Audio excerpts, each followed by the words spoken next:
城中客栈内，还没有皇后确切的消息吗？宫中防守森严，暗探无法靠近，是以目前尚且不知皇后娘娘是否真的在闭门养胎。澹台眼唇角紧抿，就此沉默。不管是真是假，诸国联手灭齐的局面已是无法逆转了。皇后离开许久，萧玉思之若狂。这天，他收到凤九言的信，迫不及待地拆开看，见到那句“愿相见，愿君常在左右”，他眼中瞬间化开无尽柔情。皇后想认了。再细细一扫，只见“愿相见”后原本就该是结句了，却又将结句变为半句，才有的那句“愿君常在左右”。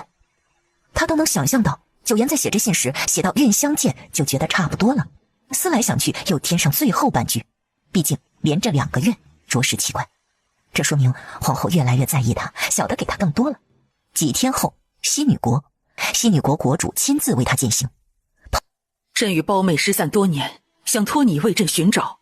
朕早已探查到，素渊很可能在南齐，这才托你相助。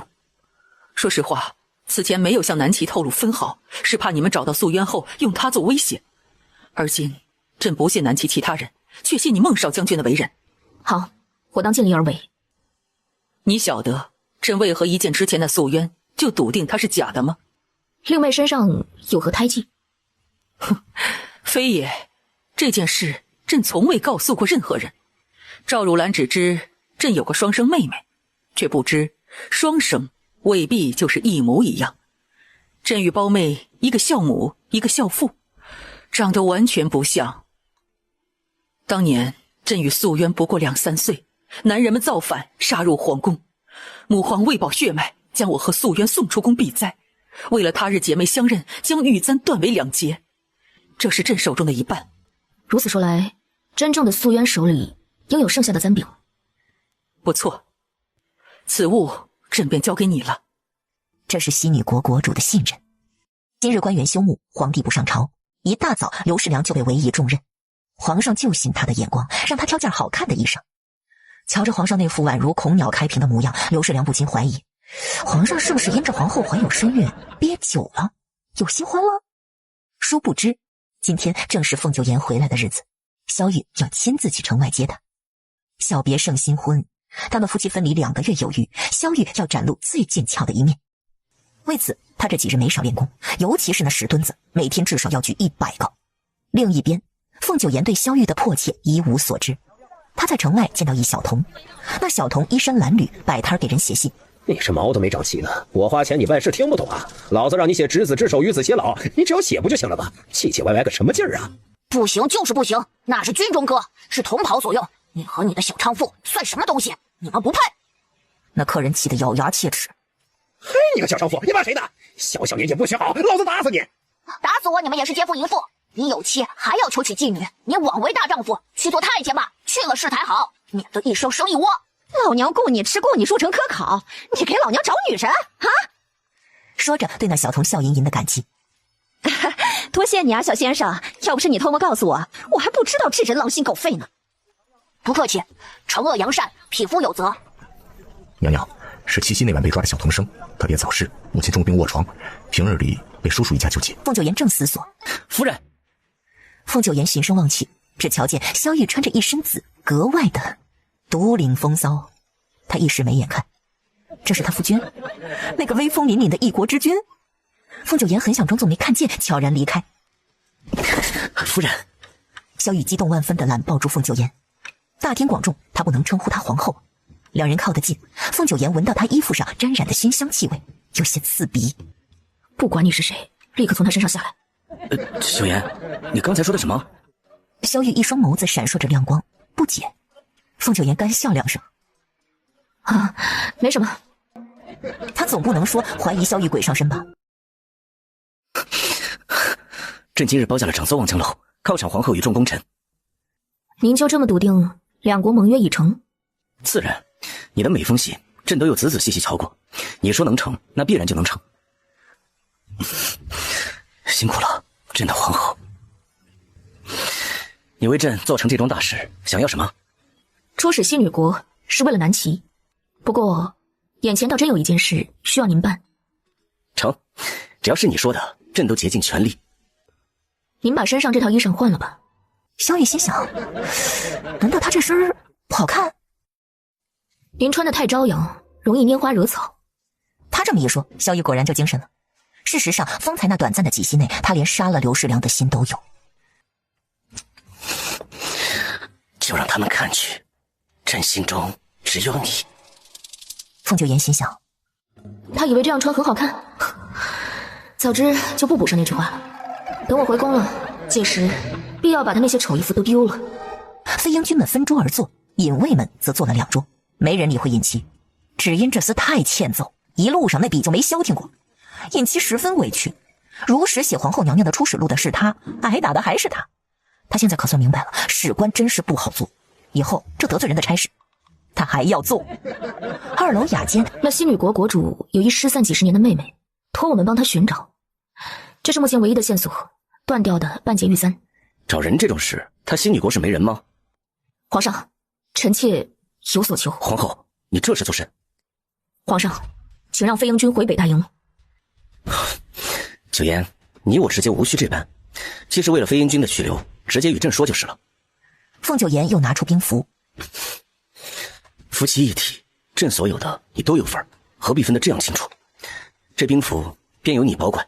后宫不得干政，何况是兵权，此物还是还给您的好，以免被旁人知晓，又要闹出什么乱子来。萧玉见他如此执着，便暂且收下。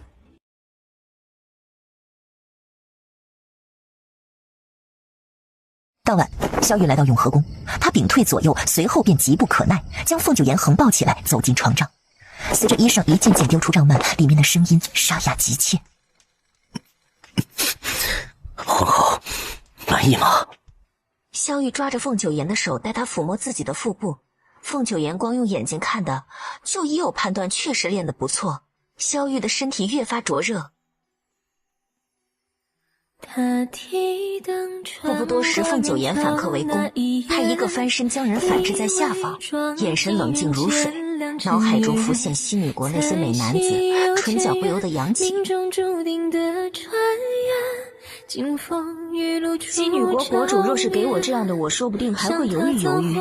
夫君如此多娇，我也很想。萧玉仰视着他，莫名期待他把自己绑了，就像那晚一样对他。不过那是后半夜的事了，眼下他得先解解急。猛地一翻身，再度调换两人的位置，眼神中浮现饥渴难耐的急躁。长珠染了一夜，数多少离合圆缺，停在他肩头若蝴蝶起歇。他越过刀光剑影的重叠，只为拂去我发间落雪。我惊觉平生相逢，是奔赴宿命之约，天地颠倒，夜生还一夜。唯愿相思长，指尖红线缠绕过千千劫。皇后，满意吗？床榻上的女人依旧没有任何反应。漫漫长夜，永和宫的烛火亮了一夜。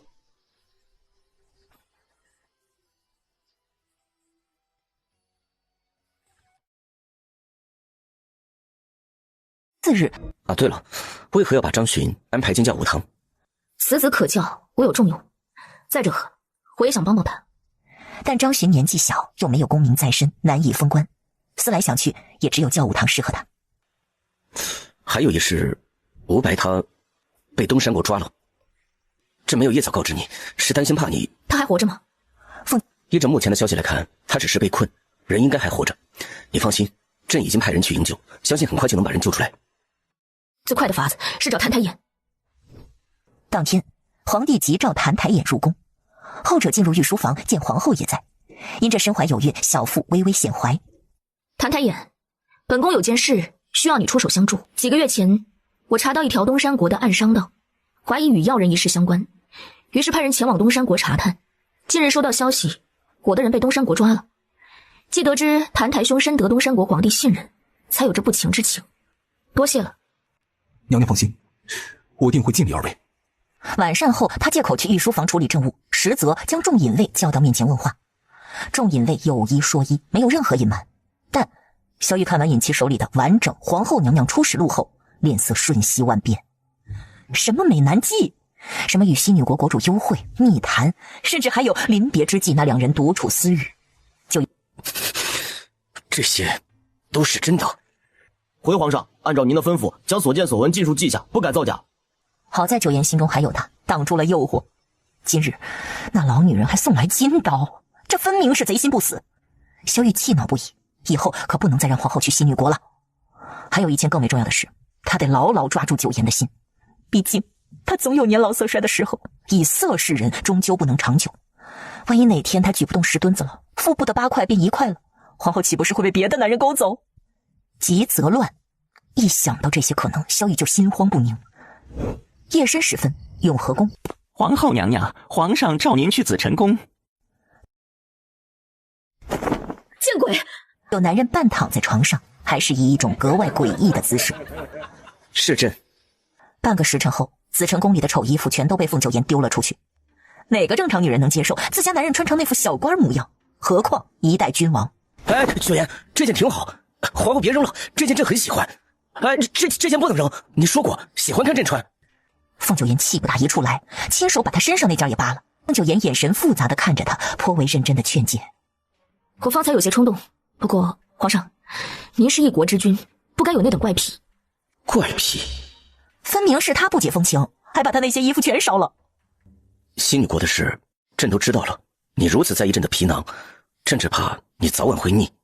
九言，朕病急乱脱衣，不过朕觉得那样穿没什么，你不是也喜欢吗？朕取悦你，如何不行？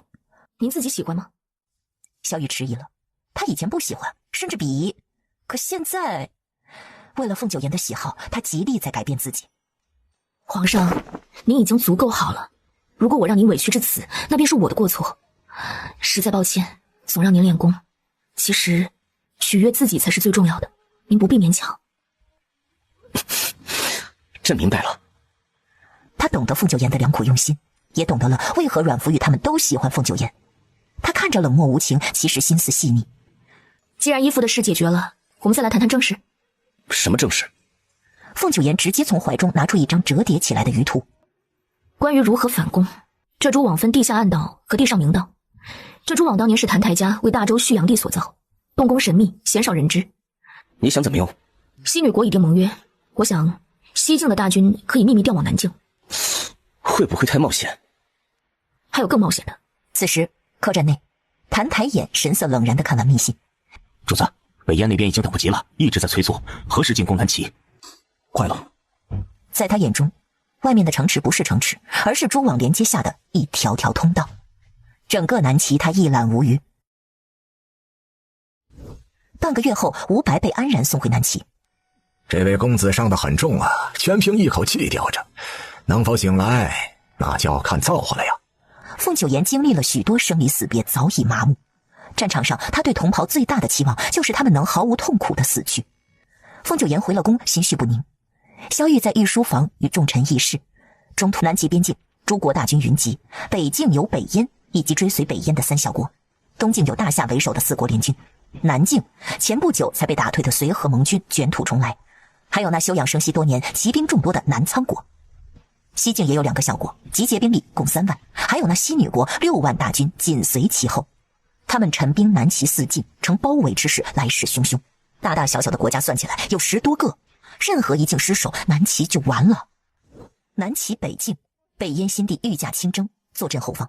帐篷内，他怀抱美人，饮酒作乐，姿态逍遥。南齐4境御敌，没有那么多兵士支援，这场大战我们必胜。西女国那边情况如何？皇上，西女国来信，先让领西边的2小国诱敌，这西女国则在后方设伏，届时打南齐一个措手不及。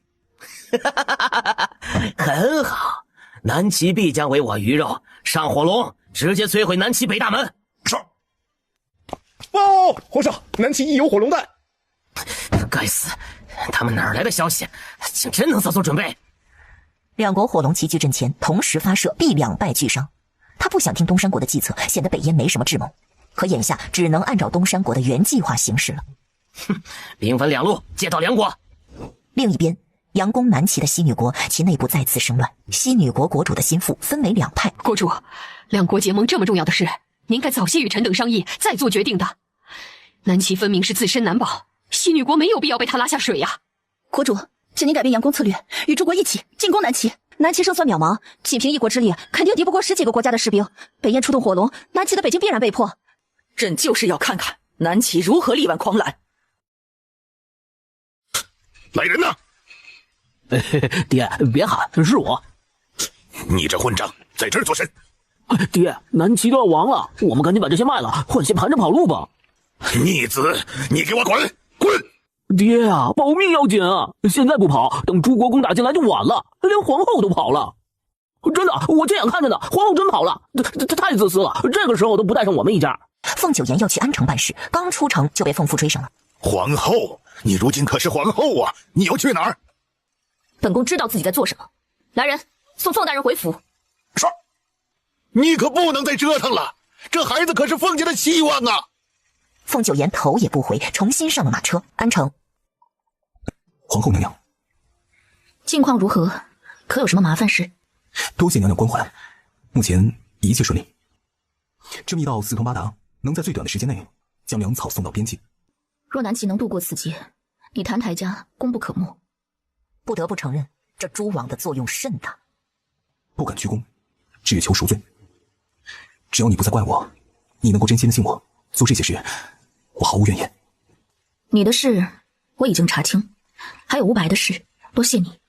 南齐此番四面受敌，与你没有直接关系，如今你随时可以离开。十方散的解药，我会说服皇上。为了你，我不会走。夕阳的余晖照在两人身上，仿佛回到他们曾经最信任彼此的时候。澹台眼的视线很淡，却暗藏着炙热。娘娘还未用膳吧？不如一起。不了。他弯腰上马车，澹台眼站在原地，唇角不着痕迹的弯起，又抿成一道直线，眼底是斑驳阴影，隐藏那黑暗。马车内，凤九颜面无表情。传本宫命令，今夜子时捉拿澹台眼。蛛网之事已了，澹台眼没有用处了，留着他是个祸患。主子，快走吧！跑不掉的。拿下澹台眼！到了客栈外，他看到一辆熟悉的马车，两人的视线对上，都是古井无波，不起一丝波澜。天牢内，凤九颜来到天牢，与他隔着牢门相见。曾经的挚友、知己、师生，如今却闹得如此生分。这么不放心手底下人做事，亲自去安城抓我吗？的确不放心，让你跑了，无异于放虎归山。原来你始终不肯信我，既如此，为什么到现在才抓我？是为了蛛网吗？是，既然有价值，当然要用到底。我真心帮南齐寻找蛛网，我由衷希望南齐退敌成功。我相信你所说的真心。既然相信，为何还要这样对我？前些日子，我一直在思索，诸国联合攻齐，为何迟迟不动手？他们究竟在等什么？所以，这跟我有什么关系呢？我怀疑过，你来南齐是想查清南齐布防，但这些日子以来，你似乎一直醉心于寻找蛛网，尽心尽力，不曾有其他举动。是，我早就说过，我真心想帮南齐渡过难关，你为何就是不肯信我？就因为我当年刺你的那一刀吗？若我猜的没错，你把诸国当作棋子。澹台眼，真正挑起大战的不是东山国，是你。你实在是太过于瞧得起我了。再说了，我又有什么理由这么做呢？这对我没有任何的益处，不是吗？你有理由，你想要向天下人证明你澹台家的机关术，尤其这蛛网，它是真实存在的伟大造物。所以我说，我信你是真心帮南齐退敌。我代东方氏向你道谢，蛛网是东方氏所寻，南齐若能胜，天下人只会以为这是东方家的功劳，蛛网也是东方家后人所制。凤九颜，澹台眼的瞳仁猝然放大，不似往日那样冷静自持。不信我就算了，何故这样羞辱我，羞辱我澹台家？澹台眼，你从未真心对过任何人，你将天下诸国当作棋子，要让蛛网成为杀敌利器。那我就要你看看，即便不用他退敌，南齐也能胜。紫晨宫，凤九颜浸泡在浴池里。朕听说你抓了澹台眼，这样危险的事，为何不提前告诉朕？凤九颜那天出宫，只是说去安城查看密道以及粮草运送情况。多事之秋，这种小事无需劳烦您费心。再者，也是怕您知道后不准我前往，连萧玉都被蒙在鼓里。下次不许这样，你晓得朕有多后怕吗？这蛛网乃杀敌利器，里面机关重重，且都是极其凶残的杀人术。当年澹台家是为大周国建此蛛网，他为诸多门派抵制的原因，并非只是觉得他难以造出，更是因为澹台家的机关术霸道暴力。此次若南齐用他胜了诸国，便是让天下诸国纷纷效法澹台家的霸道术，长久来看，于天下安定不利。何况正统兵法当以人战为主，机关为辅，那等阴狠的机关术，哪怕赢了也是不耻。你不想动用蛛网，为了赢胜之不武又如何？九言，眼下四境兵临城下，容不得你心怀善念。皇上，我的意思您还是没有听明白。我想说，蛛网可以是蛛网，但不能是澹台家的蛛网。你想改制蛛网？凤九言神色一软，倏然搂住他脖子，含住他的唇，轻轻一吻。我家郎君真聪明，改制蛛网，将澹台家的霸道机关术变为东方家的仁义之道，如此才是长久之计。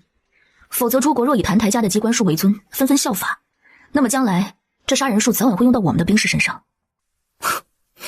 你说的在理，南齐不能开此先例，绝了此道也是为后世子孙造福，何况仁义非攻之道也能御敌。不错，皇上若能推崇此道，便是天下明君。皇后，朕怎么觉得你还有别的打算？此道是在为将来您成为天下之主铺路。天下之主？九言，你是想要打就打一场大的。诸国围攻南齐，我们不仅要退敌，还要反攻。皇上，这一战，南齐的疆域也该往外扩一扩了。他说这番话，让萧玉回想当初，他劝萧玉将两国打成藩国。萧玉身体沸腾。说实话，诸国围攻南齐，他想到的最好的结果就是成功退敌，没想到凤九言的野心这样大。伍佰醒来，凤九言便了却了一桩心事。主子，要小心东山国，他们的朝廷在炼制药人，那些药人不怕疼痛。药人的事我知道了，伍佰，你立了大功，只是你刚醒来，莫要说太多话，好生将养着为好。是。凤九言回宫时，就见萧逸坐在永和宫殿内。皇上，发生何事？东晋的关来应将军战死了。东晋军呢？东晋军约朝于关内防守，朝于关外集结着大夏等诸国的兵力。既然都在朝于关内防守，关来应怎会死？敌军骂阵，用污秽之词相击，关来应受不住，出关应战，死在大夏国一名年轻武将之手。皇上，是时候派援军前往东晋了。依你之见，派多少人为好？我亲自去趟东晋，另外带上一个张巡，2人足矣。不行，朕不能让你去。南齐并非无人可用，还轮不到你。胡白说，东山国意图用药人攻齐，对付药人，东晋军没有经验。再者，关来应阵亡，东晋群龙无首，如今单挑败于阵前，军中怕是要生乱。朕派瑞王前往。恕我直言，瑞王性子平和，阮福玉都镇不住，何以镇万军？您是天子，应当以江山社稷为重。我便是喜欢您杀伐果断的样子，而不是优柔寡断，困于小情小爱。好，就依你所言，但是你要答应朕，无论如何保护好自己。您放心，我一定平安回来。我们才相聚多久，这就又要分开了。小别胜新婚，我们比寻常夫妻多了许多个新婚。随后靠近萧玉耳边，极具勾惑地补了句：等我回来，好好补您一个洞房花烛夜。就这样，在凤九言的半哄半诱下，萧玉当晚就拟了旨，命皇后行主将之权，启程前往东晋御敌。这是密旨。四境皆有战事，瑞王无法坐等消息，他也想尽一份力去战场杀敌。再者，这南境毗邻南疆，瑞王的王妃阮福玉是南疆人，凭着这层关系，瑞王坐镇南境，很多话都说得开。王妃，你要带着本王的孩子去哪儿？紧张什么？诸国围攻南齐，我怕南疆也有危险，就想回去看看。原来如此，那就明日再启程。本王再安排大夫随行，另外还要带上产婆。马车就在外面等着呢，早晚都要走，为什么非得等明天？本王已向皇上请命，去南境，我们顺路便一起启程。本王要亲眼看着孩子出生，不想错过。不是，他有病吧？我根本生不出来孩子啊！半个月后，东境，你们的将军都死了，没人给他收尸吗？啊，真是一帮孬种！这就是齐国的大军吗？啊！关莱应死了，东境目前主事的是副将徐峰，他挡住那几个要出去应战的兵士。关将军是怎么着忙的？你们没有看到吗？连他都不是那人的对手，你们有何胜算？还不是多送他们几个人头？军令如山，本将军命令你们守住朝玉关，不准再看城门。忽然冲过来一名妇人，给了徐峰一耳光。难道我夫君不是英雄吗？难道他的尸体不该被抢回来吗？今日我就是来给夫君收尸的。我看谁敢动！参见皇后娘娘。你们方才想做什么？皇后娘娘，关将军大忠大义，如今他的尸身遭敌军羞辱，我们实在是看不过去，我们要把关将军的尸体抢回来。皇后娘娘，我将士……行了，不必多说。你身为将领，带兵坚守朝玉关，没有错。你就是关夫人。既是将军夫人，怎能如此不分轻重，以自己的性命要挟开城门应战？若是敌军涌入朝玉关，你担当得起吗？娘娘，臣妇一心想着夫君，没有想那么多。我只是不想再看到夫君死后还被人鞭尸。驻京关，回关将军收尸。驻京关又名骷髅台，这是一种十分残忍的做法，指的是将敌军尸体堆砌成尖塔，常用以炫耀战功，侮辱敌人。若是阵前对决，便是主攻一方派出一员猛将，对方源源不断地派出单人作战，直到那员猛将倒下为止。明战鼓，本宫为关将军收尸。皇后娘娘，万万不可！东境军千千万，如何能让您去冒险？何况您还怀有皇嗣。娘娘三思。他沉声吩咐尹二，先让张巡上来。哎，你们晓得吗？大夏国有个叫单春的，他这将军之位是他爹卖屁股求来的。他爹年轻时把自己卖给昌华公主，那时就是个面首，还有体臭之症，遭郡主嫌弃。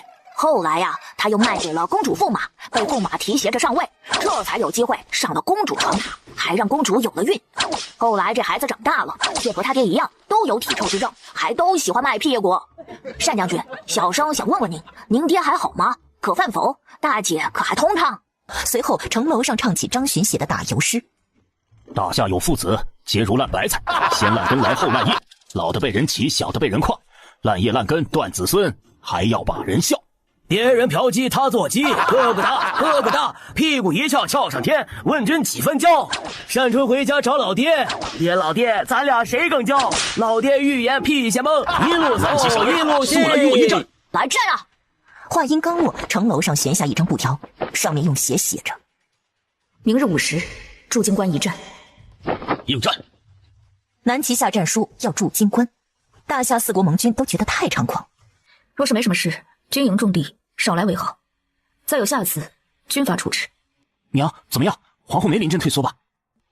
要我说，徐峰他们就是瞎操心。就算皇后娘娘腹中的孩子没了，以后还能再怀吗？再不济，皇上还有其他嫔妃呢，皇子谁不能生啊？干嘛拦着他，不让他救我爹啊？对了，娘，你和皇后娘娘提过我们入军营的事吗？哎呀，瞧我这记性，竟然给忘了。没留意到那躲在暗处的小张巡，他将他们所说的尽收耳中。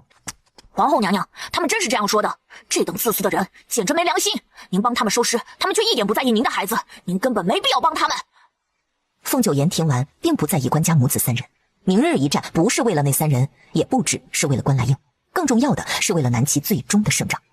他不会傻到为了所谓的收尸，就把自己置于危险中。4国盟军已将东境军的士气打散，他便如法炮制，泄一泄他们的威风。皇后娘娘，您怀的是龙子，不能胡来。怎么？你要带本宫出战？张巡哑口无言。他才10岁，人还没有马高，怎么打仗？皇城、紫晨宫，时辰已晚，萧玉还在看各方战报，他脸上的疲惫肉眼可见，也不知这战事何时能结束。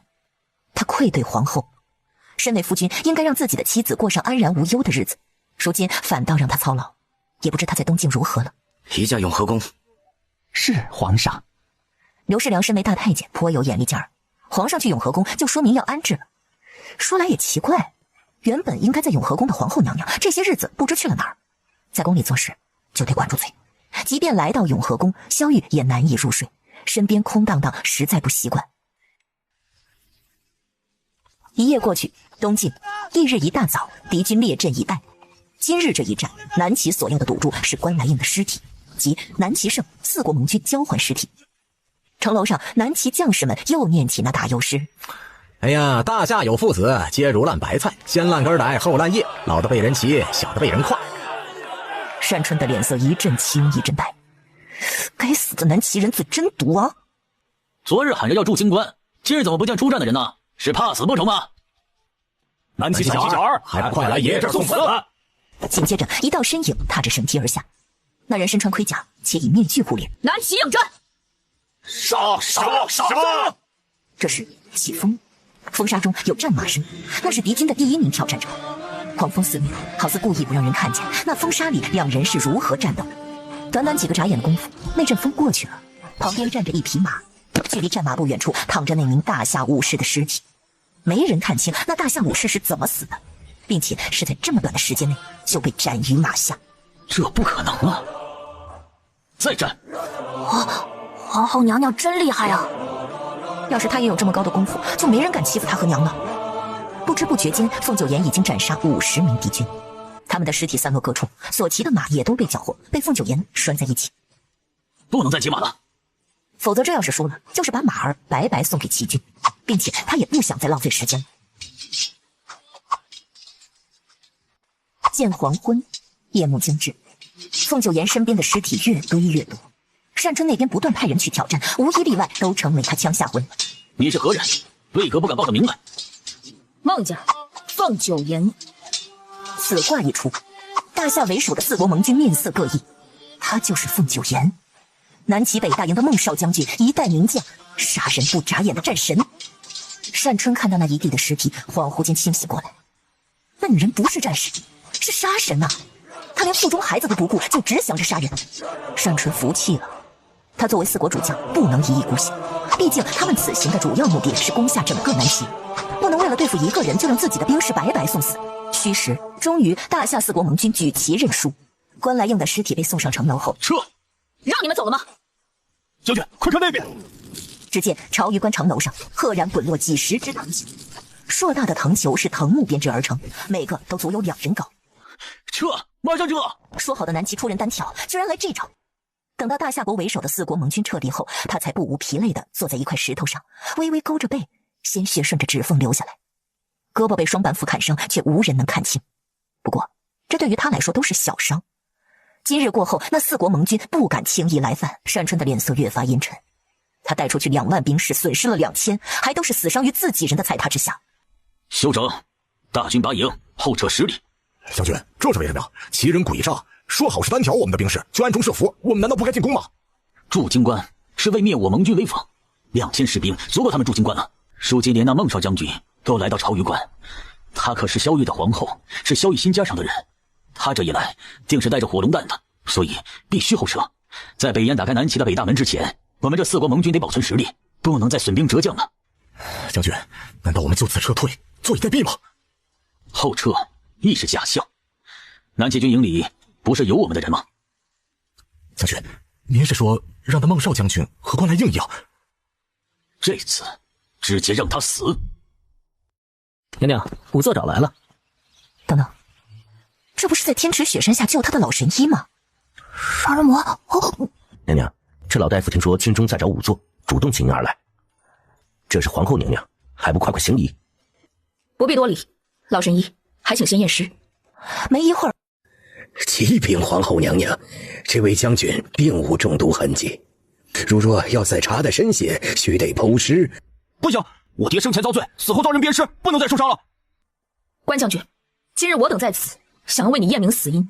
尊夫人和令郎的说法，本宫甚是理解，此乃人之常情。本宫也是两难，因此是否验尸，交由你自己决定。紧接着，凤九岩拿出一枚铜板，若为正面，则验尸；若为反面，则全尸下葬。请关将军显灵。话落，直接抛出铜板。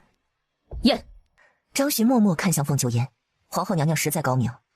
看似验尸是关将军显灵，其实对于武功高强的人来说，抛出的铜板是正是反，都能随自己心意吧。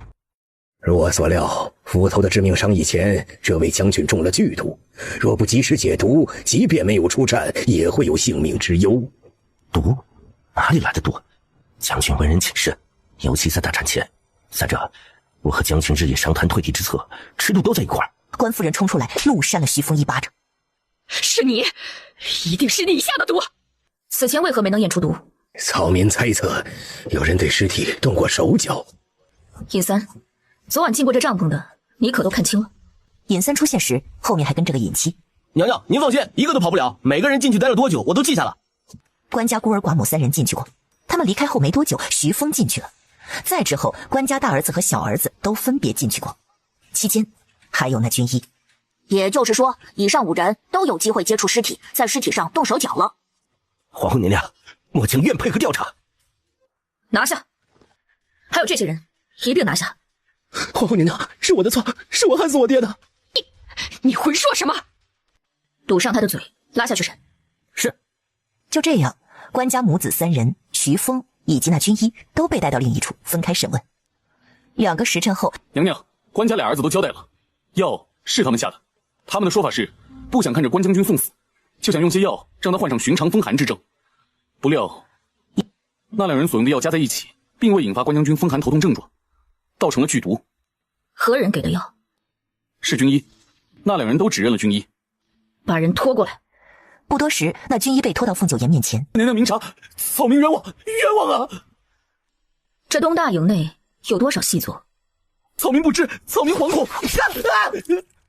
他话音未落，就被削下一只耳朵。还听不懂人话？那么另一只耳朵也别要了。不要！娘娘，草民是无辜的，草民只是一时鬼迷心窍。他们给了我许多银两，还承诺带我的家人去别国避难。娘娘，求您饶了我吧！你害死关将军，哪来的脸求饶？是何人收买了你？草民不知是何人，他一直蒙着脸，草民不晓得他什么长相。你们之间如何联络？是他，每次都是他找的草民。关家2子畏罪自杀，其他人已查明清白，无罪释放。谢娘娘不杀之恩，谢娘娘。话说一半，利剑回来，刺穿他胸膛。叛国者该当如此。除了凤九岩和尹卫，军营中无人知晓军医已死。关家2个儿子按律处置，被送去甘城大狱，对外宣称畏罪自杀。皇后娘娘，我儿只是被人欺骗利用，您不该那样罚他们呀。你2个儿子想入骑兵营，关将军在世时就不曾答应。这又如何？敌国细作狡诈，寻常3言2语，如何能说服你2个儿子下药？本宫调查过，关来应应战当日，2位公子争先恐后的提出想要替父出战，想来他们本就是存着这个心，将阵前单挑当作他们的登云梯。按着规矩，赢了是英雄豪杰，输了顶多是受伤。可他们没想到，敌军设下这个局，根本没想让关将军活。不，你那2个儿子不止蠢，还自私贪婪。往轻了说，他们是投毒；往重了说，他们就是通敌叛国。本宫没有杀了他们，都是看在关将军的情面上。若你一再不知好歹，关将军用命拼来的那点情分，都要被你消磨殆尽。当初救命之恩，本宫还未来得及感激，今日粗茶淡饭，聊表心意。皇后娘娘天命所归，乃是上天庇佑，老朽不过是顺应天命。眼下大夏等4国盟军集结，大战在即，届时恐怕会有不少伤员，军中缺少军医，老神医医术高明，可否请您留下救急？哎呀，皇后娘娘大礼，早民受之有愧。国家危急存亡之秋，救死扶伤，于公于私，早民和弟子都当如此行。师父，徒儿我不想留。老神医一把捂住他的嘴，眼神紧绷。这小子进了军营，岂是那么容易就能走掉的？本宫这就让人为你2人安排住处。神医师徒走后，尹2入内禀明。娘娘，按照您的吩咐，已经让人易容成了军医的模样，目前尚无人找上他。继续守着。是。另一边，南部，瑞王和阮福玉抵达南境。我们已至南境，你准备准备，再过2日，我就带你回南疆，拜访南疆王。错了，是我带你回南疆。你放心，我知道该怎么做。到了南疆，我会向南疆王引荐你，以我师父在南疆的地位，保你安然无忧。不过，你得跟紧我。像他这样的白面郎君，到了南疆便是羊进狼窝，稍微一个不留神就被人拉去双修炼蛊了。聊完公事，接下来聊聊私事。本王给孩子取了几个名字，你一起看看哪一个比较好。孩子还没出生，你怎知就一定能平安降世？你是孩子的娘亲，怎可如此咒他？阮福玉就是再恶毒的话都说得出来，毕竟他腹中没有孩子。瑞王现在对孩子有种执念，如果知道他在骗自己，怕是杀了他的心都有。眼下正值两国联手御敌，阮福玉可不能因小失大。死鬼，我知道了，你放心，这孩子一定会好好的。本王的孩子一定会平安。娘娘，抓到那敌国细作了。凤九岩上了军医后，就选了个跟他身形差不多的，把人易容成军医的模样，愿者上钩。等了几日，还真就等到那敌国细作。丢出朝玉关。他稍微抬头看向眼前的人，不敢相信他真会放自己安然离开。替本宫带句话给单将军，既然要躲，就干脆躲回大夏吧。是。最终尹三只能按照娘娘的吩咐，将细作赶出朝玉关。娘娘，为何要放虎归山？你都不信我能放了他，大夏人会信？细作一旦暴露，就是个死人了，即便他能回得去，也没命活。如凤九岩所料，那细作回到大夏军营后就被捉拿。单春听完他传回的那句话，怒不可遏：南齐小儿欺人太甚！哼，无能之辈还有脸活？自裁吧！细作二话不说，毫不犹豫地捡起匕首，当场割颈自枪。不同于东晋，此时的皇城一派兴荣之气。皇城百姓的消息颇为灵通，眼下都晓得皇后娘娘去了东晋，并且打得那大夏四国盟军退兵10里。诸国围攻南齐，听起来可怕，原来只是花架子。到现在他们也没有攻破我南齐边防，实在是可笑。北疆有骁勇善战的北营军，还有2国为我南齐守边境。南疆有瑞王援军，西疆的南山王更是英勇。如今东晋又有皇后娘娘，曾经北大营的战神，这下蜀国休想攻入我南齐。听说皇后娘娘驻金关，威震敌军，吓得大夏四国盟军不敢靠近朝玉关，真是解气啊！哎，都听我说，西女国临阵倒戈了。南齐西边有3国，西女国、小周国、郑国。就在几天前，原本位于后方的西女国反扑，与我南齐西境军前后夹击另外2小国。原来西女国与南齐结盟了，这下我们更加不用担心西境没事了。皇宫，皇上，老臣情愿奔赴战场。朕另有要事交给你。李老将军想不透，眼下还有什么事比退敌重要？将军，我们的人已经占下朝玉关，只是朝玉关人去城空了，人都跑了，这怎么可能？城楼上那些人呢？回将军，城楼上那些都是稻草人。什么？可恶！浪费老子这么多弓弩，欺人卑鄙至极！收呢，马上对谈。齐军躲哪去了？倒是那拼接缝制的布上面写着好些大字。单川小儿，此前你一人夜探朝鱼关，未在城外乞求，故此念你一片诚意，今日特为你开一城。登城辛苦，朝天喊声爹，再为你开一城。原地驻扎，欺人奸诈，先弄清楚他们在哪儿。与此同时，甘州城，娘娘，百姓们都已从诸往撤离，盯紧敌军动向。皇后娘娘，找本宫何事？皇后娘娘，我想我娘了。他平日里像个小大人，其实说到底还是个孩子。凤九岩没有挽留。尹二，派人送他回去。等凤九岩走远后，尹二一把拎起张巡。哼，小子，莫不是怕打仗想逃吧？才不是呢！大丈夫顶天立地，岂能做逃兵？若是他孑然一身，也想坚守到底。可他还有一个重病在床的娘。皇城、宫外，原本对凤九岩赞誉有加的百姓们，如今对他都是质疑、谩骂。这谁能想到去？最先被敌军攻破的竟然是东晋，我就知道女人呢成不了事儿。听说皇后此次孤身前往，就带了个小童生，这分明是轻敌了。腊月20日，天下起大雪，北境军大败，燕军携盟军挺进边境，大肆践踏南齐疆土。奇怪的是，这一路都没见到南齐百姓，这地方连个鬼影都没有。皇上，齐人早已被朝廷南迁，据说是要去宣城。宣城？哼，朕听说宣城有宝藏，此事可是真的？燕皇，确有此事。宣城之所以是战略重地，就是为了看守那些宝藏。哎，可不止那些呢。当年必有南齐战无不胜的玉石碑也被埋在宜城。哼，朕倒要看看他是不是真这么灵验。行军攻打宣城。地下密道大多都是直道，东部军已经抵达墨城，东方氏正在此地改制最后一道机关。为了改制这诸王，皇上让李老将军调了10万大军，叫我随意差遣。我从来没带过这么多兵，也算是风光了一阵。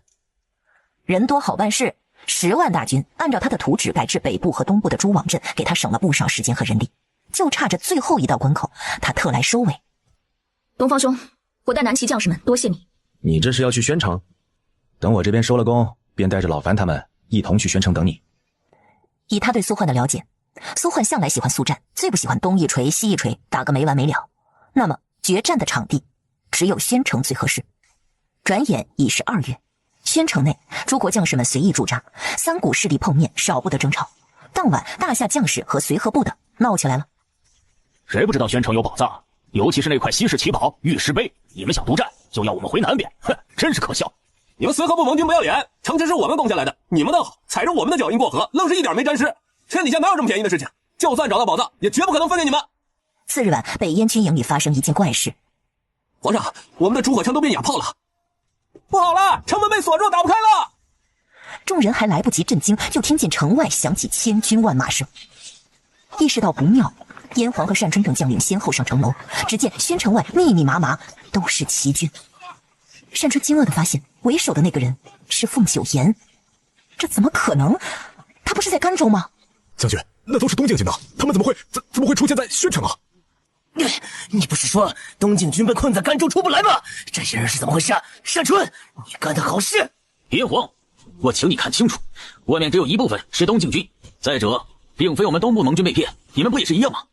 我们没发现齐军，后来的那些南部盟军，他们随和部就察觉到了吗？既然都是半斤八两，怎就怪到我们头上呢？没错，退敌要紧，齐人定是故意将我们引到宣城的。都别慌，探明宣城外的齐军兵力，并且数点各方盟军的兵力，朕就不信我们这么多人能被困死在这小小的宣城。快看，齐军在干什么？城楼下，齐军没有着急攻城，反而在打火花。打火花是民间焰火，用来祈求来年风调雨顺，家业兴旺。宣城外，齐军原地驻扎。娘娘，将士们都在外，何时攻打宣城？你们以为宣城为什么是战略要地？宣城有宝藏，且位于南齐腹地。宣城还闹鬼？今夜多雷电，吩咐兵士们早些安置，养精蓄锐。是。夜半时分，忽听雷声乍起，有鬼啊！宣城内原本空旷的空地上出现了大批将士，那些将士穿戴南齐盔甲，在阵阵雷声中稳步前行，身上散发青绿色的鬼火。阴兵，是阴兵！有关阴兵借道的传说，各国都有耳闻。转过身去，闭上眼睛，不要看他们。他听老一辈的说过，阴兵借道时，一旦被发现，他们就会以为你也是他们的同袍，遂将你一并带走。燕皇素在宣城驻国公府，外面怎么回事？皇上，外面的人说城中有阴兵借道。阴兵？哼，这定是齐人的阴谋！拿上武器，抓了那些阴兵！朕倒要看看他们是什么鬼模样！皇上，阴兵杀人了！朕说了，鬼挡杀鬼，都给朕杀了那些阴兵！皇上，那是阴兵神出鬼没，我们根本抓不到，他们杀了我们一小队值夜的，转身就没了影，实在是无从下手啊！难不成这宣城真的有鬼？朕的印章呢？什么？印章没了？帝王私印是何等重要，怎么就没了？回想这一路的诡异，燕皇手心发凉。不只是他有此担忧，大夏国的军帐内，单春同样如此。他总觉得整件事透着股蹊跷。这1个多月，齐军就守在外面，一会儿祭祀，一会儿打火花，一会儿请神婆道士。城内每晚都有阴兵借道，还动不动就杀人。虽说杀的人不多，却也骇人听闻。他们被困在城中，粮草只减不增，只怕撑不过2个月了。难道齐军想活活饿死他们，吓死他们？东部6万大夏军刚进朝于关，就遭遇埋伏，平地出现排排剑阵，将他们分开。他们不可置信地看着不远处，在那火光雾气中出现一群身姿伟岸的人，为首的正是萧玉。萧玉骑着一匹黑色骏马，率领大军横空出现。守城军203100人入列，受皇后统帅。听到熟悉的声音，凤九岩眼中微热，倏然抬头。萧玉盔甲未卸，大步上前，将那还处于诧异中的人拥入怀中。怎么不认得朕了？凤九岩回过神来，抬起胳膊回抱住他。皇上御驾亲征，辛苦。见着你便不许辛苦。如何，今夜要攻城？相思苦，日后还能再续。眼下杀敌要紧。是，时机到了。原本的打算就是他率兵困住宣城里的敌军，切断他们与外界联系的一切可能，由诸国增派援军，再由皇上和师傅他们出手，利用蛛网的机关阵将敌国援军除灭。这之后再灭宣城里的敌军。这些敌军因这缺失粮草，受困受惊，内讧，消磨的气势全无。如此，他们南齐才能以少敌多，事半功倍。凤九言将今夜的攻城计划告知萧玉。朕都清楚了，你先去歇着，军营的事朕来安排。晚上攻敌，你得休息好，一鼓作气才好。晚间攻城，定要多加小心。你也是，别让我担心。夜半时分，战火纷飞，宣城内阴兵四起，到处厮杀。很快有人发现，那些阴兵不是鬼，是人。然而为时已晚。燕皇挥剑杀敌时，却见到不远处的萧玉，他整个人显出莫大的震惊。这齐皇怎么会出现在宣城？自入宣城以来，盟军搜遍宣城每个角落，根本没发现一个齐军的身影。阴兵也是假的，齐人真是卑鄙无耻，使尽奸计。随着一声信号弹响起，宣城上方炸开火花，紧接着一方城门被打开，凤九言率领大军涌入，将敌军震得措手不及。大军涌入后，城门再度被关上。诱敌之计，简言之，关门打狗。徐峰等诸将领紧随其后。别说敌军没想到，就是他们也没想到，居然会是皇上携玉石碑御驾亲征。这一夜，宣城化为战场。事发突然，大夏国的将士没法准备攻女阵，何况他们的攻女阵适合远攻，攻城进攻实在吃力。宣城盟军被困的消息全都传回各国，眼看将士们要死在宣城，有些国家坐不住了。几天后，大夏派遣使者火速前往南齐。和谈？你们就这么打发阵？齐皇，那3座城池都是富饶之地。哼，看来贵国无所谓那些将士的性命，也不惧灭国之危了。齐皇，我们大夏是诚心求和的呀，3座城池不够，4座可好吗？既然大夏不愿退让，那便攻城。传朕旨意，先攻大夏。殊不知，萧玉正是要拿大夏开刀，震慑诸国。大夏这是还想搏一搏了。手怎么划伤的？小事。燕军想从九连山出逃，被我拦下。有个人刀法不错，上过药了。手底下那么多将士，怎么就非得你亲力亲为了？大夏就要那几座城池，为我南齐开阔疆土。至于那些小国，让他们与梁国一样，成为南齐的藩国，让他们莫敢不从。朕现在最为顾虑的还是北燕和东山国。老燕皇还在世，他出来重掌皇权，定会弃车保帅，不顾儿子死活，我们威胁不到北燕。至于东山国，他们没有和别国一样冒进，似乎另有打算。最该防的就是他们。您说的都是我心中所想。东山国挑起争端，进退皆有路，才是我们最该提防的。皇后嫂嫂，许久不见啦！见过皇上。郡主怎么进城了？这城内的敌军都被控制的差不多，却也难保没有危险。我是跟着父王过来的，父王入城送粮草，我能帮忙吗？皇嫂，我是特意来感谢你的。你为了给我取药，去天池雪山险些遭难，这份恩情我一直记得。滴水之恩当涌泉相报，更何况是救命之恩。我这条命就是你的了，以后你有什么用得着我的地方，尽管开口。好，我记下了。皇上，北燕使臣求见。齐皇，您要北燕的一半疆土，实在强人所难。哼，战败之果，朕就是要你北燕俯首称臣都不为过。齐皇，北燕之大，只怕南齐没有这样大的胃口吧？再有，谁说我们战败了？贵国2道边防被破，危在旦夕。如今是我们北燕以和为贵，才提出和谈。战场在贵国境内，多拖1日，国土就多1日不安宁，百姓们惶恐不安。岂是您想看到的？还有，我们北燕100万雄兵，可不是那大象。国内尚有足够的兵力，能与贵国奉陪到底。是吗？100万雄兵那是以前。此番出征南齐，北燕前后共派出大军30万，国内的兵力至多不超过15万。朕要你北燕1半疆土，以示仁慈。回去传话，既然北燕不从，朕便挥军北上，要你北燕的全部。最近剪视频流量用的比较多，又收到了充话费提醒，刚好我在抖音商城充值中心领了4元话费券，充值到账快，操作简单。现在点商城进入充值中心，就有机会最高领取4元话费券，大家赶紧去抖音商城领取话费券吧。东境，瑞王率兵增援，守朝于关。他算了算日子，阮福玉也该产子了。可他一直没收到消息，总担心会有什么事儿。这天晚上，他回到营帐，定睛一看，竟真是阮福玉。原本那大肚子已经平坦下去了。孩子呢？本王的孩子生了，是女孩还是儿子？小蠢货，其实那晚你睡得跟死猪一样，你我根本没同房。你说什么？没有同房，也就没有孩子，懂吗？没有孩子，那喜脉是怎么回事？南疆蛊术，我用蛊术弄出来的。本王与你什么仇什么怨？你这样对本王？只要你不跟苏焕说这事儿，不跟我和离，我保证你想要孩子，我就安排女人给你生，给你生个儿女双全，我还给你找男人。你是不知道，南疆的少年郎最是俊俏。是不是只要不合理，本王要你做什么，你都会答应？没错。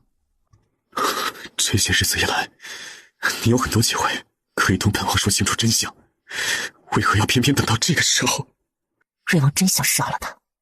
他才接受阮福玉和孩子的存在，想着自己终于也有亲人了，眼中有泪光。喂，你别哭啊！想拿帕子给瑞王擦眼泪，却顺手拿了只毒蝎子出来。你还想灭口不成？我说你一个大男人，哭哭啼啼的像什么样子？不就是孩子吗？假的没了，还有真的呀！你还这么年轻，对吧？出去！本王不想再见到你。王爷，你好好想想我说的，别动不动就和离。我们可是需要彼此呢。你若是娶了别人，可不会像我这样贴心。贴心？贴心的欺骗本王，羞辱本王吗？行，我不多说了，你冷静冷静。离了我，还有谁纵容你找男人？难怪皇后不喜欢你。阮福玉心想，若不是看在自己有错在先，要先挠死瑞王。王爷，皇上有旨，要您速速率兵增援，攻打大夏。宣城事已毕，再过几日我们就一道回宫。出征大夏和北燕的主将定下了吗？暂定北燕张启阳，大夏则是李老将军，瑞王增援后方。不过这场仗应是打不起来，顶多让他们在两国边境驻兵。那便回宫吧，接下去您有的忙了。不错，战后赔偿，朕要诸国赔得倾家荡产。萧玉拉过他的手，将他抱到腿上，嗓音透着股疲累。皇后，身上这么香。您说笑了，血腥味重得很，怎么都洗不掉。敌军的血，朕喜欢。话落，他继续加深这一吻。凤九言闭上眼，抬手搂住他脖子，回应他的吻。夜色宁静，两人呼吸缠绵，难舍难分。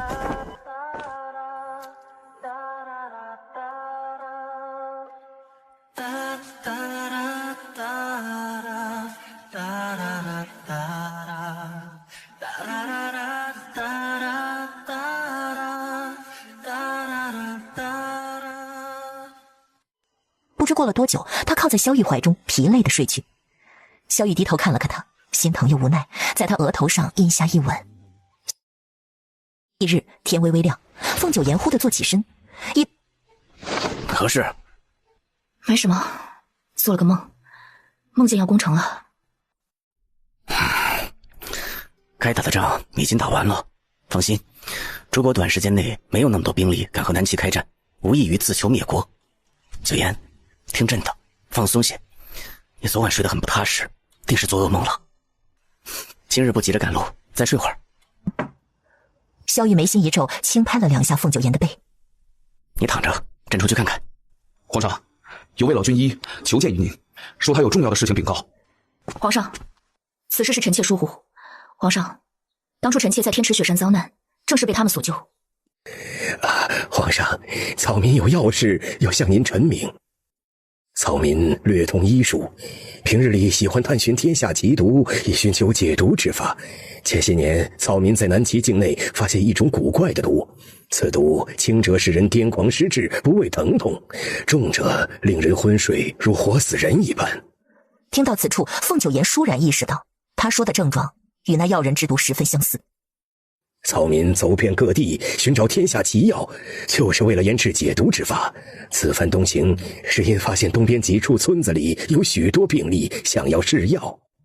师傅说此毒害人不浅，想报官，当官的不理会，反过来诬陷我们危言耸听。草民人微言轻，今日有幸见得皇上，才把这件事向您禀明。望皇上为了百姓安危，多加留心此事。你本是小尸妖？是，但一路走来，发现百姓都被转移了。此事非同小可。老神医，你可愿随朕去皇城，与太医们一起解此毒？本宫正好知晓一名妇人，她所患之症和你方才描述的差不多。草民叩谢皇上，叩谢娘娘成全。还未请教神医大名？草民姓严。至于叫什么，他没有细说，想来还是有所顾忌。就这样，严神医师徒二人跟着他们一同踏上回皇城的路。7月初，大军凯旋回到皇城慈宁宫。太后，您真是容光焕发了。皇上皇后可回来了？回来了，太后，只有一件憾事。何事？是皇后的孩子没了。太后不敢往下想，皇后痛失孩子一事已经传遍各宫。永和宫，恭迎娘娘平安归来。这是娘娘您以前的东西，都是从北京送来的，直接放库房。他认出这是用来存放信件和兵器图的，大多是他和段怀旭妹妹微强的来往信件。这时圣驾至，萧玉直接进入内殿。那是什么？只见上面写着阿言无碍。这是段怀旭所写。晚秋就站在一旁，明显察觉到什么，又说不清道不明。你且退下。是娘娘。朕想知道他这些信里都写了什么，更想知道你都给他回了些什么。我不知道您意欲何为。朕知道你心里有朕，可你真的能忘掉段怀旭吗？您疑心我旧情难忘？那小药童以为朕是段怀旭，是你昏迷之际呼喊的那个人。你要朕怎么想？患难见真情，或许你自己都没有意识到，在你最需要的时候，你想起的都是段怀旭，而不是朕。皇上，恕我直言，您这是自寻苦恼。既然有困惑，为何不直接来问我？郁结在心，伤的是您自个儿。你把这些信烧了，可以吗？我不会因为现在否认自己的过去。天池雪山遇险，我意识不清。若真的换了段怀旭的名字，那也不能说明我念着他。反之，但凡我还对他旧情不忘，就不会嫁给您。他这么一说，萧玉稍微冷静下来，他直接将那小药童召进宫问话。小药童只觉得莫名其妙，怎么突然问他皇后当初昏迷不清时说过什么，还要他一字不落。什么怀旭，还有9重塔跑快。哦，对了，他还说不能跟你走，说是答应了谁要回去相亲。皇上，会不会是勾魂？属下听家乡的老人说过，人濒死之际会见到已故亲友的鬼魂，其实是鬼差变化而成的黄泉引路人。他简直不是人。九言是为了他萧家人才会与雪山遭难，差点步入黄泉。九言没有跟段怀旭走，性命垂危之时，还记得跟他的承诺，要回来跟他成婚。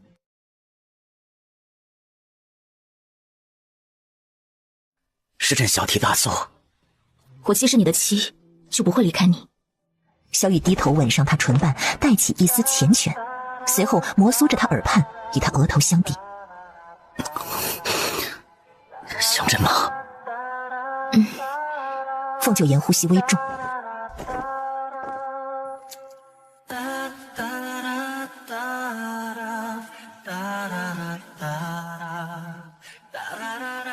次日清早，萧玉起床时已经不见凤九言的身影，一定又是早起练功了。刘世良端着盆热水进来。皇上，皇后娘娘一早就去天牢了。萧玉眉头皱起。天牢？东山国派使臣来南齐，是为了救你。救我或者杀我，这并没有分别。先生可愿留在南齐？皇后娘娘难道是舍不得在下？我知，你想将澹台家的兵法机关术发扬光大。澹台家这一代，除了你，皆为平庸之辈。如果连你也死了，便无人撑得起澹台家。皇上与本宫皆欣赏先生大才，若你留在南齐，便任职教武堂，助我南齐一统天下。届时你与澹台家都将名垂青史。南齐竟然有如此野心吗？未免有些太过于不自量力了。你有何理由说服我留在南齐，为南齐效力呢？其一是凭着你我过往的交情，其二，本宫已将你的事传告天下，诸国皆知。你澹台眼为了诸王，将他们牵扯其中，将他们置于危险而不告知，只要你出了南齐，必死无疑。其三，你胸怀大志，只有我南齐能助你上九霄，先生与南齐可互相成全一番霸业。皇后娘娘，就算我真想留在南齐，东山国可不是善茬啊。只要先生愿意，东山国的使臣带不走你。你难道不恨我挑起争端吗？福祸相依，这天下也该易主了。你的所作所为不过是让它早些发生。本宫给你2天时间考虑清楚。天牢外，凤九言刚走出来就见着萧玉，萧玉亲自来接他，怕他有什么差池。你去见澹台眼了？是，我想劝他归顺南齐。他岂会真心？顺应他所求，他就会拿出真心来。再者，我要的从来是论迹不论心。皇上以为如何？此人可用否？朕惜才，若不能收入麾下，就不能便宜了别国。我定竭尽所能，为皇上留下这智囊。皇上，驿馆那边有百姓生事，使臣们被绑了起来。诸国使臣来齐，在驿馆下榻。百姓们听闻此事，仇恨心驱使下，成群的跑到驿馆闹事，要好好教训这些使臣。百姓们发泄了一通，很快被官府镇压。附近酒楼2楼雅间里，东山国的2名使臣站在窗边，将驿馆内发生的事尽收眼底。其中一人庆幸：袁将军，还真是幸好我们没有住在驿馆，否则恐怕也要出事。这些齐人还真是蛮横不讲理啊，居然连使臣都敢打。救国师要紧。袁战没有多言，只是一味盯着那驿馆。皇宫，长公主入宫来找皇后。大夏使臣可有找过你？找过，本公主一律不见。他们还托人给我送礼，也是狗急跳墙了。从前他们可没给过我一个正眼，这次死到临头，倒想得找我求情了。公主不与他们牵扯，很好。此外也要多加提防，免得他们走投无路之下怀恨在心，对你不利。皇后这样关心我，我都记下了。你也要多加小心啊。听说你今早去天牢了，身边还没带什么侍卫，这怎么行呢？萧琪，你来做甚？这话长公主就不爱听了。我来看看皇后啊。倒是皇上国务繁忙，来后宫做什么？你出去，朕与皇后有话说。萧琪就是看不惯他这副霸道样子，他置若罔闻，拉着凤九言的手说：皇后，我同你说过没？别看他现在这样，其实啊，他小时候的糗事可多了，6、7岁的时候还在床上画图呢。萧玉和萧琪是越发不对付，他万万没想到萧琪在九言面前这般诋毁他。还有，他和皇兄们出去玩，别人的衣裳都是好好的，偏他的总是弄破，就破在屁股后面，露出冬日里的小花裤，害怕被父皇责骂，就倒退着走。再长大些呢，他就喜欢和小宫女玩。胡言乱语，朕何曾做过这种事？长公主不让萧玉好过，被带走时，他还挣扎着回头嚷嚷道：人家小宫女不跟你玩，你还趴在地上耍赖呢！皇后，她可会打滚了。萧玉的脸色如同墨水一般黝黑。把他的嘴堵上！陈吉慌不择手，旋即直接把人打晕了。殿内，萧玉还想着如何向凤九言解释，却见他坐在椅子上，似乎在憋笑。你小时候的事儿，我还挺爱听的。萧玉都要被萧琪那张嘴气死。莫要听他瞎说，他就是嫉妒朕，恶意给朕抹黑。我想象不出你为了和小宫女玩，在地上撒泼打滚的模样。朕没有做过，分明是他，瞧见哪个侍卫长得俊就缠着人家，还要父皇只给他做驸马，成天挂着2条鼻涕，哪个不嫌他？朕的衣裳也是他剪破的。凤九言算是看出来了，在抹黑对方这一点上，这姐弟俩如出一辙。你来找我有何事？朕打算午后接见使臣，想让你与朕一道去。好。他明知使臣们挨了打，今日就召见他们有些损，不过凤九言喜欢。还有一事，营卫中你可有用得惯的，安排几个做你的侍卫。还是500吧。今早我去看过500，他也差不多痊愈了。500对你忠诚，确实可信。不过光他一个也不够，营卫中再挑一个。多谢皇上好意，但是不用了。九言，长公主的婚事你上些心，她也该嫁人了，毕竟是朕的皇姐。朕希望他有个依靠。萧玉面上找不到一丝破绽。自然，他再不嫁人，子嗣上就别想了。没有孩子，给他再多封地也没人继承。提到子嗣，时辰还早，他径直将凤九言从椅子上抱了起来。皇上，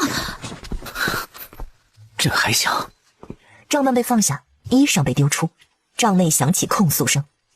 且慢，国事都处理好了吗？您这样急色，成何体统？绵延皇嗣也是国事，这如何就做不到了啊？随后里面响起令人面红心跳的动静，这动静持续许久。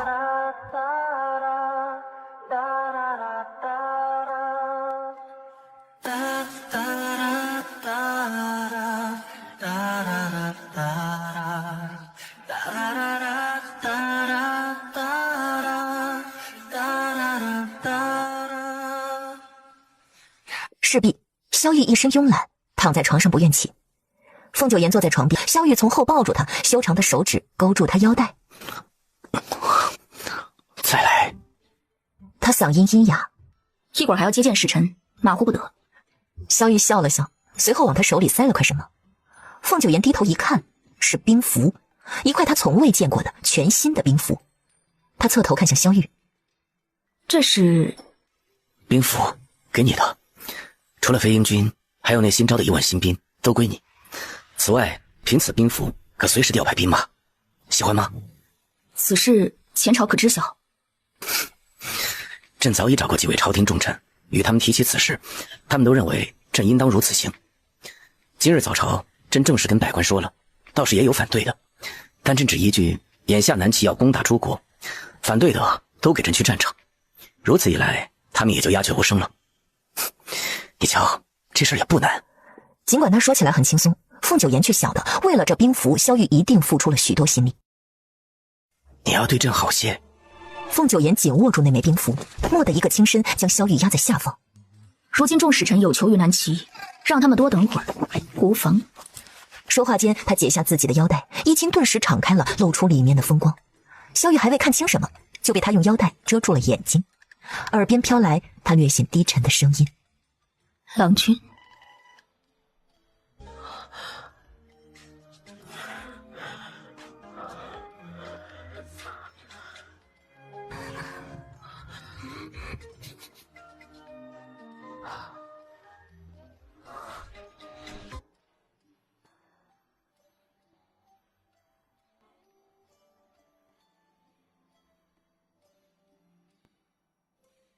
”7月里，天气不似6月炎热，却也格外闷热。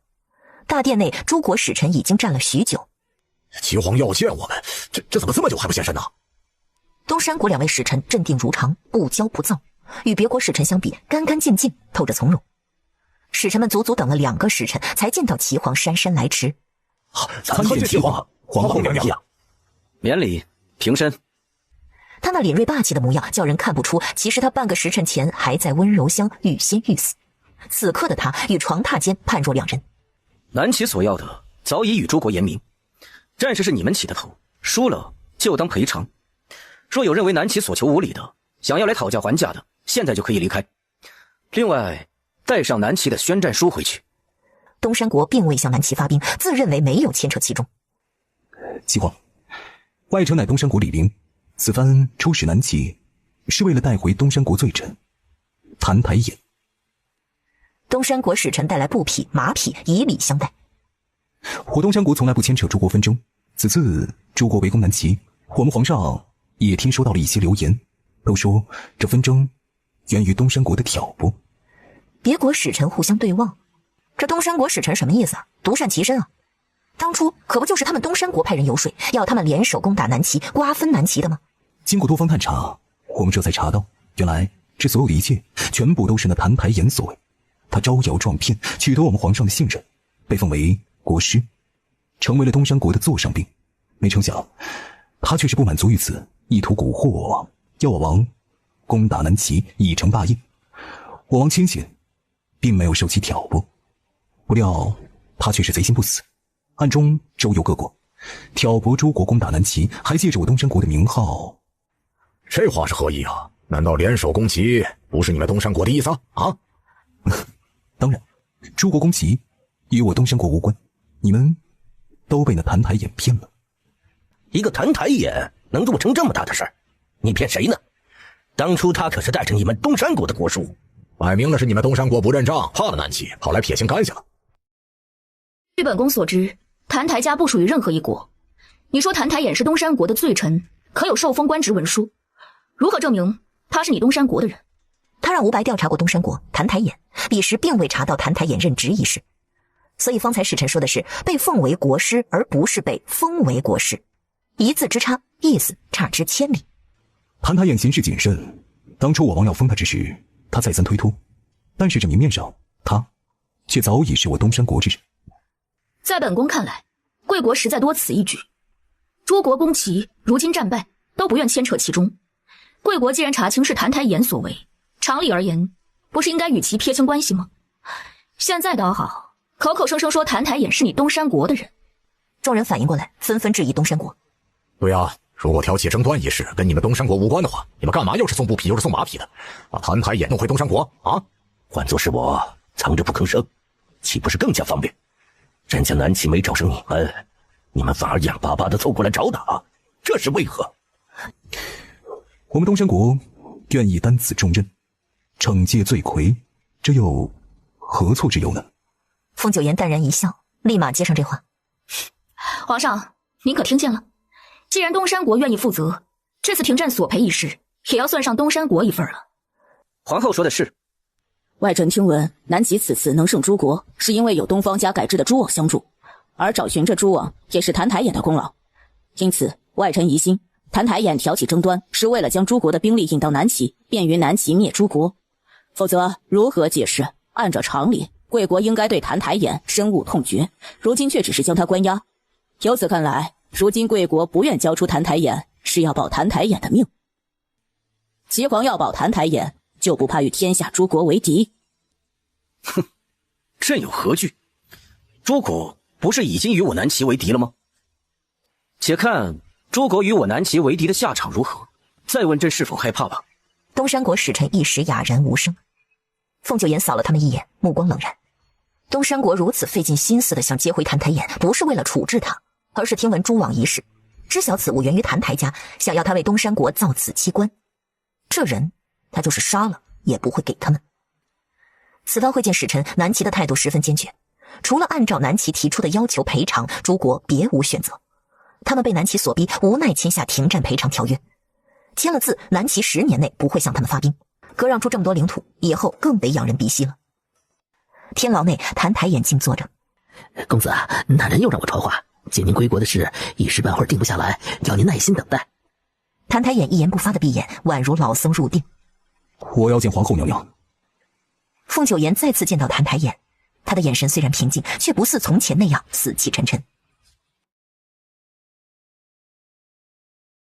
凤九言回宫后，就将谭台眼的抉择告诉了萧玉，也同他说了天牢内部的腐败。竟有这等事！稍安勿躁，我已让人去彻查了。朕要杀尽那些受贿好利之人。谭台眼的事，您怎么看？要答应他，让他见东山国使臣吗？你怎么想？我认为答应他也无妨，但是得安排人在暗处监视，谨慎些总是没错的。要不说我们是夫妻呢，总能想到一块儿去。宫外，不如再多花一些银子，让人帮我们劫狱，如何？不行，这太铤而走险了，机会渺茫。那怎么？总不能干等着？太迟了，南齐不会放过谭台眼，我们怎么都带不走他。皇上想要的不是谭台眼，而是会制蛛网的谭台眼。不是还有个东方家吗？阁下可是东山国使臣，奉皇上之令，带你天牢见个人。天牢，久违的师徒相见。师父，我不再是你师父，也不会再为东山国做事。这是为何？我已经找到了我自己的道。您的道就是叛国吗？我谭台眼只属于强国，天下大事终将归于南齐。今日相见，便是要告诉你，别再执着于寻我，你该去寻你自己的道。谭台眼，皇上早料到你朝秦暮楚，如今你背叛东山国，就不怕体内的药人之毒发作吗？哼，什么道？只怕是情关难过吧。谭台眼，叛国者不会有好下场。你想安然留在南齐，哼，且看齐皇能否容你，亦或者看在师徒一场的份上，我亲手替你解决了那祸端，成全您的道心。谭台眼只一抬手，袁战就猝不及防地被那强大内力掀飞。再一抬头，只见谭台眼已经破开牢门的锁，朝他步步逼近。你知道我为什么要见你？我就是因为我知道你并不安分。袁战，你的命是我救回来的，你又怎敢违抗我，对我不尊呢？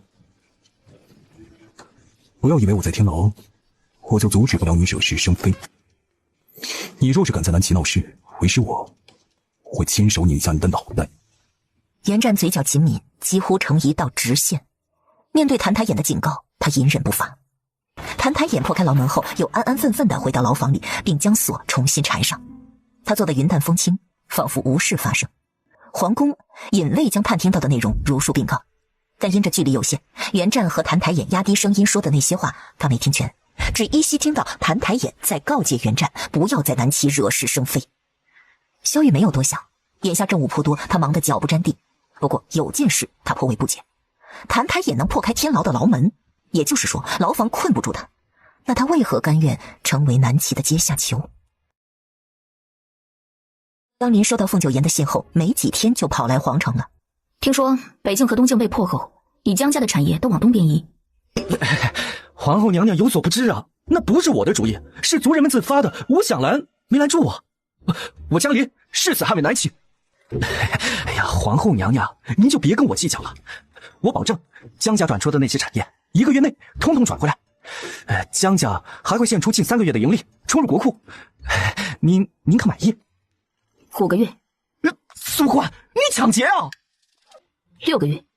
他清楚得很，这几个月江家发的是战争财。江林赶忙认栽，成，6个月就6个月，绝对不能再涨了。哼，苏欢这没良心的，跟皇帝如出一辙的狮子大开口。6个月的盈利我给。听说南齐这次得了不少赔偿，其中就涉及到诸国的商道，你看能不能先考虑我们江家啊？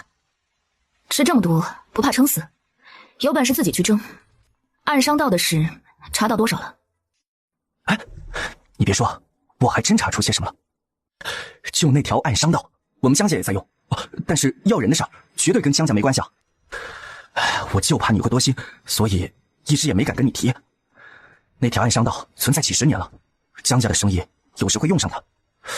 我查到的是，前几年这要人生意尤为猖獗，但最近不知怎么了，就好像收到了风声似的，已经许久没有动静了。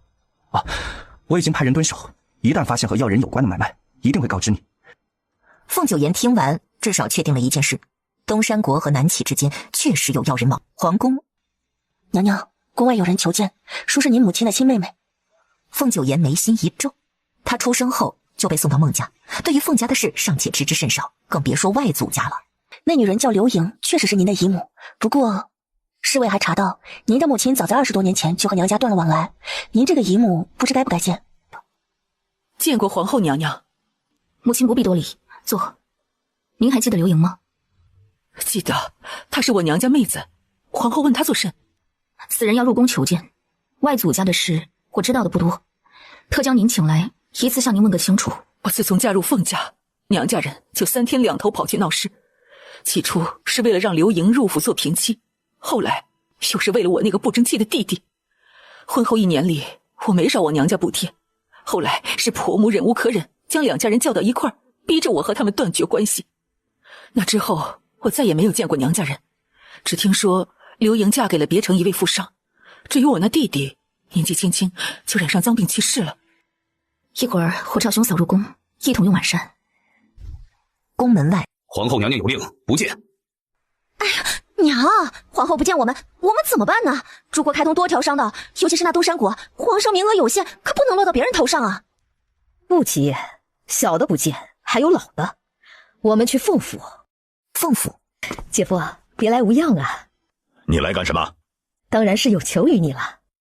他说话很直接，就像当年他爬上凤父的床。送客。凤林，你若敢赶我走，我就去外面喊你当年是怎么糟蹋我的。凤父气的直咬牙，自己糟蹋他，分明是这贱人不要脸，给自己下药，糟蹋了自己。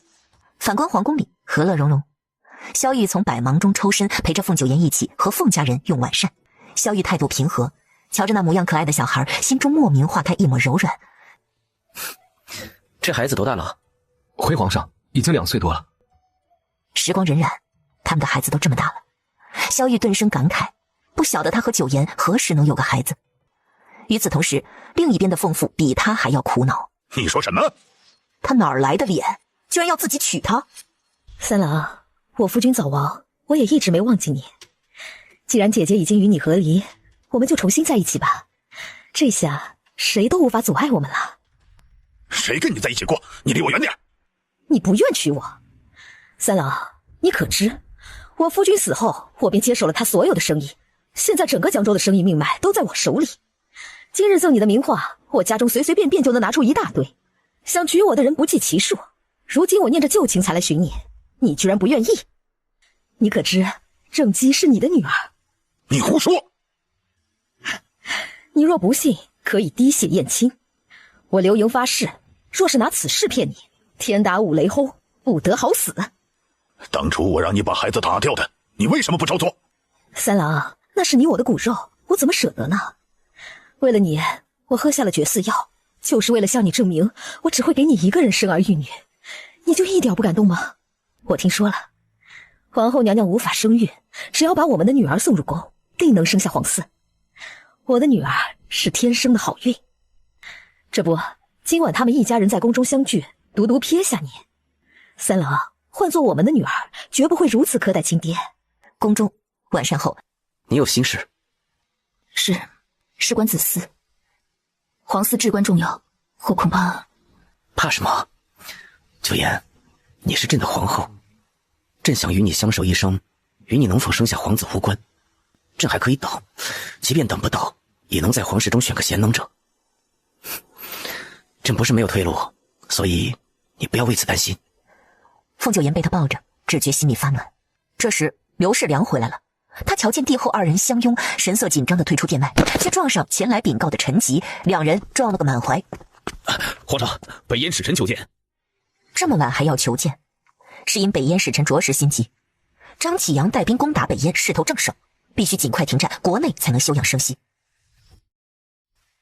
宣城，祝国公看到手谕，才放了那些北燕将士。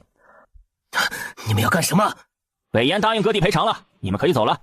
不可能！怎么不可能啊？不止割地，你们北燕使者还说了，只想带走那些将士，不要你这废地了。朕是皇帝，谁敢废了朕？放朕出去，让那该死的使臣来见朕。废帝看见所有人都走了，才意识到他真的被丢下了。老东西，我可是你亲儿子，你居然这样对我！晚间，永和宫内殿的床榻上，云雨出现。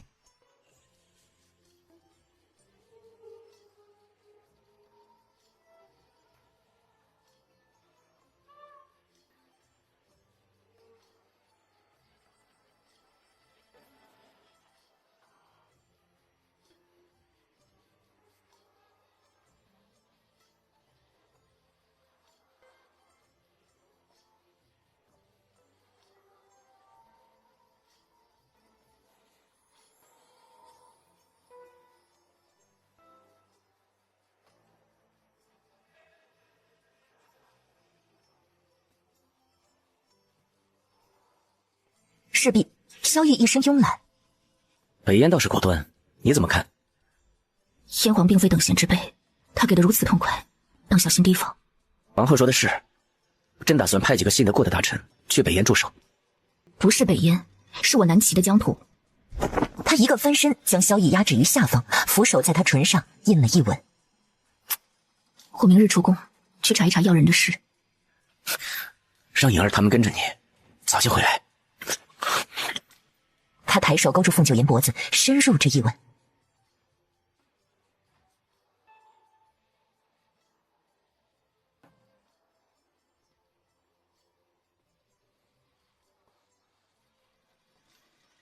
娘娘，凤家不太对劲。什么事？已经连着好几天了，属下总是瞧见一个女人进出凤府，有时还跟您父亲一块儿，两人的举止可不寻常。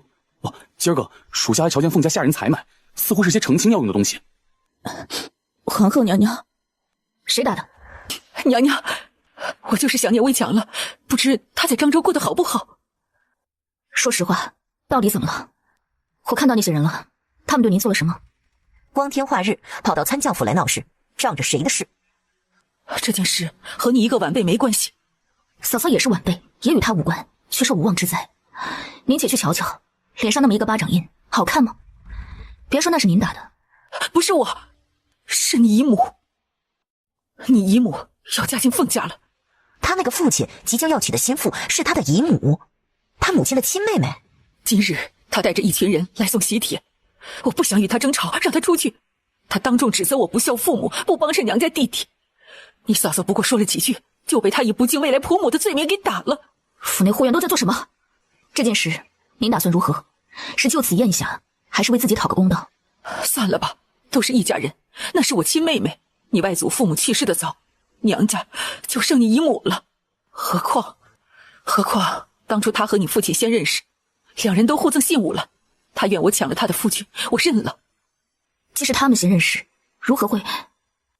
这都是男人惹的祸。凤林起初瞧上你姨母，后来上门拜见乔将我后，又说要娶我为妻。就是他这般三心二意的人，害得我们姐妹失和。如今他想娶谁便娶谁，娶了你姨母，我都安心了。凤府，你要娶谁，本宫管不着，但管好你的人。话落，他一个眼神递给吴白，揪住凤府的拐角，随后抡起胳膊就是一耳光。你们这是干什么？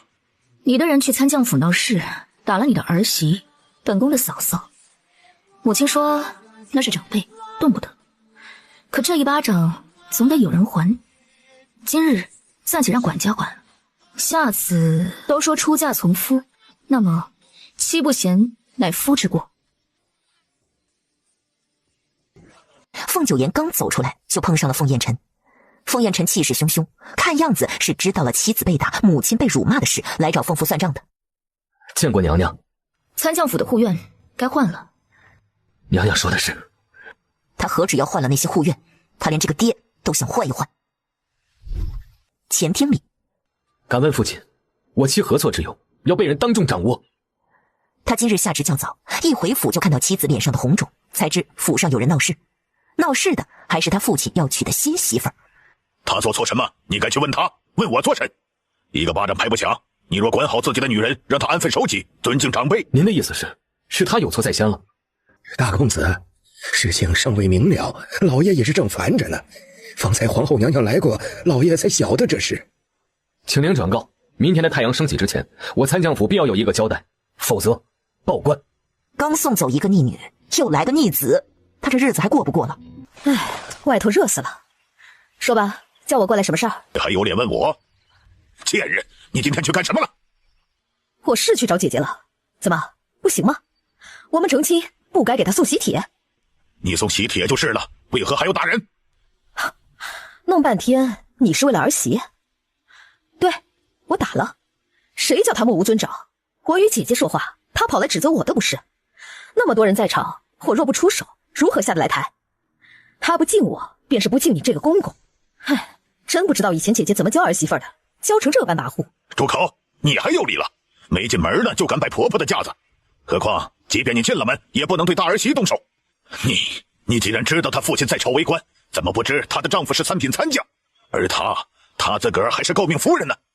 殴打诰命，罪加一等。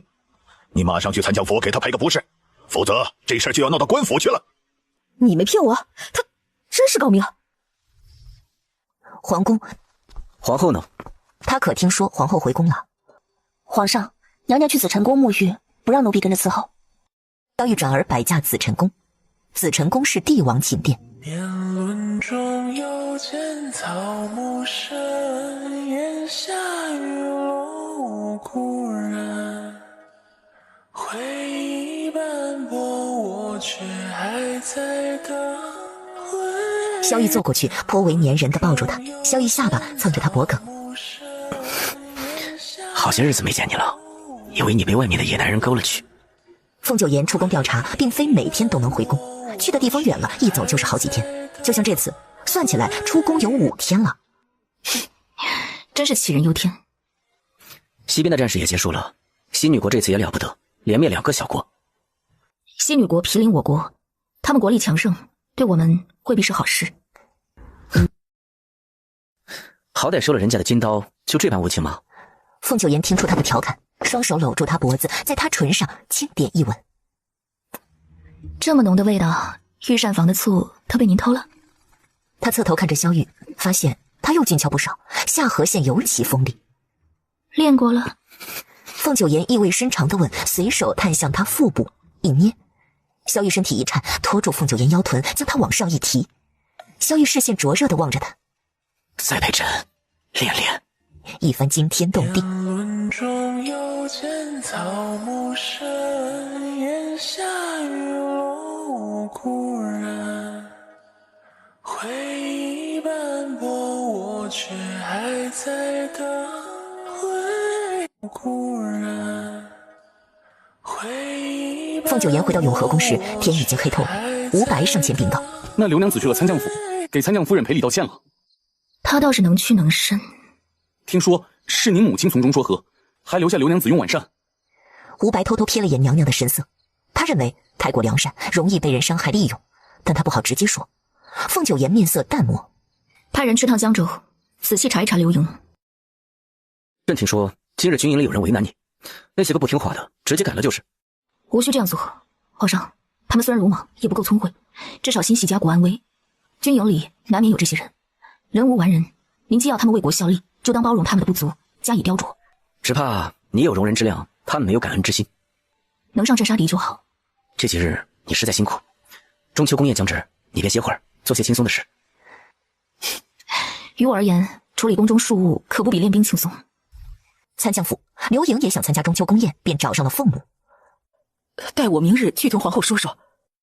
到底是亲姐妹，阿姐，我就等着你的好消息了。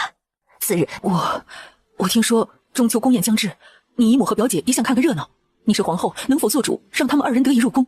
您可知晓，姨母为何不嫁别人，偏要嫁入凤府？您以为当初外祖父他们为何要送姨母进凤家做平妻？还有，天下间的男子，薄情者多过痴情者。即便姨母想与父亲重修旧好，父亲又如何愿意娶她？他当年就是在您和姨母中选择了您，怎么到如今后悔了？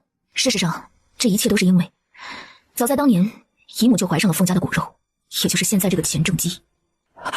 九言，这是真的吗？他们真的是，我不会拿这种事骗您。阿颖，别再试图瞒我了，当年发生的事我都知道了。你算计凤玲，怀上她的孩子，最终还是没能如愿嫁进凤府。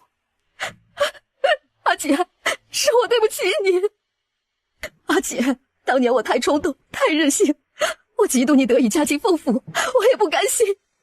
明明是我先认识的凤玲，明明我与她已经私下定情，就差最后一步，她却在上门求亲那天突然变了心，转而要娶你。我那时刚及笄，家中爹娘和姐姐宠着，根本承受不住这种事儿啊。如今事情都过去了，说开了也就没有疙瘩了。现在就当是他把一切还给阿英了。1个时辰后，刘盈回到客栈。娘，姨母找你是不是为了中秋宫宴的事儿？晓得我们坐哪个席位吗？不知道是谁查到你的身世，姨母已经知道了。什么？娘，这可怎么办呢？到底是谁？是谁害我们？你姨母从宫里出来后，就来质问我当年那些事儿，定是皇后告诉了她。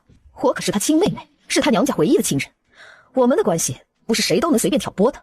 没人比我更了解她，她就是容易心软。今儿在阿姐面前下跪，又流了那么多泪，足以打动她了。你就这么相信她，原谅她了？皇后，阿莹当初年纪小才会做错事，再说了，当初也是我对不起她，所以我不想再计较过去的事了。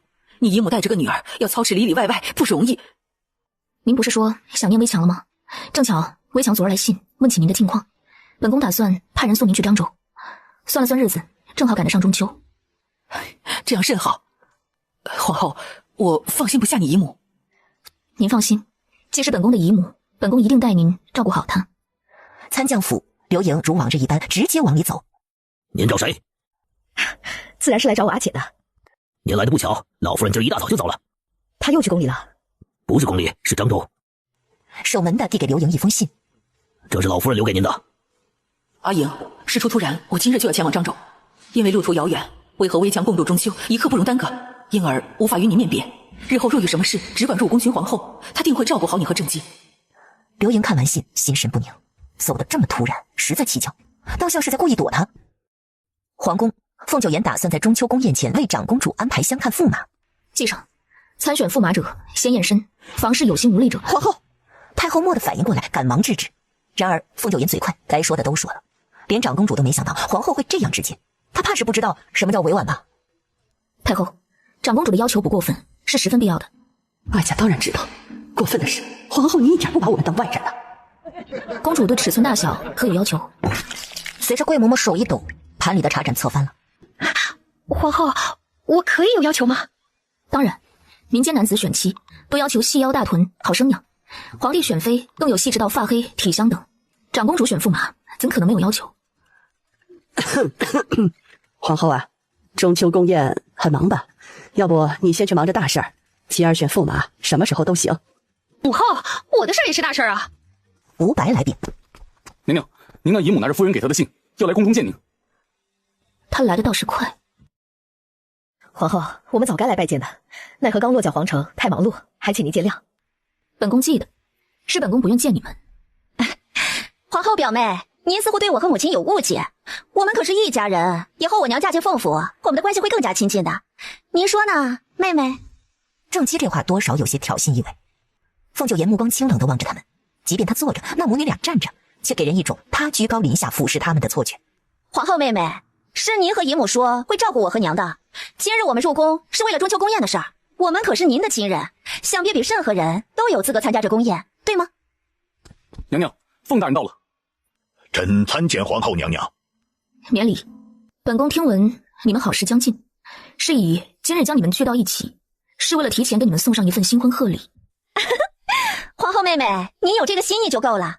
其实我娘做生意，金银首饰、名家书画，什么都不缺。我也是不稀罕那些俗物，只想一家人好好的，彼此扶持。妹妹，虽说您如今是皇后，可您是女人，位分再高也得靠娘家。就比如这中秋宫宴，其他妃嫔的家人都入宫赴宴，偏偏您没什么娘家人，只怕……放肆！皇后娘娘还没说什么，你就如此多嘴，实在是没规矩。父亲大人常年担任卫尉卿一职，掌管仪仗帷幕公用，几年来并无差错，也算有功。本宫向皇上提议，也该给您派个别的差事，让您多添历练。皇上答应待您成婚后，就任江州司马，特赐恩典，让您的妻儿跟着回去。司马，朝中人尽皆知，这司马一职说是被派往各地协州郡专员处理政务，其实都是被贬谪的官员。不，我不要回江州！你不孝，你怎能这样对待父亲？你根本是要赶我们走！我要告诉姨母，我要告诉姨母！你们以为本宫为何要将他送去漳州？在你们去江州前，绝无可能再见到本宫的母亲。你做了什么？你又干了什么？三郎，我真的什么都没做。明人不说暗话，皇后娘娘此举就是要把我们一家人赶出皇城。可你凭什么？我娘没有做错事，我爹也没有，那你就是以公谋私。放肆！对皇后娘娘出言不逊，按宫规斩过50。真当本宫什么都不知道？刘盈，你当年算计别人的夫君，想利用孩子进门，可惜没成。如今就想让你的女儿如法炮制，本宫说的可对？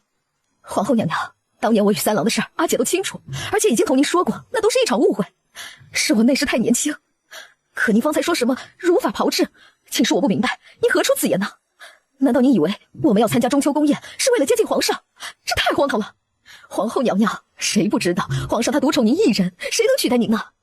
我们正姬早在江州就嫁过人，可惜跟我一样，都是命不好，丈夫死得早，生下2个儿子1个女儿，都被婆家抢了去，还把她赶了出来。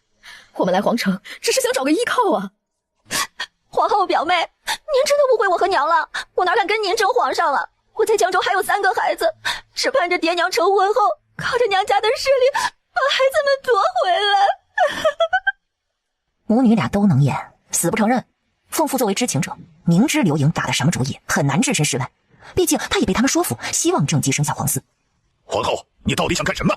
难道我跟你娘和离后就不能随自己心意再娶吗？你为何要来阻挠？阿莹说的不错，我与她真心相爱，当年如果不是被你娘所护，也不会和她分开。如果你是想给你母亲出气，那大可不必，我们没有对不起她。若要人不知，除非己莫为。来人，送他们出宫。永和宫外，凤父还嚷嚷着要见皇上。我说，凤大人，您真以为娘娘没有证据，不晓得你们那点心思呢？娘娘没有明说，是给你们留点体面。事实上，娘娘早已查到，刘盈母子于前几日买下春宵伞。春宵伞，凤父再清楚不过了。当年刘盈就是对他下了春宵伞，才与他做了一夜夫妻，并怀上了孩子。就算我们买了那东西又如何？谁说我们就是用在……住口！凤父怒斥：用在皇上身上吗？再说下去，整个皇宫的人都要知道。你们不会以为隐卫和暗探都是摆设吧？倏然间，刘盈细思极恐，难道客栈里有探子？胡白说凤大人在外吵着要见您，朕已经让他们都滚了。圣驾忽然至，都无传报声。朕刚到永和宫附近，就听见他们嚷嚷，遂让侍卫驱逐了他们。九言，你父亲要娶你姨母为妻，连朕都觉得荒唐。不止如此，他还要将正姬送给您，给您生个皇子。什么？萧玉脸色一黑，他们还敢做这种事儿？萧玉没想到那母女俩敢把主意打到他身上，他只让侍卫将他们驱赶出宫，还真是仁慈了。这样重要的事，你怎么没有早些告诉朕？比起朝廷政务，这事儿不算重要。如此说来，朕没有被他们母女算计，多亏皇后英明保护了朕。你晓得就好。难怪你提议让你父亲去江州做司马，原来那个时候你就知道那母女俩不怀好意了。你父亲是如何想的？朕岂是那种来者不拒的人？病急乱投医。朕寻了一名神医，明日让他入宫给你瞧瞧，可好？他怕九言讳疾忌医，怕他多想，以为自己等不及想要孩子。好。凤九言并未多心。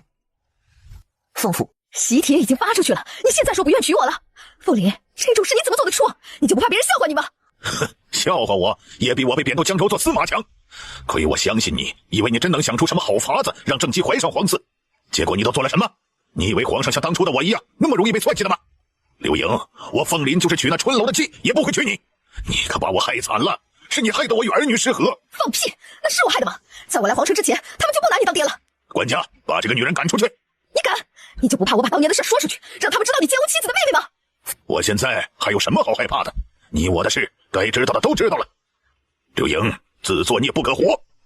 刘盈被赶出去后，凤府的大门被用力关上。回客栈的路上，刘盈看到悬赏，眼神微怔。这画上的半只玉簪看着熟悉。等一下，这不就是他刘家的东西吗？但刘盈有着从商多年的经验，他敏锐地察觉出这悬赏大有来头。示意他立马回到客栈。我们这就回江州。天娘和阿弟去世后，他们留下的东西都被送到他江州的家里。他这次来皇城，只带了些金银细软，示意想找到那半只玉簪，还得回趟江州。日中秋节至，宫中设宴，宴请文武百官。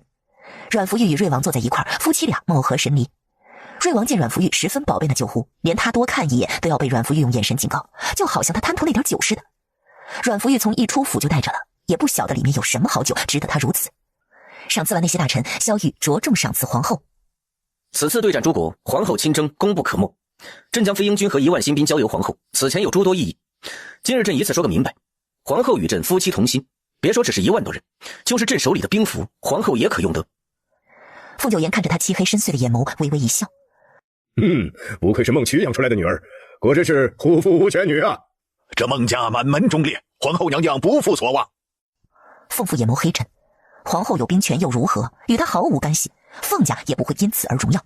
还好自己已经去信给刘氏，就是不知刘氏收到后是否会帮自己说情，让他免于被外派。漳州，不如在漳州多留些时日，也好让微强陪陪你呀。女儿成了家，就该顾着他们的小家了。何况我也有些事要做，说起来还要拜托亲家。何事？但说无妨。我想寻些助孕之药。这皇后，我想为皇后求药。微强是绝无可能再怀上孩子了，可九言还有的救。他作为母亲，在九言小的时候没能为其做些什么，如今他无事一身轻，总算可以为女儿们做些事。即便他只有一个人，又不懂药理，力量微小，可他还有2条腿，可以走遍大江南北，他还有1张嘴，可以询问各个神医。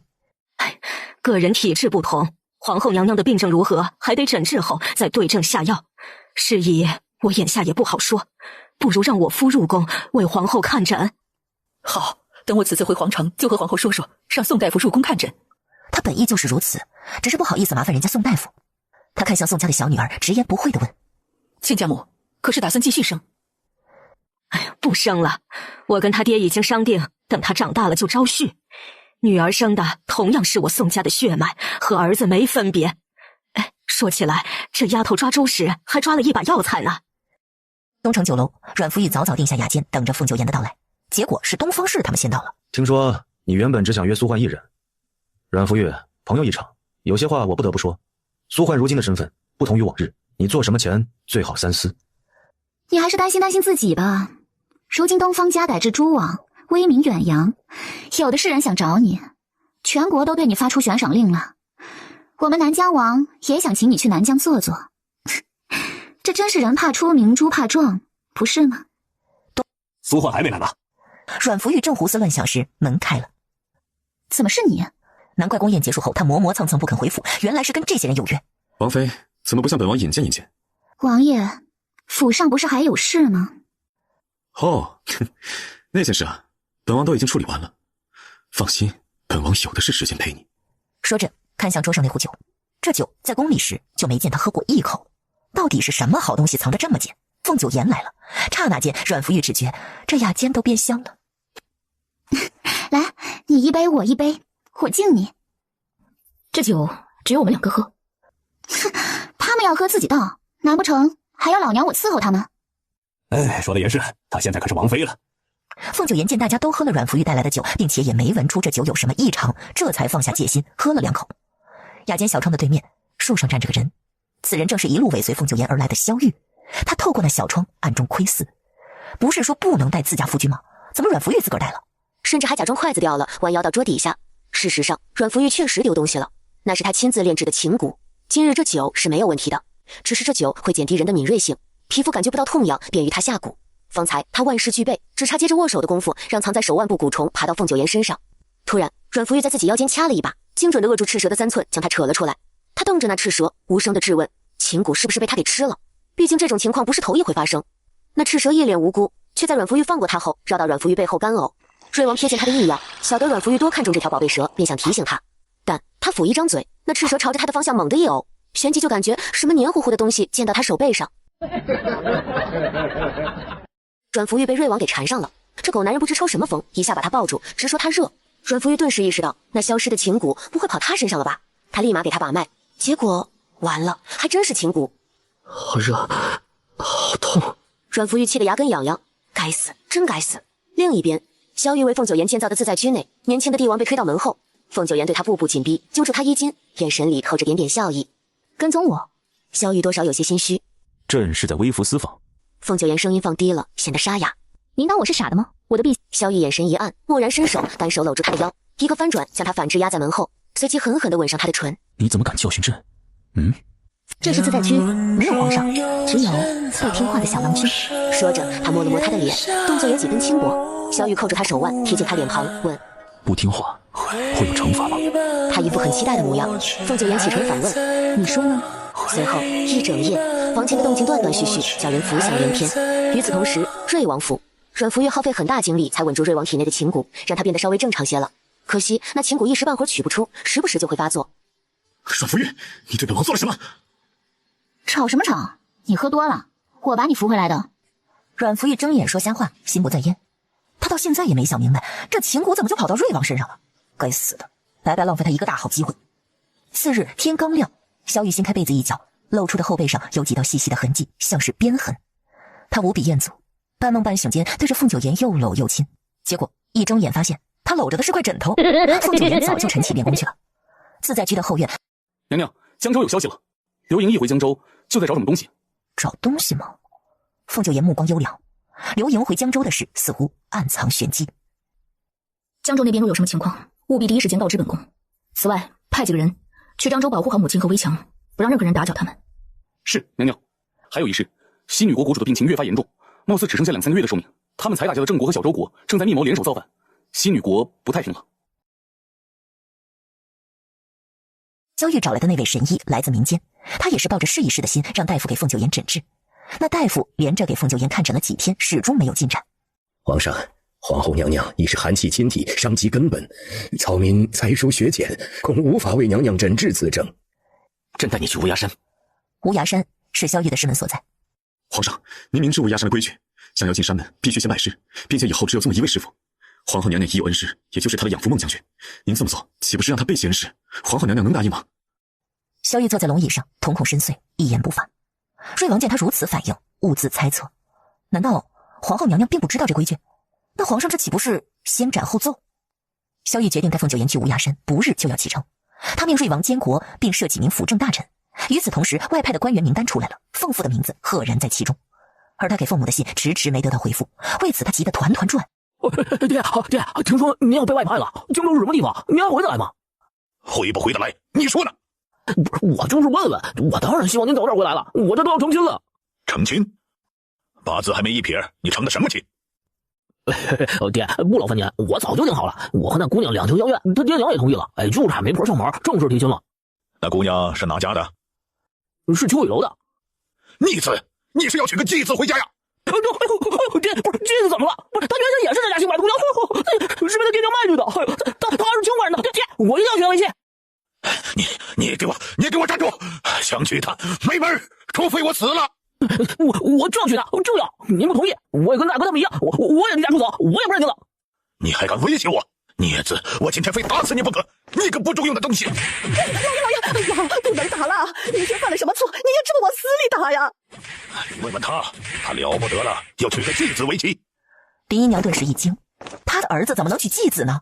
于是原本只是凤父一个人在动手，现在又多了个林姨娘，两人左右夹击，凤明轩一点退路都没了。凤明轩挨了顿打，还被赶出了家门，他无处可去，只能入宫找皇上借腹。之后，凤明轩才得以面见圣上。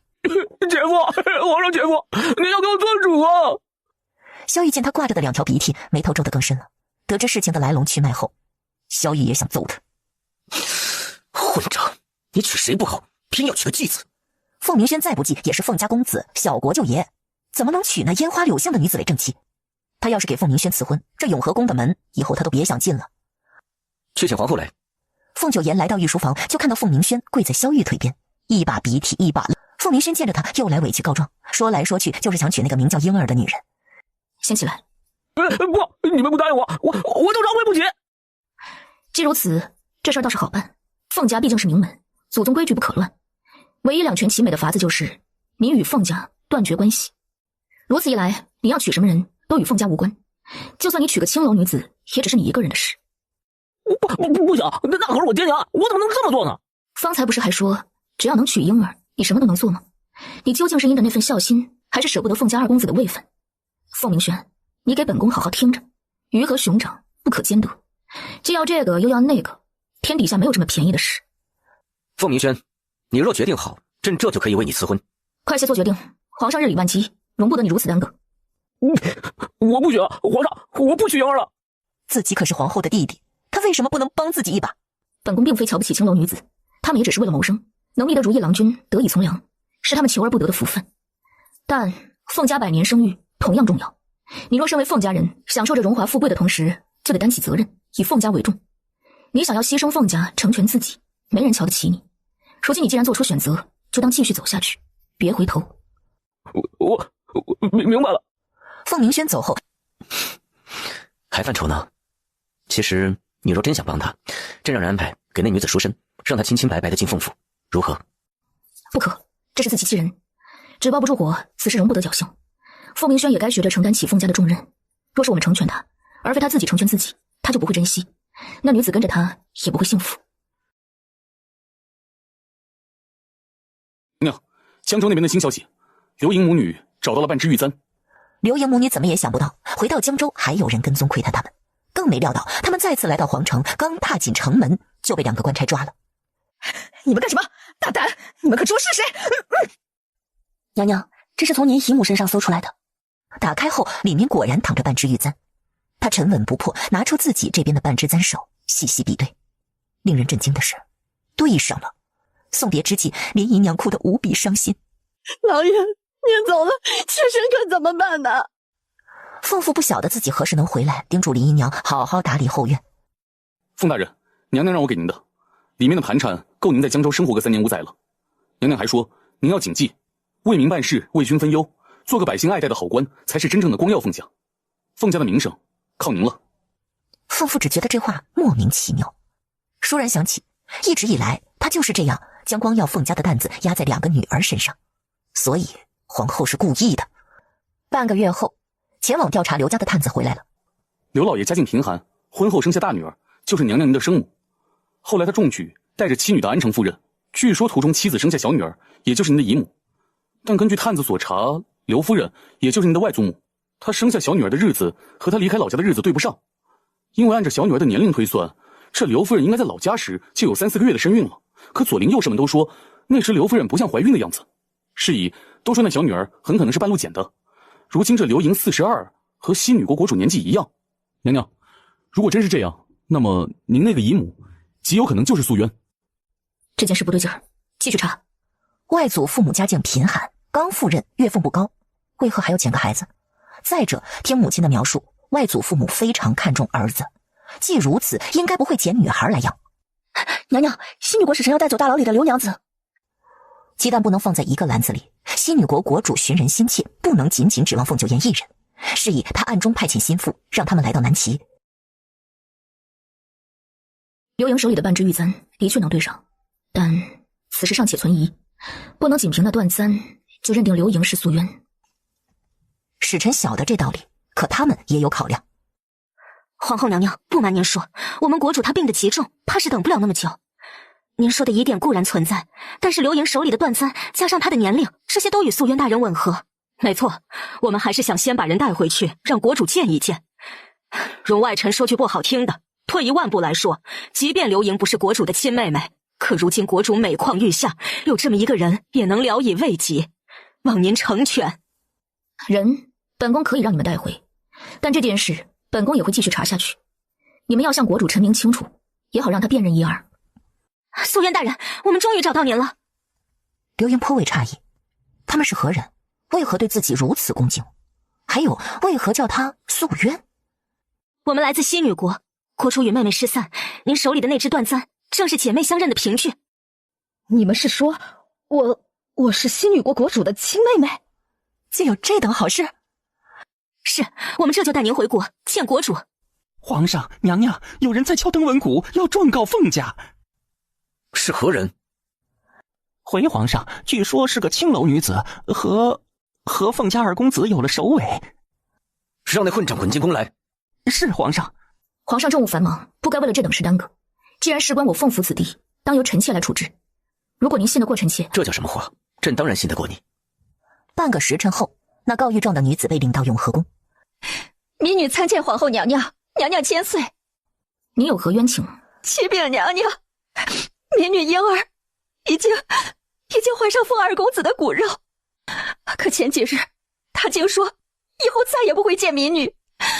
为这腹中的孩子，民女如今找到凤府，府上二公子的亲娘出面威胁民女打落胎儿，不让民女再进凤府的大门。皇后娘娘，民女实在冤屈，请您为民女做主啊！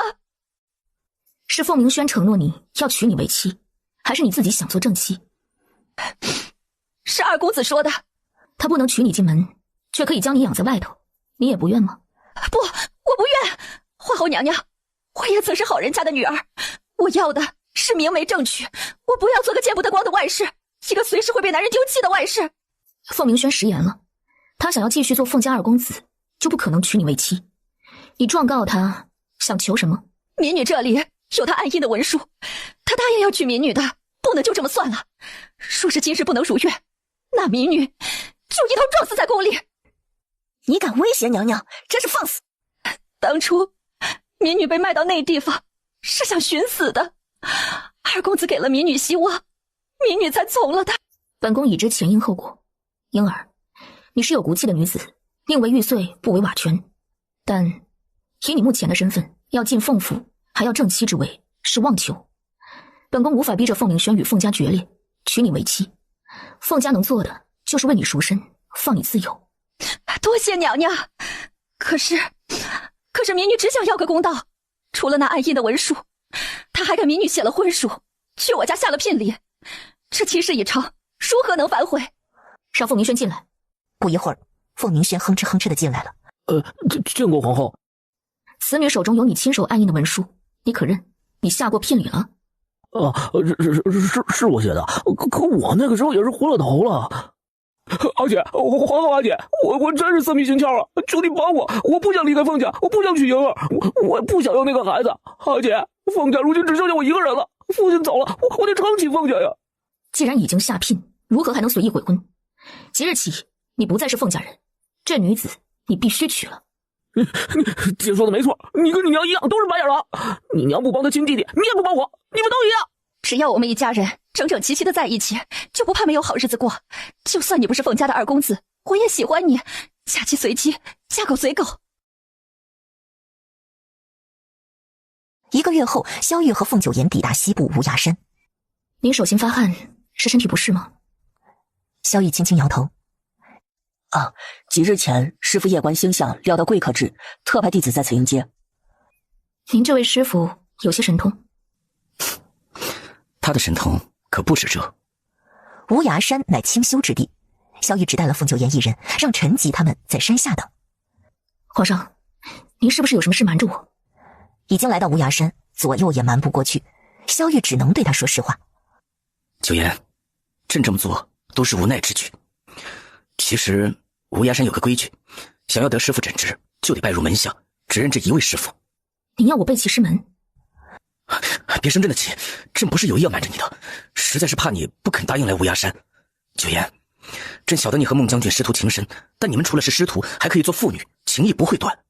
我不认同。这都是为了治病，朕已经告知了孟将军，他也同意了。九言，就当是为了朕，先拜师。凤九言没有作声，只是决绝的淡漠的望着萧玉。如果是为了段怀旭，你是不是就愿意了？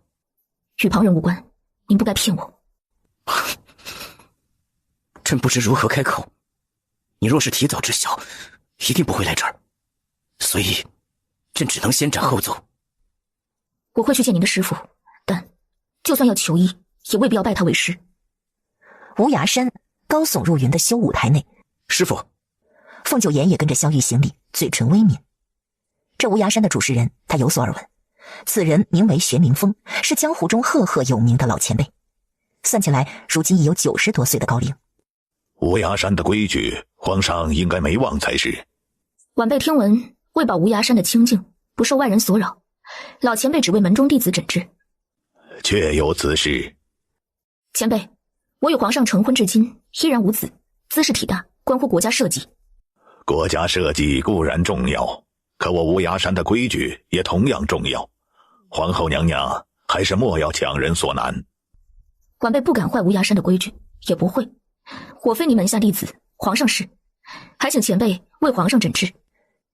皇上似乎伤了根本，难以使女子有孕。高台上的玄灵峰笑容微凝，别说玄灵峰诧异，就连萧玉自己都很震惊。他的身体好好的，从未出过差错。转念一想，他恍然大悟。是，请您为弟子诊治。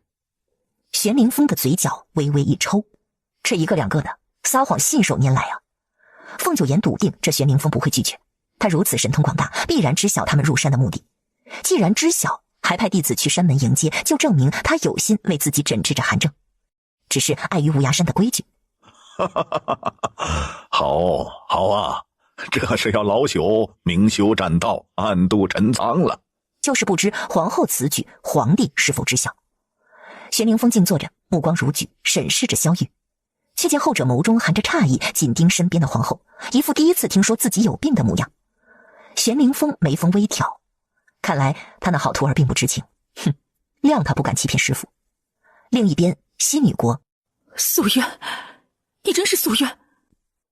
我真是你的妹妹，可我们长得也不像啊。郑姬的心砰砰跳，完了，这肯定是弄错了。双生姐妹怎么会一点不像呢？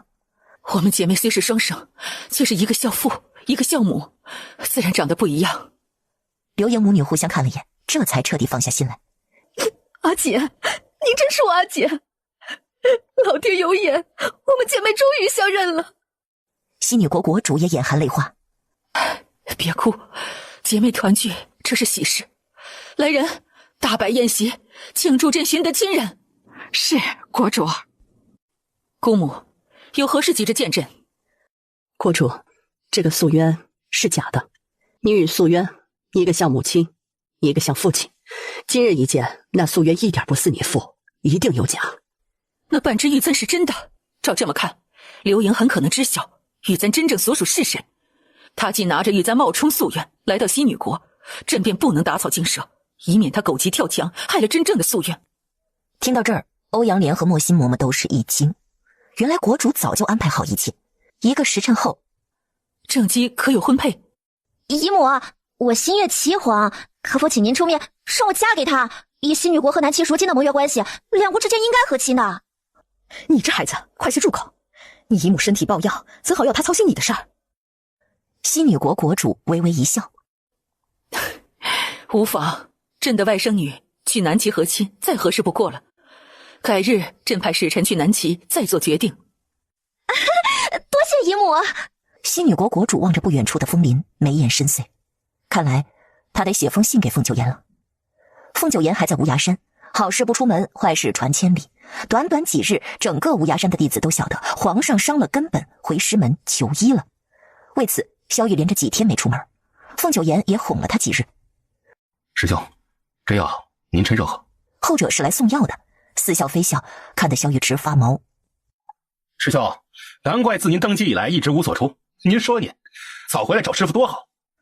萧玉沉着脸，九言，该喝药了。这药对外称是给他喝的，实际上都是为凤九言熬的。凤九言端起药碗，眉头都不皱一下，大口大口的喝，几息之间碗就见了底。这药萧玉尝过一点，非常苦。难为你了。小郡主也是苦于寒症，您可带她来过无涯山。当年太医有能力救治，无需舍近求远。再者，萧雅的寒症与你不同，她所需的药材无涯山内找不到，来找师傅也是突然。如今能够保住她一命，已是万幸，朕无他求。九言，多谢你。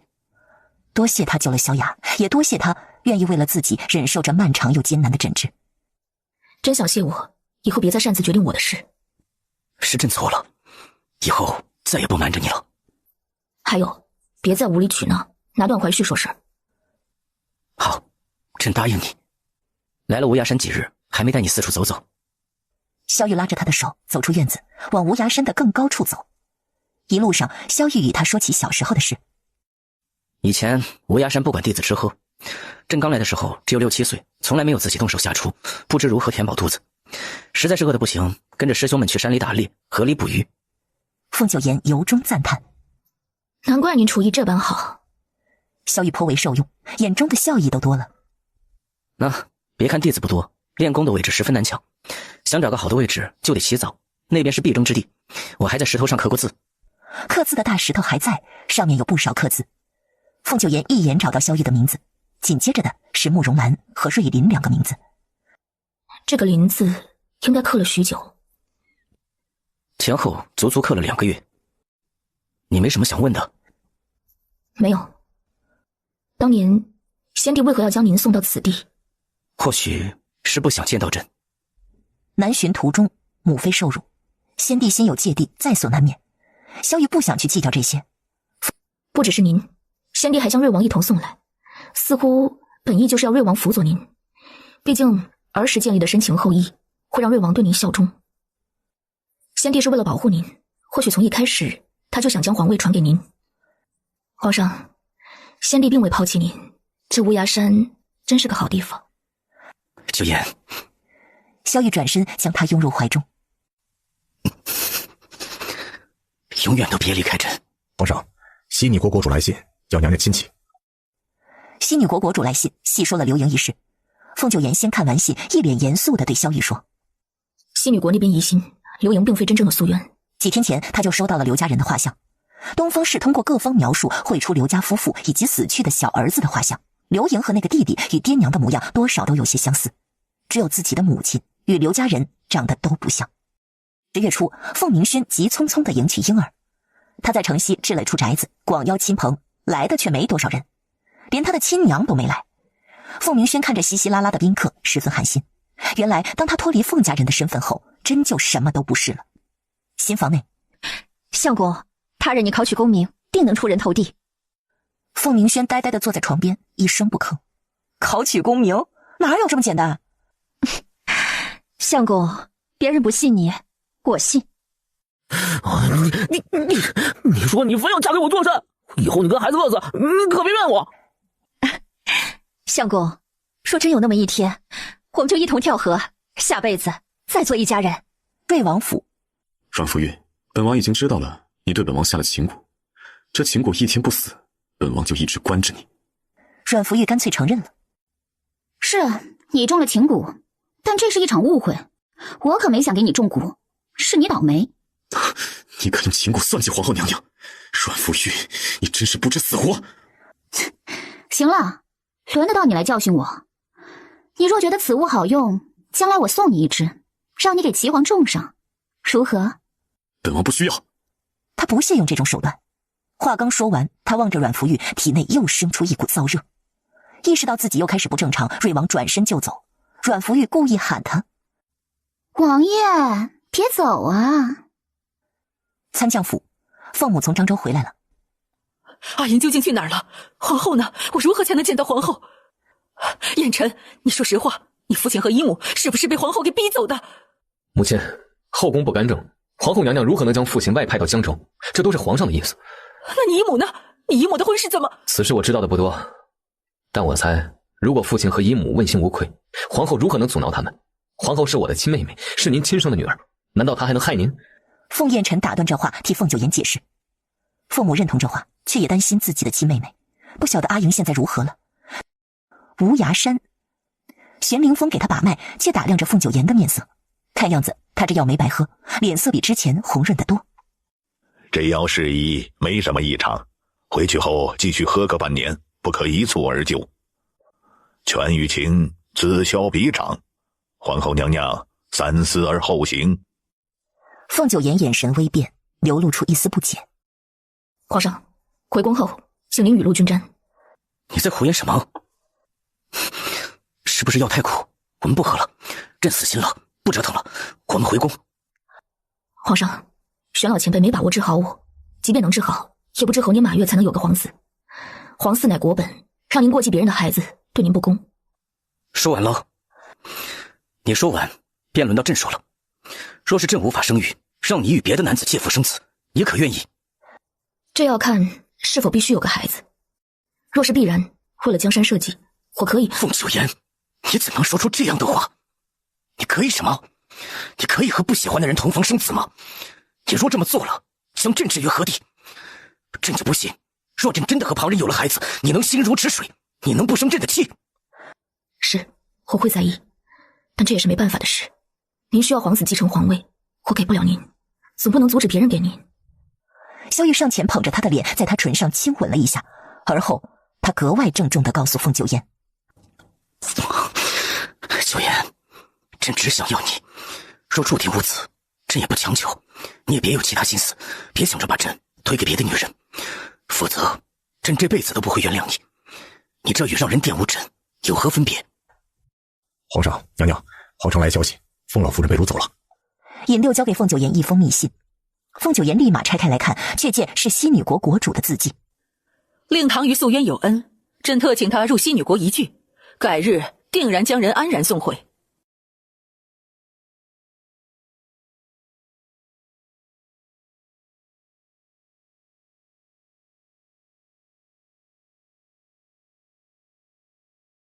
半个月后，西女国，这是我们的国主。见过国主，无需多礼，赐座。下方位，国主的姑母欧阳莲，此时一瞬不瞬地盯着凤母，像，真是太像了，尤其那眼睛、那鼻子，都像极了他死去的弟弟。难道此人才是真正的素渊？凤母心中忐忑，哪怕坐下了，也是如芒在背。西女国国主为了什么要千里迢迢地把他绑来？莫不是想要威胁九妍，谋求南齐的土地？娘，吵吵嚷嚷的干什么？娘，姨母竟然把那个女人找来了。哪个女人？就是我那个假姨母啊，人已经来宫里了。什么？刘宁的贱人来了？娘，她要是知道我打算和亲南齐，肯定会在姨母面前说我坏话，不让我和凤九妍争皇上的。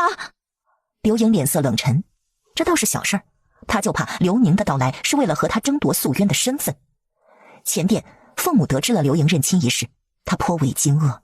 凤夫人，这些年多亏你照顾着素渊，贸然请您过来没有恶意，只是想对您聊表谢意，不如在西女国多待些时日。啊，你放心，我们国主已经去信给齐皇和皇后，他们都知晓您的行踪。阿莹在哪儿？我要见她。带凤夫人去偏殿。是，国主。偏殿内，阿姐，真的是你！眼看他和娘的日子好过了，这女人又来做什么？是西女国的人，是他们把我弄来的。阿英，他们说你是国主的亲妹妹，这是真的吗？当然是真的。可你和娘长得很像。姨母，你说这话是什么意思？莫非是怀疑我娘的身份有假？模样相像怎么了？这天下的夫妻还有越来越相像的呢。一家人待久了就会慢慢长得相似。我那亲姨母可不是傻子，人家精明着呢，一切都查得明明白白的，否则也不会把我和娘接到西女国来。凤母本就心乱，如今倒被这三言两语说服了。几天后，我母亲何在？您想要找到素渊，无可非议。但我母亲是否……你可知你的母亲长得有几分像？皇后娘娘，我们国主是您的姨母呀。朕时日不多了，朕现在只想让你母亲多陪陪朕。关于此事，您有何凭证？朕有种强烈的感觉，她就是朕的妹妹。凤夫人与已逝的国主父亲有几分相似，且都是微指弯曲，但是年龄对不上，不是吗？非和年龄对不上，朕已让人去查。你也帮帮朕，从西女国到南齐，一来一回得要1个月，朕很可能等不到真相查明的那天了。可即便你母亲不是素媛，那刘盈更加不会是。只当是了却朕一桩心事，朕就赌你母亲是。无妨，备马车。凤九妍在殿外等候。皇后，哼，你是来见我姨母的吧？凤九妍没有接话。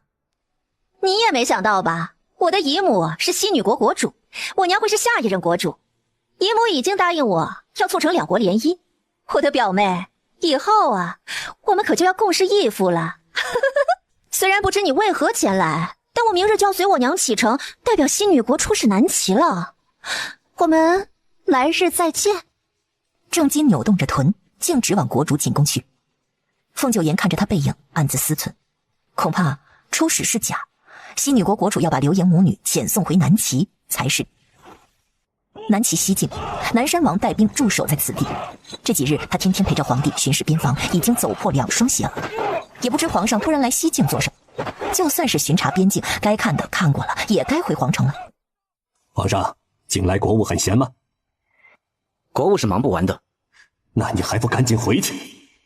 无崖山离西境较近，西境外就是西女国。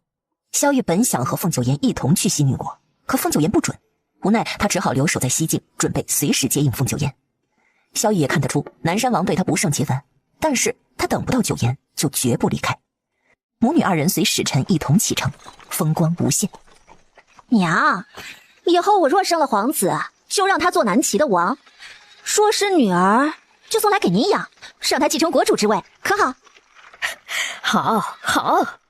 另一边，南齐西境，萧玉终于等到凤九妍，他疾步上前，不顾南山王在场，径直将人揽入怀中。朕险些要去西女国寻你了。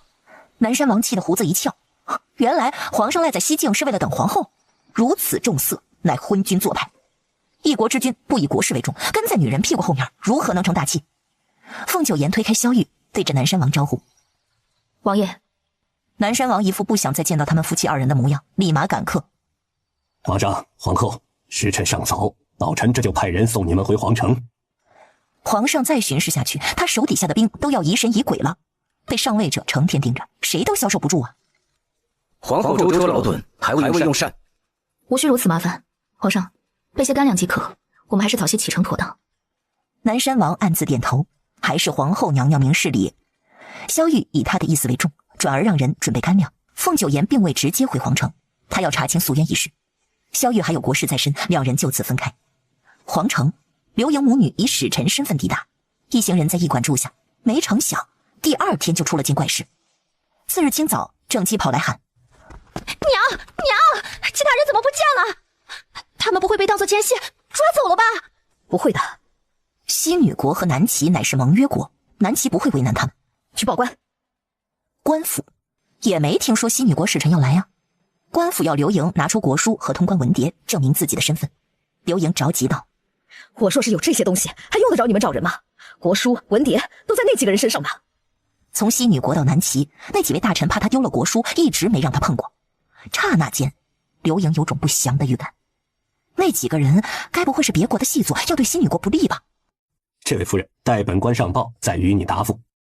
魏王府，王爷，乖乖听话，这就把你身体里的情蛊勾出来。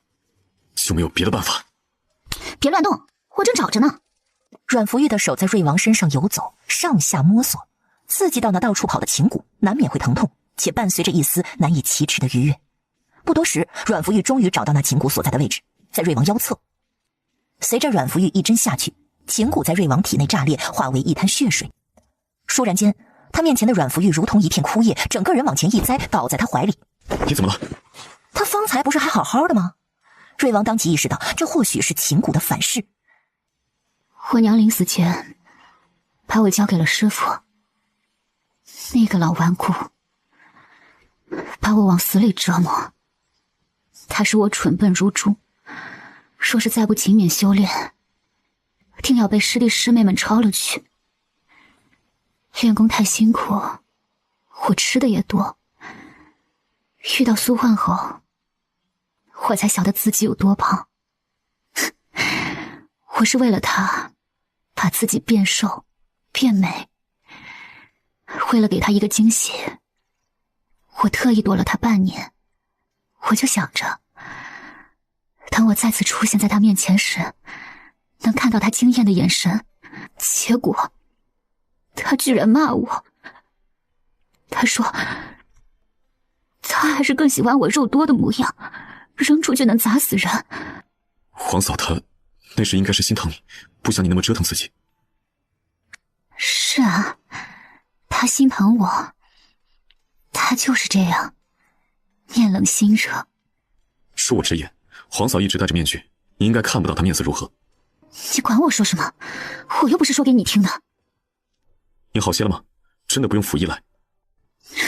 不用溥仪，你给我找个女子。瑞王目光骤亮，你想做什么？难不成阮福玉体内的情蛊发作了，需要找人来解？阮福玉眼角落下一滴泪。我配不上苏焕了。一步错，步步错。1个时辰后，里面叫水，婢女推门出来了，只见她端着一盆血水出来。王妃如何了？王妃流了好多血，奴婢伺候王妃更衣沐浴。只是伺候王妃沐浴？是。思索间，他径直闯进屋里，却见阮福玉坐在浴桶里，屋内弥漫着一股血腥味儿。怎么，来看我死了没有？你对那婢女做了什么？让她为我推功过血。体内的母蛊一死，蛊毒会立马扩散，只有推功过血才能排尽余毒。你先前说配不上苏焕，还说你要遭报应了。你以为我要女人是为了与她欢好？我可不是随便的女人，让别人看光了身子，岂不就是坏了我清白？还有，推功过血很痛，稍有不慎还会死，这还不算我的报应。你早些休息。南齐西部的洪祥镇，这洪祥镇是刘老夫人凤九岩外祖母的娘家。我可什么坏事都没干过，你们当差的也不能乱用私刑吧？我可告诉你，我在朝里有人，我的外甥女就是当今皇上的岳母，我可跟皇上真着亲呐。那你可知我是谁？皇后娘娘，微臣思来想去，审讯案犯这等脏手的事儿，还是让狱卒来吧。退下，本宫做事，任何人不许搅扰。是，娘娘，微臣就在外边候着。原来您就是皇后娘娘啊！那我们可真是大水冲了龙王庙，一家人不认识一家人了。皇后娘娘，您母亲可是我亲外甥女，按辈分你得喊我一声舅公呢。刘家的二女儿，一出生就交由你们照顾了吗？你确定当初交到你们手里的孩子是刚出生吗？啊，那是当然，那孩子生下来没几天就被我们带走照料了。撒谎！本宫没猜错的话，那孩子到你们手里时已经3岁了。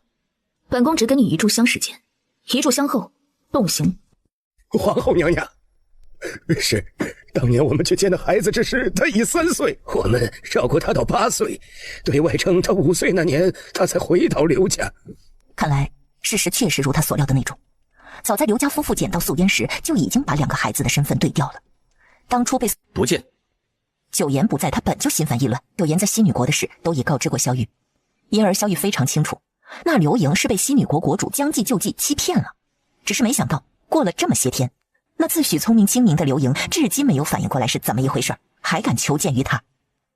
宫外，长公主府，长公主刚从一名男宠的床上起来。殿下，西女国使臣求见您。长公主梳洗完，慢悠悠地走到前厅，一见刘盈母女，她秀眉频蹙，说是使臣，她怎么瞧着不像？见过长公主。之前入宫被拒，求助无门，只好来找长公主。她有3寸不烂之舌。你们果真是使臣？通关文牒呢？她左看右看，都觉得这2人不像使臣，倒像是招摇撞骗的奸商。刘盈略显惭愧。回长公主的话，我们的国书和通关文牒全都不见了。此番求见您，就是想请您帮忙，让我们能先见着皇上。没有文书证明，谁晓得你们是不是使臣？你们若是敌国细作，本公主岂不是犯了大错？来人，把他们……公主，我们真的是使臣，我娘还是国主的亲妹妹，这千真万确。此次出使南齐，是为了商谈2国商道，还有联姻的事儿，我们真的不是细作。你真是西女国国主的妹妹？她听说西女国国主命不久矣，寻找失散已久的妹妹，会把国主之位传给妹妹。长公主进了宫，萧玉听闻此事后冷笑：“哼，真没治他们的罪，他们还找上你了。”随后将那母女俩的恶行一通说，一个假冒西女国国主的妹妹，一个妄图入宫为妃，简直混账，竟敢利用本公主。而此时，刘盈母女还在长公主府。娘，今早一定是宫里的太监没传好话，皇上才不见我们的。这下有长公主出面，我们一定能收功面圣了。婢女上茶时，正姬拂袖的动作太大，一不小心打倒了茶盏，烫了自己一手。眼下她几乎是本能的一巴掌扇了过去。不知死活的东西，上茶都不会吗？我这手都烫坏了，赶紧去拿药啊！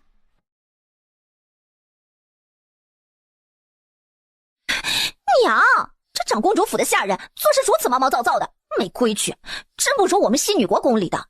本公主的人没规矩啊，长公主啊，我不是那个意思，我是说这府里的下人没眼力劲儿，给您丢份儿了，可没有说您一句不是。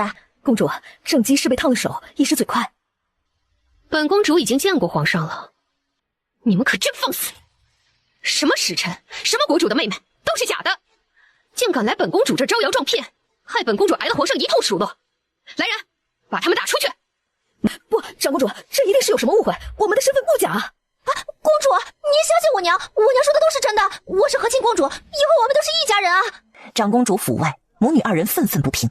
2位，你们得赶快回西女国了。你认得我们？当然，我可是国主安插在南齐的探子。国主病重，驾崩就在这几天了。你们若是再不回去，这国主之位可就要被人抢走了。于是当天就上了他安排的马车，3人一同出城。但刚出南齐，男人就露出了真面目。他突然持刀挟持了正姬，威胁刘盈：接下来一切听我的安排，否则我杀了他。你大胆！你知道我们是谁，还敢……哼，你还真当自己是国主的妹妹呢？从你们来南齐，我就盯着你们了。这么简单的事情，你们还看不明白？什么使臣失踪？你们分明是被西女国丢弃了，因为你压根儿就不是素渊。不，这不可能！哼，素千雪那女人精明得很，她把你们都给骗了。不过还好，她就快死了。我们需要一个傀儡做国主，而你就是最合适的人选。素千雪怎么都想不到，她没有当众揭穿你的假身份，我们正好能加以利用，把你这假素渊扶上位。西女国，凤九言拿出那一路收好的供状，对着国主行了个晚辈礼。国主迫切地打开供状，一目10行，看完后：孩子辛苦了，真相值得。九言已经查明，你就是朕的妹妹素渊，千真万确了。孩子，这道圣旨是姨母给你的保障，让你将来有路可退。西女国国主给凤九言的圣旨上明明白白的写着，只要他愿意，随时都能成为西女国的王。姐姐，你难道想……素渊，让孩子自己决定吧。朕发了，想歇会儿，你带他们去祖庙看看。是，国主。祖庙供奉着西女国历代皇帝，也记载着诸王的英勇事迹。只有皇室血脉才能进祖庙祭拜，这也算是一种认祖归宗了。素渊大人，少将军，上炷香吧。素渊大人，这便是你母皇的牌位，这支香，他等了许久。莫西嬷嬷突然跪在了地上，猝不及防。少将军，求您回西女国执掌大权。我如今是南齐的皇后。少将军，国主一旦驾崩，西女国必乱。这些日子，小周和郑国没少生事，皇宫内外处处暗藏杀机。但是这几日，侍卫们就抓了10几名杀手。国主已经这样了，他们还是不肯放过国主，可想而知。少将军，国主知道您不会回西女国，便想着禅位给贤能者。若是那样的话，这皇室血脉就断了呀。素渊大人，求您劝劝少将军留下吧。莫西嬷嬷，你先起来。莫西嬷嬷，国主被素渊大人带回宫了。莫西嬷嬷顿时一惊，素渊大人不是在这儿吗？凤九言当即反应过来，不好，是刘盈。西女国皇宫，刘盈堂而皇之的带着国主回宫，宫人们都对他毕恭毕敬。为了不让国主张口求救，刘盈给他灌下迷药，令其陷入昏迷中。娘，我们这么做真的不会被人发现吗？他就要死了，这国主之位很快就是我的了。只要我掌控了整个西女国，就没人敢与我为敌。2天后，西女国发生了一件大事，国主病重，按理说应提前禅位给选定的新帝，群臣却拥护国主的妹妹上位。你买通莫心，诱惑国主，哄骗国主禅位给你，还将我调到南齐，谋害我。现在你的奸计已经被我识破，来人，将他拉出去斩了。诸位大人，你们都被这假素渊给骗了。西女国的文武百官们都知道，莫西嬷嬷是国主身边的老人，深得国主信任，他说的话应该不会有错。但这素渊大人又是国主的亲妹妹，一时间众人不知道该相信哪一边了。何不让国主自己说？我不会让你们伤害阿姐，你们这些反贼，别想见到国主！来人，将他们拿下！我看谁敢乱动！大将军胡元儿往前一站，护住凤九言和莫西嬷嬷。即便要惩治谁，也应当由国主处理。素渊大人，国主何在？啊！我告诉你们，国主他昨晚就驾崩了。国主，不会的，国主怎么就……尔等反贼，国主就是被你们所害。我找到他的时候，他已经被你们折磨得奄奄一息了。今日你们还诬陷我，说我并非真正的素渊，你们有证据吗？我看你们就是想谋夺我素家的江山。你们可知他是谁？他就是南齐的皇后。胡元儿、莫心等人和南齐人站在一起，狼狈为奸，只这一点还不足以说明他们的野心吗？素渊大人说的没错，胡元儿他们和南齐勾结了。今日南齐在西境增派大军，也想趁机瓜分我西女国。来人，送客！凤九言镇定地拿出金刀，这金刀曾是西女国国主所赠，见金刀如见国主。这金刀乃贵国国主送给本宫的信物，用以结义联盟。除此物外，当初南齐为诸国所困，就以私下和西女国立下结盟之约。南齐和西女国是同心共体，南齐派兵增援西境，是为防止小周和郑国生乱，有心助力西女国平叛。本宫来西女国也是为了与贵国国主共商此事，恰逢碰上你们这皇权交替，站在同盟国的立场上，本宫有资格入贵国皇宫替好友查明，现在坐在龙椅上的是否堪当贵国新帝？刘盈假冒素渊大人，谋害国主，立即捉拿。胡元儿是4大将军之首，统领禁军，他一下令，众侍卫冲上高台。你们好大的胆子！我阿姐尸骨未寒，你们就敢弑君夺位！娘娘，救出国主了！寝殿内有人看守，属下和影卫打晕他们，救下国主。幸好国主气息尚存，现已交由太医救治。刘盈好似脑中有什么炸开了，还活着？素间选的贱人，昨晚明明就没了气息，怎么会死而复生？国主，臣无用，臣救驾来迟。那刘盈究竟是不是素渊大人？还请您明示。刘盈并非素渊，不可让他乱了西女国。诸位大人，您几位既然已经知道真相，还请速速前往大殿揭穿那假素渊。可是国主，南齐皇后千里迢迢来此，是为与国主商议政事，就让他和国主说几句吧。也好，那臣等告退。姨母，九言，姨母知道你心向南齐，所以姨母没有告诉他们，你母亲才是。我明白，您的心意我都清楚。孩子，带着你娘回南齐吧。说完这话，他胳膊一垂，断了气。姨母，国主驾崩了。国主！前殿，把这母女二人拖出去，砍了。身后是刀起刀落的声音，头颅滚了一圈，还倔强地对着正殿，似乎在看他未能坐稳的皇位死不瞑目。郑姬看到这一幕，直接吓傻了。不，娘！旋即鲜血如注，喷溅而出，又是一颗头颅落地，同样是死不瞑目。胡将军，我要你一句实话，刘盈母女回到西女国的事，姨母可知道？国主在城郊养病，他知道什么，不知道什么，我实在不清楚。不过您为何突然问起此事？胡将军，你是姨母的心腹，按理说你所知道的应该不少。是以，并非你不知，而是你不能说。国主心事，您是国主认定的皇位继承人，对您我不敢有所隐瞒。西女国危机已除，本宫要回南齐了。您这就要走？可是您走了，西女国必然会乱，还有小周和郑国，他们也会卷土重来。本宫总要和皇上商议，才能做抉择。如此说来，对于继承国主之位一事，您心里是愿意的？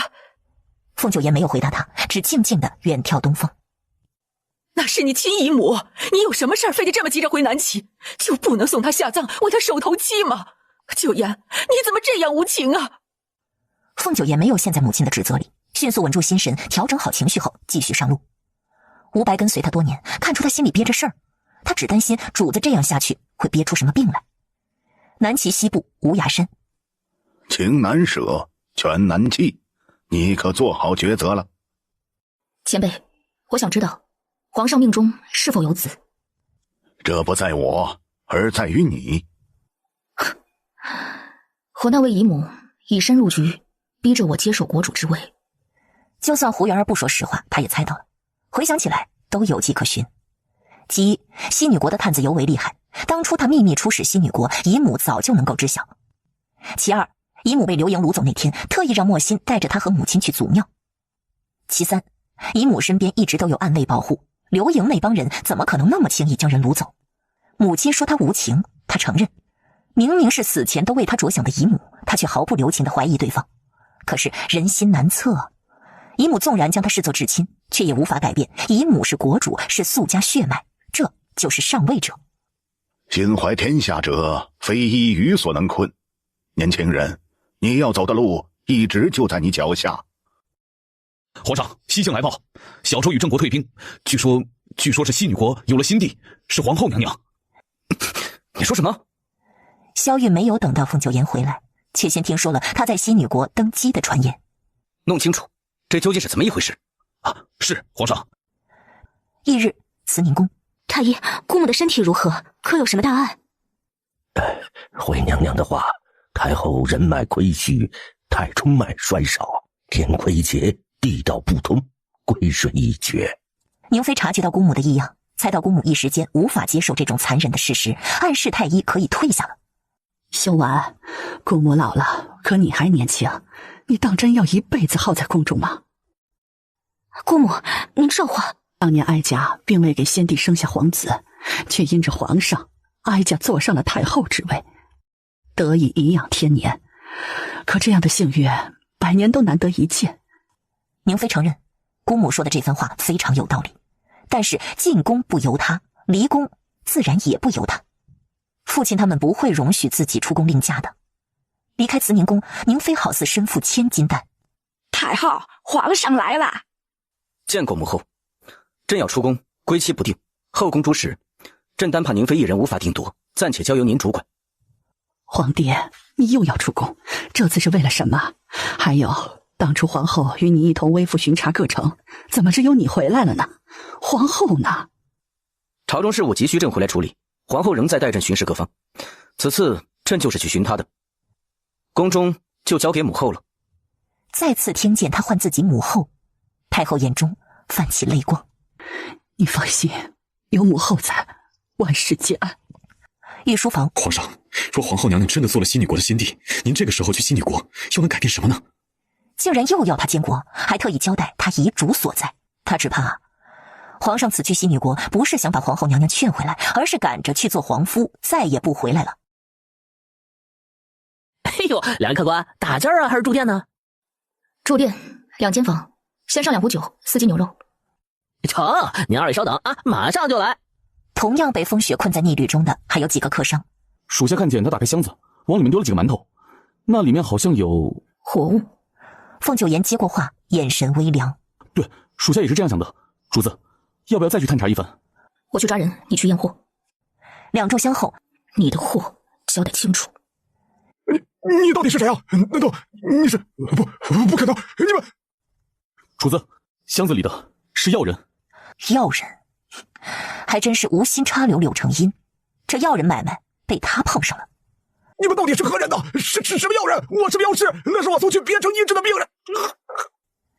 长夜漫漫，审了半宿，伍佰有些疲累，他请示道：“主子，十指连心，要不把他指甲拔了？”谢谢。一转眼，今日已经是他们被困在逆旅中的第7天，那商人已经被折磨得痛不欲生。送到哪儿？东山国。凤九言眸色一沉，又是东山国。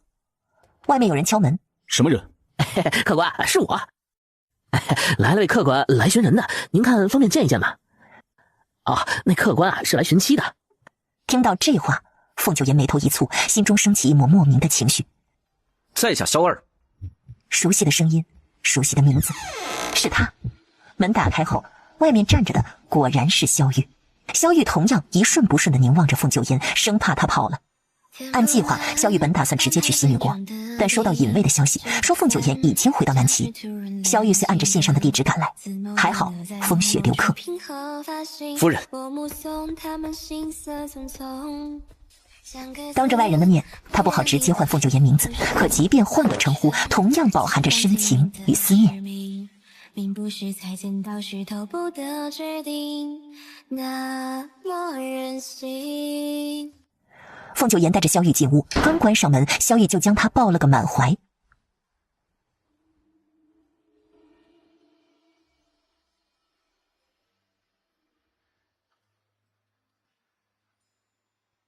填不满翻拍天中的顶，只打散墙是突然亮起的。自某定格在某某处平和发行。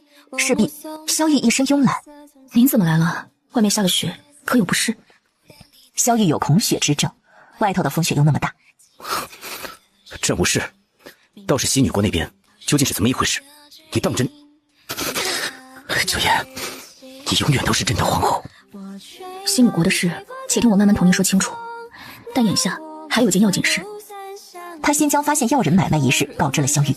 萧玉听完，眉宇间多了一抹厉色。哼，看来参与其中的人不少。这其中牵扯3方，即卖家、运送方、买家，甚至还可能有第4方，制药人者。朕会安排人手，顺着你揪出的线索查下去。现在，该说说西女国的事了。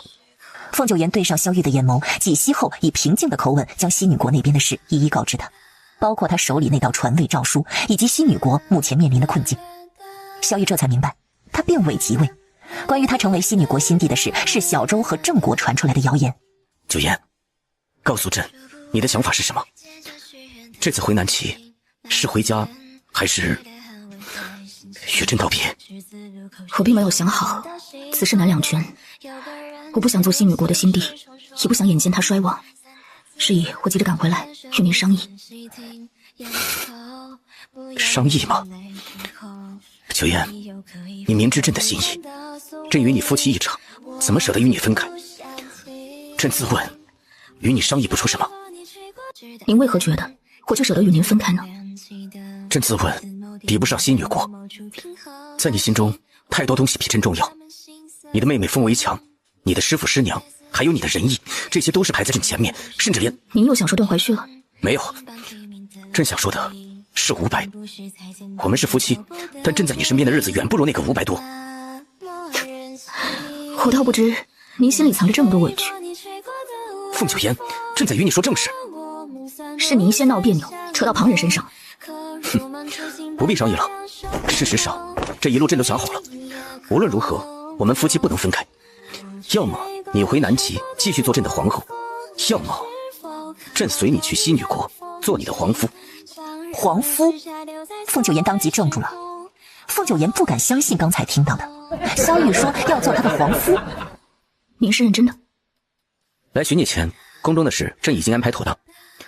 这天下终归于一，南齐与西女国终成一家。朕就当是陪你回娘家住几年，等彻底收复小州和郑国。回娘家，这是能混为一谈的吗？朕说的每一句话都是出自真心，左右就这2条路，现在你来选。我怎么觉得您是在逼我做选择？分明清楚，我不可能让您做皇夫。不让朕做皇夫，你还想在西女国另找男人？显然他们说的不是一件事。小玉，你够了。九言，你不必觉得愧对朕。南齐大胜诸国，短期内不会有危机。西女国若能平定小州和郑国，与南齐一同围困北燕，便是强强联手，所向无敌。是以，朕无所谓随你去西女国。届时你为国主，朕为皇夫，辅佐你治理西女国。听他越说越起劲，凤九言的嘴角抽了2下。他看出来了，萧玉这是不想做皇帝了，想犯浑。我怎么觉得您比我还想去西女国？一阵沉默后，萧玉低头吻上凤九言。凤九言抬头回应，双手缠上他脖子，两人皆是气息凌乱。朕只是不想我们再分开。我明白，但我没打算做什么国主。至于西女国，一个名正言顺的苏家血脉就能解决此事。我想亲自去一趟漳州。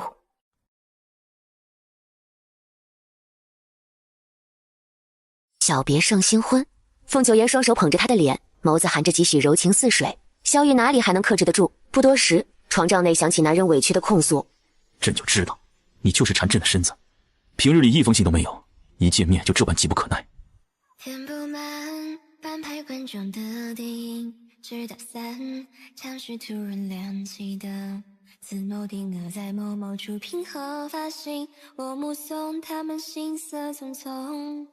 像个字不量力的复读生，来来回回折腾到晚上，这下是真需要吃些东西了。饭后，岳母去西女国前，将宋大夫带到了皇城，原本打算让他为你看诊，但朕想着师傅已为你用药，暂且用不上多此一举，遂让他先回漳州了。宋大夫是宋离？是宋离的父亲。岳母很在意你，你此次回南齐，没有带他一起？姨母心事，母亲要送他下葬，为他守头七。2月前，孟老夫人去世了。凤九言听到这话，意料之中，又难免有些伤感，一时间哑然无声。孟老夫人于他就像祖母，老人家早就重病缠身，硬是撑着一口气熬了几年。想当初，他为了让老夫人多活一些时日，不惜假扮成师兄的样子，让他老人家安心养病，终究是生死不由人。2天后，风雪停了，萧玉已将朝中事务安排妥当，决意陪着凤九言一起去漳州，将西女国的事解决完。他受够了在宫中等待他的日子。就这样，一行人踏上北行之路。此地到漳州少说也有半个月的路程。一路上，萧玉并非游山玩水，更多时候都在寻访民情。这一路，萧玉发现不少猫腻。贪污朝廷拨款的大有人在，赔款落到百姓手里已经所剩无几。皇上饶命，罪臣都抄了，罪臣是为他们拉下水的呀！万万没想到，皇上已经来到凤阳县，并且大半夜的都不消停，亲自来关押查他们。哼！朝廷的俸禄就是养着你们这群渣子猫，丢进大狱严审。是，皇上，罪臣再也不敢了。皇上让我一条贱命，继续为朝廷效力吧。皇上，回客栈。是，皇上。客栈内，凤九言已经睡下，只是睡得较浅。身边躺下一个人，他有所察觉，随后靠近了，主动抱住那人。凤九言平日里不会这样粘人，只有冬日里太冷的时候才会如此，几乎是下意识的举动。萧玉特意沐浴了，将身子浸泡暖和后才上的床榻，这使得凤九言更加喜欢往他怀里钻。萧玉好似计谋得逞，露出一抹笑意。翌日，凤九言贪恋温暖的被窝，难得没有早起练功。在想什么？难怪有人用丫鬟暖床。萧玉听着这话，莫名有种他将自己比作暖床丫鬟的错觉。把我当火炉用？萧玉嘴上质问，却将凤九言另一只手抓来，放在自己腹部。这里更暖。再睡1刻钟就起来。他这更像是对自己说的。萧玉忽的一个翻身，将凤九言压在下风，眼神充满勃勃野心。一刻钟怕是不够。凤九言立时清醒了，但很快被萧玉拉入沉沦。被子里的天地是荒唐又梦幻的。不知过了多久，两人已是浑身淋漓，气息急促。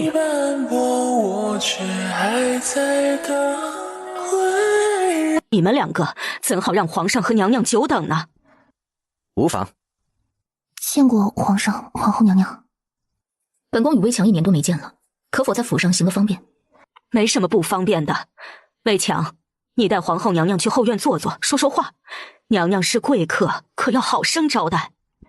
姐妹二人单独在一处，微强才完全放松下来。阿姐，不，皇后娘娘。四周无人，我们姐妹相称就好。宋家待你可好？相公还有公婆，他们都很好，就连府上的仆婢也很好。他沉默几息后，将他们的身世来历全都告诉了微强，包括他的打算，想让微强暂时娶西女国为帝。阿姐，我听懂了，西女国需要皇室血脉稳固社稷，只要那龙椅上坐着素家的人，国内才不会动乱，是这样吗？那阿姐，母亲呢？如果只是需要素家血脉，母亲是不是也可以？你选我，还有别的原因，对吗？我需要你代替我，一来姨母诏书上写明是要我继承国主之位，二来诸国畏惧的是这张脸。阿姐，你一定很辛苦吧？我愿意的。阿姐，就让我去吧。我与你不同，我若去了，相公可以陪我一起。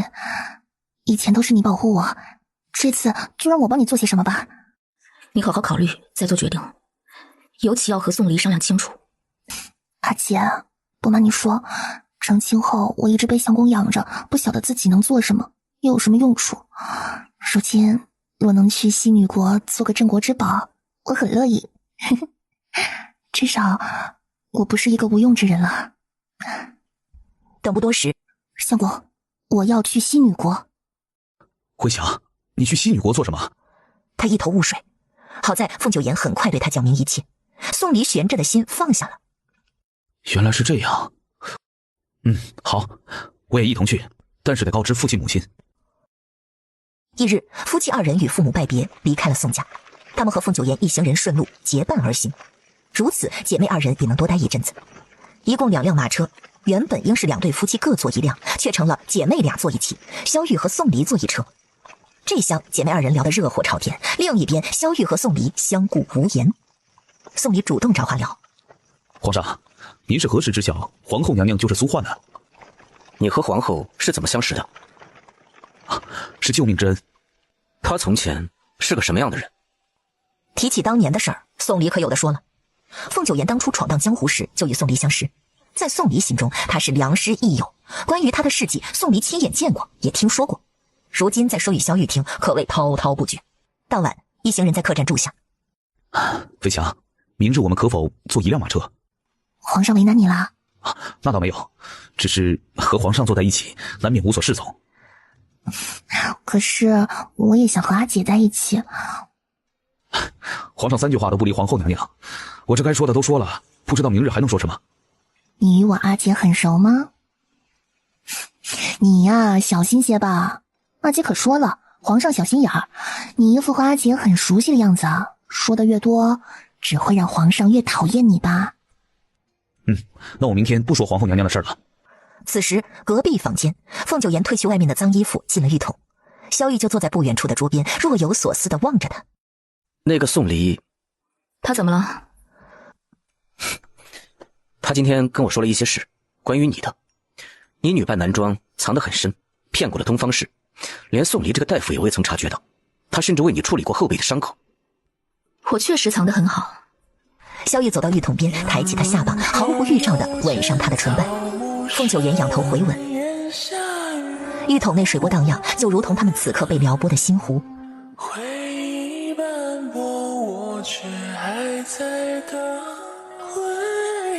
你连伤都藏得很深。他用了孟夫人特制的去痕膏，身上的伤疤几乎都不见了。但萧玉今日听宋离一番讲述，才知道他当年行走江湖时就受过不少伤，最严重的时候是阮福玉为他刮去中毒的腐肉，伤口深可见骨。下一瞬，萧玉直接把人从浴桶里抱了出来。上针，看看你的伤。皇上，我身上没什么伤疤可看了。就是想看看。郎君真是多愁善感，还透着股傻气，总是莫名其妙的心疼我的过去。不过我喜欢。你几次差点没命，宋离都说你做事冲动，这让朕有些担心。以后你调查要人一案，切不可像当年那样莽撞。原来你在担心这个，放心，不会了。以前年少无畏，现在怕了。怕什么？怕我家郎君年纪轻轻就成了官夫。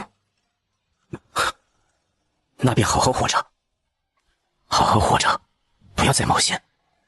感觉到什么？凤九言倏然一愣。您这是哭了？被宋离说的那些事情吓哭了？还是太心疼他的过去？萧逸嘴硬。没哭。翌日，他们绕到商城孟家去祭拜孟老夫人。这时，一名婢女走过来。皇后娘娘，这是老夫人留给您的遗物。里面有一封信。凤九言看完后才知晓，原来老夫人早已知道，当年是他假扮师兄。九言，那是谁？朕见过他。画上的是师兄孟行舟。您没看错吧？当真见过我师兄？是他。当年朕巡视民间，救下林燕儿那日，见过那画上之人。虽只是匆匆一眼，朕记得很清楚。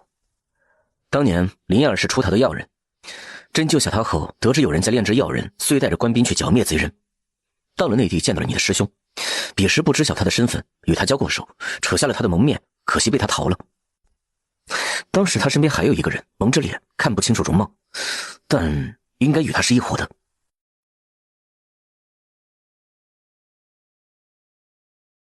凤姑娘。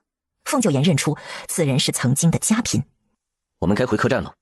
随后想起这是宫外，不好暴露皇上身份，他主动邀请。相逢既是有缘，不如去茶楼坐坐吧。家嫔原名袁家乔，出宫后她就被家中安排远嫁给商城一个官吏，算是下嫁。而今诞下一子，日子安宁顺心。茶楼里，皇后娘娘，您和皇上是微服私访到此吗？若是对商城的事有什么好奇，尽管问我，我一定知无不言。哦，对了，还要感谢皇上给我们出宫的机会，让我们能够重新做人，重新嫁人。萧玉心想，这家嫔一直这么聒噪吗？有了和离令，我们这些出宫的妃嫔其实都过得不错，除了慕容婵。我也是听说的，慕容婵出宫后就被慕容家送到庄子上，任其自生自灭了。似乎是觉得她给慕容家丢脸了，不许她再嫁。慕容婵她过得很不好。凤九言倒是第一次听说此事。回皇城后，他再让人去慕容家看看，说真有这么一回事。凤九言和袁家乔分别后，就回了客栈。你不觉得吗？今日这场相遇太巧了。人海茫茫，是有些巧。袁家乔刚见到他就称呼她凤姑娘，似乎是早就知道帝后来到商城。另一边，袁家乔回到府中，男人坐在床上，手却有意无意地掐住孩子的脖子。试探出来了吗？帝后来商城所为何事？他们是来祭拜孟老夫人的，没说要查什么案子。夫君，会不会是你多心了？我多心？果然是头发长见识短的东西。你去打听打听，帝后微服北上这一路，多少官员被惩处了？真要查到我们李府，我们全家都得完，懂了吗？知道了。那就接着去打听，直到他们离开商城。他的语气太凶狠，床上的孩子突然啼哭起来。吵死了，让他闭嘴！李府的大门被踹开，仆从们无比诧异地看向来人。你是谁？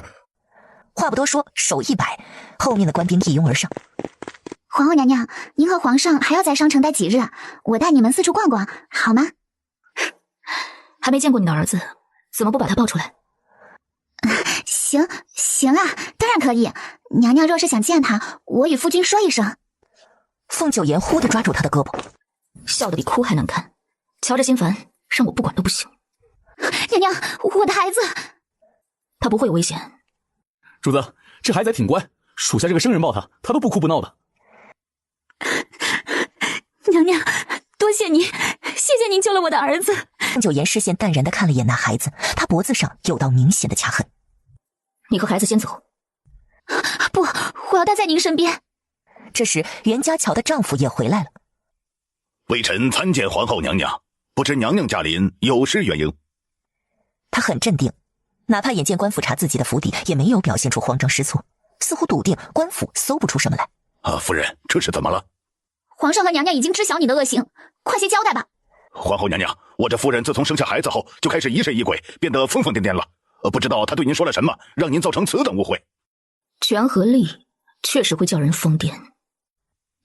大人，别院遭人查封了，是皇上亲临。什么？皇上去他的别院了？难道说皇后娘娘大张旗鼓的来李府是调虎离山？关门！你还想对皇后娘娘动手？你可知娘娘？该死的贱人，给我闭嘴！你竟敢帮着外人来抄家，你以为你就能独善其身了？你既嫁给我，就是夫妻同体，我若有罪，诛九族，你和孩子都跑不掉。凤九言二话不说，随即一脚踹飞，带走，押入大牢。他们带走后没多久，萧逸就带着人过来了。参见皇上。众人行礼。李府的书房密室里竟躺着几个活死人，且都是年轻貌美的女人。她们躺在各自的床上，乍一看就像是尸体，仔细一探都有鼻息。经太医诊断是药人之毒所致。启禀皇后娘娘，这些女子都有与人同房的痕迹，有些甚至伤得很重。不是同房，是奸污。大牢内，凤九言了解到那被抓的人姓李，名媛。李府并非官邸，是他李家的宅子，从父亲手中继承而来。他受了重刑，对自己私吞朝廷赈灾款的事供认不讳。皇后娘娘，我是李元，我们小时候见过的，我和孟清舟一起长大，是你李元哥哥呀！求求你，看在往日情面还有邢州兄的情面上，放过我。你市里的那些女人，你从何处所得？是我买来的，他们都是要死不活的了，被家里人抛弃，是我好心养着他们。你喜欢和死人交换，为了满足那怪癖，将他们变成如今这模样。李元，你罪无可赦。不，我没有，我只是买了他们。本宫已问过你的妻妾们，据他们交代，你与他们同房时，不喜欢他们发出声音，要他们一动不动地躺着。这是因为你无能，你不敢面对活生生的人，你这懦夫。妻妾们满足不了你，你便去害人，给那些好好的女子下药，让他们变成活死人。李元好似被人揭穿伤疤，只晓得摇头。住口！不是你说的这样，我从未伤害过那些女人，她们……亦或者，确实如你所说，是你买了她们，但并非是从他们的家人手中所买。那些女子，她们都被制成了药人。听到药人二字，李元的眼神变化更明显了。我会让你活着，但你要被施以宫刑。李元不可置信地瞪大眼睛。宫刑？不，他不想做太监。这要是这样，他宁可死。很快2个狱卒进来了，他们手……不要！我全交代，是药人，可不是我买的，是我爹买的。客栈，根据李元交代，他父亲李庆买下那批药人，对他们行苟且之事时，被年幼的他撞见，便也染上了那怪癖。他父亲李庆死后，他留下了那些药人，供自己享乐。如此说来，药人从何处买来，李元确实不知了。确实如此，我问过孟家人，这李元小时候与师兄有些交情。你疑心这李府是你师兄调查药人一案的源头？李府的药人始于李元的父亲，师兄和李元有所来往，说不定他来李府时偶然发现了什么。那些活死人真的能存活这么多年吗？从李元的父亲到李元，只有等真相水落石出，才能解惑了。您当真要和我一起调查此案？宫里的事不要紧吗？国不可一日无君，并非要求君王守在宫中，更要去民间体察民情，才能更好的治理国家。此次北上这一路捉拿贪官数名，可见微服私访之重要。要人一案得查，民情也得访，这样的机会不可多得。您是个好皇帝。朕只是尽力而为，离一个好皇帝还很远，否则也不会有人说朕是暴君了。而且朕也没那么好，只是把好的一面放在你面前。凤九言抿唇浅笑，随后主动抱住他的腰，靠在他怀里。李元罪行累累，按律处置。朝廷虽查抄了李府，但皇上开恩，罪不及家人。袁家乔等妻妾皆可离开李府生活。有什么事？皇后娘娘，我不知道该怎么活下去了。我什么都不会，孩子还这样小，我该拿什么养活他？爹娘不会认我了，南齐打开诸国商道，百姓的日子会好过的。朝廷也在拨款救灾，眼下并非绝境。你若有需要，拿着这块木牌去找江家的人。次日，阿姐，你和皇上要回皇城了吗？我和皇上还有别的事要做。魏江，你记住，到了西女国，若有任何麻烦，先保全自己。我会派一队飞鹰军给你，并有暗卫保护你。还有，不要轻易相信别人。阿姐，我都记住了。你也是要平平安安的。萧玉带着凤九言来到竹山镇，这小镇就是孟行舟调查过的药人窝所在地，也是萧玉当年救下林燕儿的地方。皇上，谁能想到，在这个小地方会碰上废太子萧卓？一刻钟后，几个人坐在萧卓所住的农家小院。家徒四壁，皇上和娘娘莫要嫌弃啊。岂会？天地之大。萧玉一听这话头，就料到他要开启一番长篇大论。说人话。我在村子里办私塾。啊，原来你就是老许口中那个人见人烦的书呆子。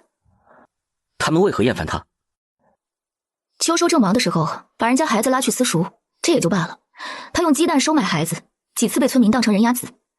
送字画，村民的孩子看不懂，用来引火，被他念经似的训了一通。私塾办到现在只有一个学生，还是冲着他养的那些鸡来的，到现在都没学会一个字，倒是长了不少肉。师傅，我饿了，今天的鸡腿呢？来这儿给人当爹，哎，孩子们不容易啊。啊，你们都是来拜师的吗？那岂不是来跟他抢鸡腿的？二娃，今日为师家中来了客，不授课，你回去吧。好的，师傅。说正事吧，你二位来竹山镇做什么呀？微服私访，顺便寻求生子妙方。关于娘娘不孕的传言是真的吗？皇室子嗣关系重大，还请二位莫要讳疾忌医，尤其是皇上您，说不定是皇上龙体不佳，想死。这跟说他不行有何分别？萧卓至死心里黑透了，和萧琪一个样。皇上，就算您不爱听，我也得直言劝谏了。您自登基以来殚精竭虑，为国事通宵达旦也是常有的事，加之您好酒、性急、暴力，这都会影响子嗣运。萧玉气得站起身，您看，就是如此，皇上这般急躁是完成不了子嗣大业的。这俩兄弟看起来兄友弟恭，实则互相看不顺眼呢。谁说朕急躁？朕坐久了，站起来松快松快。眼看太阳快要下山，凤九言一行人要回客栈了。哎，灶上煮着鸡，不如留下一起吃。留着给你的二娃三娃吃吧。朕真的需要去看大夫。以前孟夫人就说过，九言只是难以有孕，而非不能有孕。别多心，你行不行我还不清楚。你不告诉萧宅要人一事，是不信他吗？谨慎些总是没错的，更重要的是，我不愿让其他无辜的人牵扯进来。师兄的下场是警示，凤九言若没有能力保护所有人，就不该把事情透露出去。我家娘子就是心善。明日我想去药人窝看看。好。第二日，两人起了个大早。虽然已经过去许多年，萧玉仍然记得那药人窝的位置，在一处山洞里。陈吉和吴白寸步不离地保护帝后二人。还要往里面走。大白天都这么黑漆漆的，还真有点瘆得慌啊。以前这里没这么大的坑，一定有人来过。外面有人来了。旋即，凤九言就好似离弦的箭，挣脱萧玉的手，朝着来人攻去。九言，萧公子。那人一动不动，任由凤九言用匕首抵着脖子。是我。萧宅，你来干什么？皇城的好友告诉我，药人之毒猖狂，我查到此地曾有个药人窝，便来寻找线索，已经查了大半年了。出去。萧卓的武功不如他，来凑什么热闹？娘娘可否放下刀子？原来是虚惊一场。哎，不过话说回来，这山洞真邪门，这么黑。几人脚下所站的地，凤九言率先反应。好！机关阵下坠日，所有人都坠入到地下。凤九言率先找到萧玉，毕竟两人摔落的位置相距不大，第一时间关心他受伤了没有。萧玉气定神闲。无碍。那是因为你压着我了。这就是药人窝所在。朕所知道的入口是进入山洞后一直往里走，有一处向下的暗阶，没想到上方也有机关。药人窝已经被朝廷摧毁，但多少保留着以前的东西。皇上，发现一个人。角落里躺着一个身受重伤的男人。草民烈无心参见皇上。烈师兄，九言师妹，你们怎么会来到此地？师兄，你是否知晓我师兄的事？我不知道。我已经晓得，兄长在调查药人一案时遇害。叶师兄，如今皇上与我前来竹山镇，正是为了查明此案。你若知道什么，切勿隐瞒。朕一定查明真相。现在把你知道的都说出来。当年我和邢州就是在这儿失散的，他为了救我被那些人所抓，我本该救他的，可我跑了。这些年啊，我一直在自责。若能揪出背后布局之人，必然告慰兄长在天之灵，因而师兄你不必常怀愧疚。他深知师兄的性子，生死之际他一定会把生路留给别人，哪怕对方只是一个陌生人。师妹，没想到你做了皇后娘娘。邢州最疼你这个妹妹，她若是知道，一定会为你高兴。你和兄长查了许久，只找到这一个药人窝吗？是，只发现这一个。萧公子前2次过来，机关都没有打开，没理由这次就启动了，很可能是有人在暗中动手。若是如此，必然要确保我们死在此处。所以，我们不只要寻找出路，还要谨防外面的人。话说回来，其实我之前也只是在山洞外徘徊。我就说吧，这里黑漆漆的，一个人没胆子进。哎，的确很黑啊，深不见底。我一向认为行事不能太鲁莽，今日运气不好，正准备往里面走几步，就落入陷阱中。看来还是不够谨慎啊，应该先看皇帝。凤九言突然就明白为何萧玉不带进萧卓这兄长，嘴碎。晚间，一群人坐落在各处，轮流值守。皇上，草民有几句话想单独与你说，此事关系重大，不能被其他人听见，还望皇上。这里没有外人，师兄，但说无妨。烈无心的伤口裂开，痛得他面色一抽。好，那就在这儿说吧。他靠近了两人一些，突然一把匕首刺，只见眼前这烈无心手里多出一把匕首，还没来得及出手，他自己背后就被捅了一刀。我的身份好用吗？尾音刚落，又是一刀捅进对方身体里。师妹，生分了不是？我何时这般教过你？假冒的烈无心死了，还是被真正的烈无心所杀？这变故来得太快，很多人都没反应过来。陈吉后知后觉的大喊：“呼叫！刺客都死了，你喊迟了。”你从何处来？烈无心擦了擦沾血的刀子，往尸体身上踩了一脚，碾去鞋底的泥。他从小就洗劫，这个习惯一直改不掉。那张脸透着一股张扬的俊俏，浓眉大眼，眼窝深邃，下颌锋利。暗街那边有机关，从外面能进来。我进来有一会儿了，你们一个都没发现，也怪这地方太黑。他一边絮絮叨叨，一边蹲下身检查那假冒他身份的刺客死了没有，随后手起刀落，割断了那刺客的喉咙。这才是凤九言熟悉的烈无心。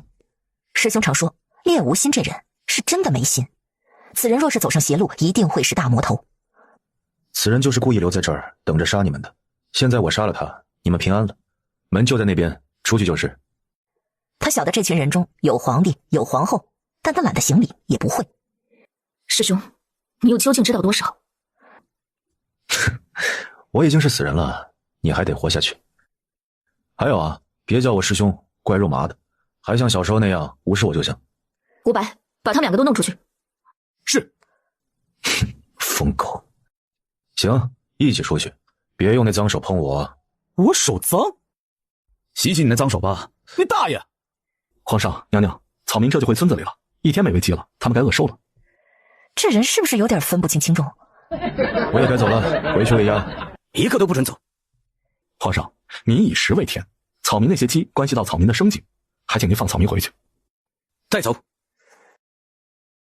客栈4个人围坐一圈，萧玉盯着萧卓，凤九言盯着烈无心，他们一个要喂鸡，一个要喂鸭。火门在明，敌在暗，今日遇险，正说明那些人已经盯上我们，连皇上都敢刺杀，何况你们？所以你们不能走。关于药人一案，你们2个还有什么没交代的？现在不是你们自己逞英雄的时候，说。萧卓和烈无心互相对视了一眼。你先说。事实上，我查了1年有余，不止竹山镇有药人窝，西边和南边也都有药人窝。之所以来竹山镇，是因为这里有药人之毒的原材红莲草，我打算从它着手调查。以上就是我知道的所有了。好吧，我承认我没有喂鸭，我喂的也是鸡。竹山镇的鸡以红莲草为食。我想查明红莲草所有的生长位置，守株待兔，方法很蠢，就不多说了。南齐其他地方就没有红莲草吗？没有。萧玉神情严肃地思索起来。如果说红莲草对于药人之毒是不可或缺，那么掷出药人的罪魁祸首不可能放弃竹山镇。你们确定红莲草不可缺少吗？几年前我查到的是这样，如今境况如何不确定。此话一出，四人陷入沉默中。萧玉不经意的抬眼，只觉烈无心给他一种似曾相识的感觉。皇上皇后娘娘还在呢。凤九言倏然转头看萧玉，烈无心好似捉弄人得逞，暗自笑了下。九言，不用让东方氏来了，朕当年见到的那个人就是他。那个和孟行舟一起闯入药人窝，蒙着脸只露出一双眼睛的男人，如今近在咫尺。不远处，临近竹山镇，东方氏这一路紧赶慢赶，眼看就要到地方了，却被一人拦住。东方公子，皇上有令，您不必去了。东方氏原本笑眯眯的双眼立马就睁开了。他是这么呼之则来挥之则去的吗？这一天到晚的，既要给他们开锁，还要给他们画像，他们怎能如此捉弄自己？次日，凤九言晨起练功，一打开门就看到东方氏站在外面，一身灰尘，笑眯着眼看他。早安。来都来了，让我给你们画上2笔可好？莲香楼吧。这顿饭是免不了了。2顿。要去吃饭啊？算我一个，刚练完功回来，饿得前胸贴后背了。东方氏睁开一点眼睛，打量起眼前的人，那人也瞧着他。烈无心，商城人士，东方氏，机关术士。烈兄，请多指教。去吃饭了。屋内，萧玉昨晚被凤九言折腾了半宿，这会儿睡得十分沉。醒来后就见陈吉欲言又止。皇后呢？皇上，娘娘背着您去偷吃。把话说清楚。娘娘带着东方氏和烈无心偷偷去莲香楼了。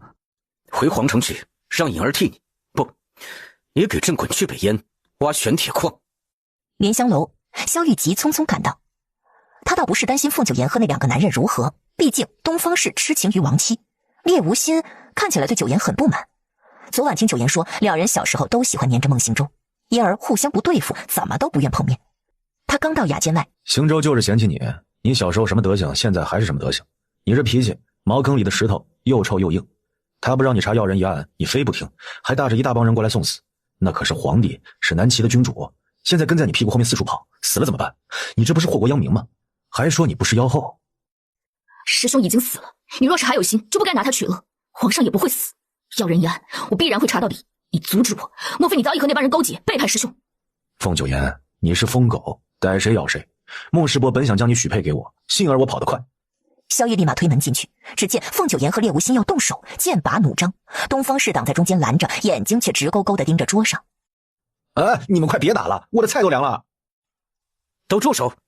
你们在吵什么？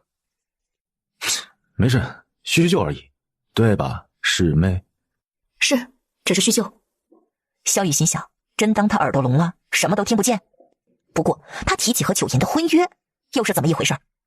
萧玉将疑惑放在心中，没有当场问。吃面的姑娘好看吧？烈公子，请你认真些。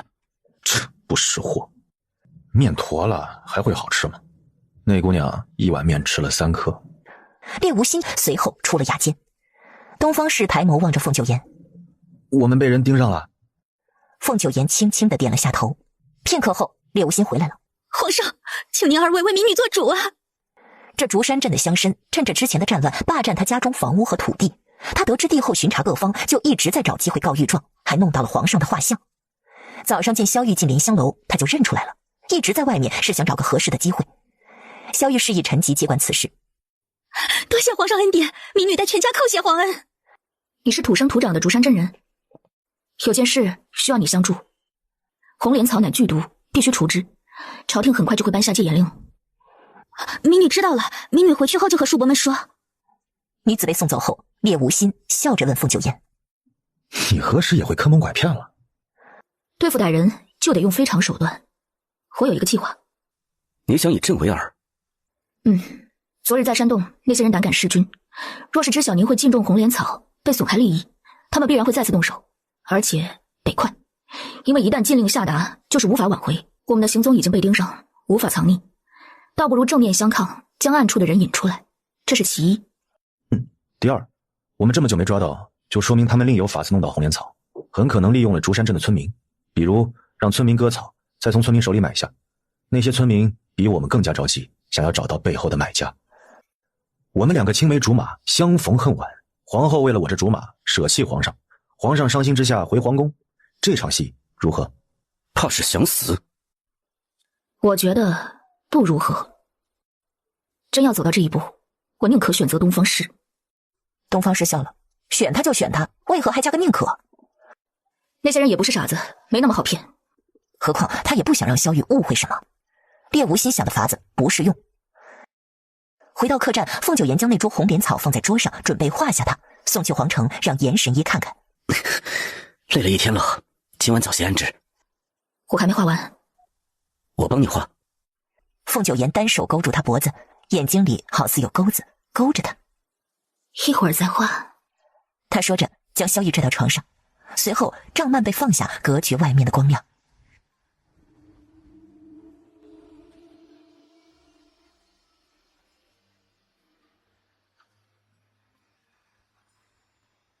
填不满半排观众的电影，直到散场时突然亮起灯，自某定额在某某处拼合发行，我目送他们行色匆匆。半夜，吴白敲响帝后的房门。主子，守在镇子出口的守卫发现2个卖红莲草的村民夜里出镇子，他们将红莲草放在了一艘渡船上，现已兵分2路，一拨人继续追踪渡船，一拨人已经将那2个村民押送回来，正在审问。他赶到地方时，那2个村民什么都交代了。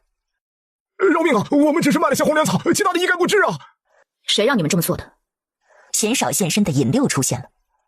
客栈遇袭，有人请赐皇上。调虎离山呢！他当即又赶回客栈，客栈里的老板和伙计都被迷晕，躺得横七竖八。萧玉坐在桌边，东方氏和萧卓分别护在他左右。你来晚了，人我们已经抓到了，还有一个活的。可有受伤？没有，言儿易容成我的模样，骗过了他们。那被活捉的人被卸了下巴，以防他服毒或咬舌。这种人大多是死士，若是用寻常法子审问不出什么来。他正思忖该如何出手时，让我来审他吧。你怎么信不过我？是信不过你。这么直接，好歹也是青梅竹马，真伤我的心啊！萧玉眉峰一拧，这猎无心有时真像个无赖。当年孟曲怎会有意撮合他和九言？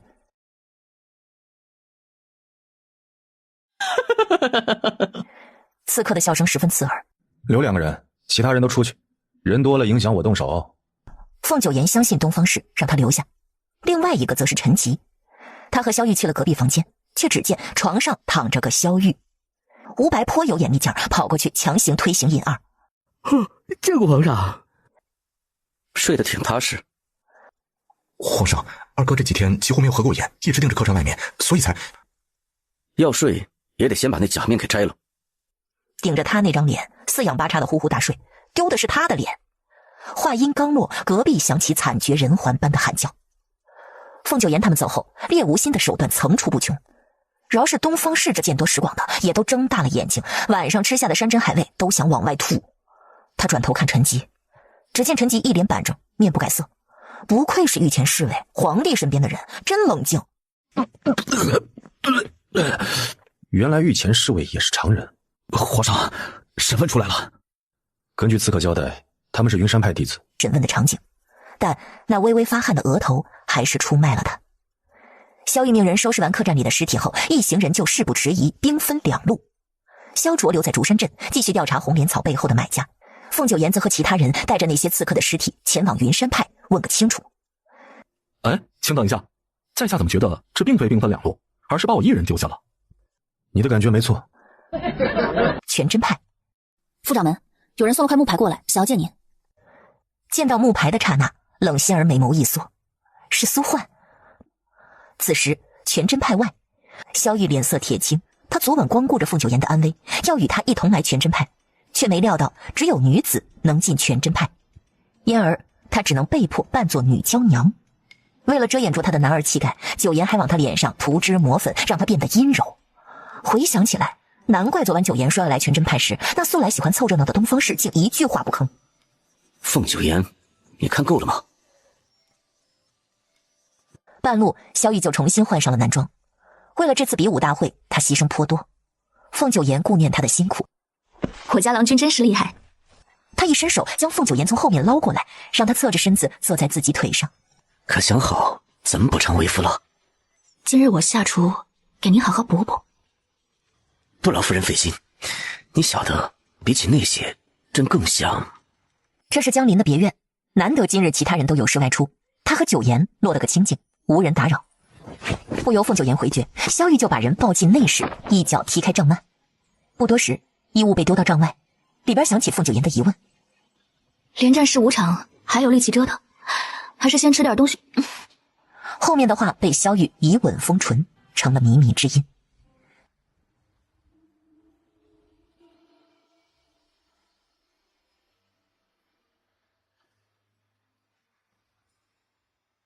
填不满半排观众的电影，直到3场时突然亮起灯，自某定格在某某出品后发行，我目送他们行色匆匆，像鸽子不量力的复读生，完不成金榜题名的使命。临近黄昏，二人休战，凤九颜没有歇息，直接穿好衣服下床。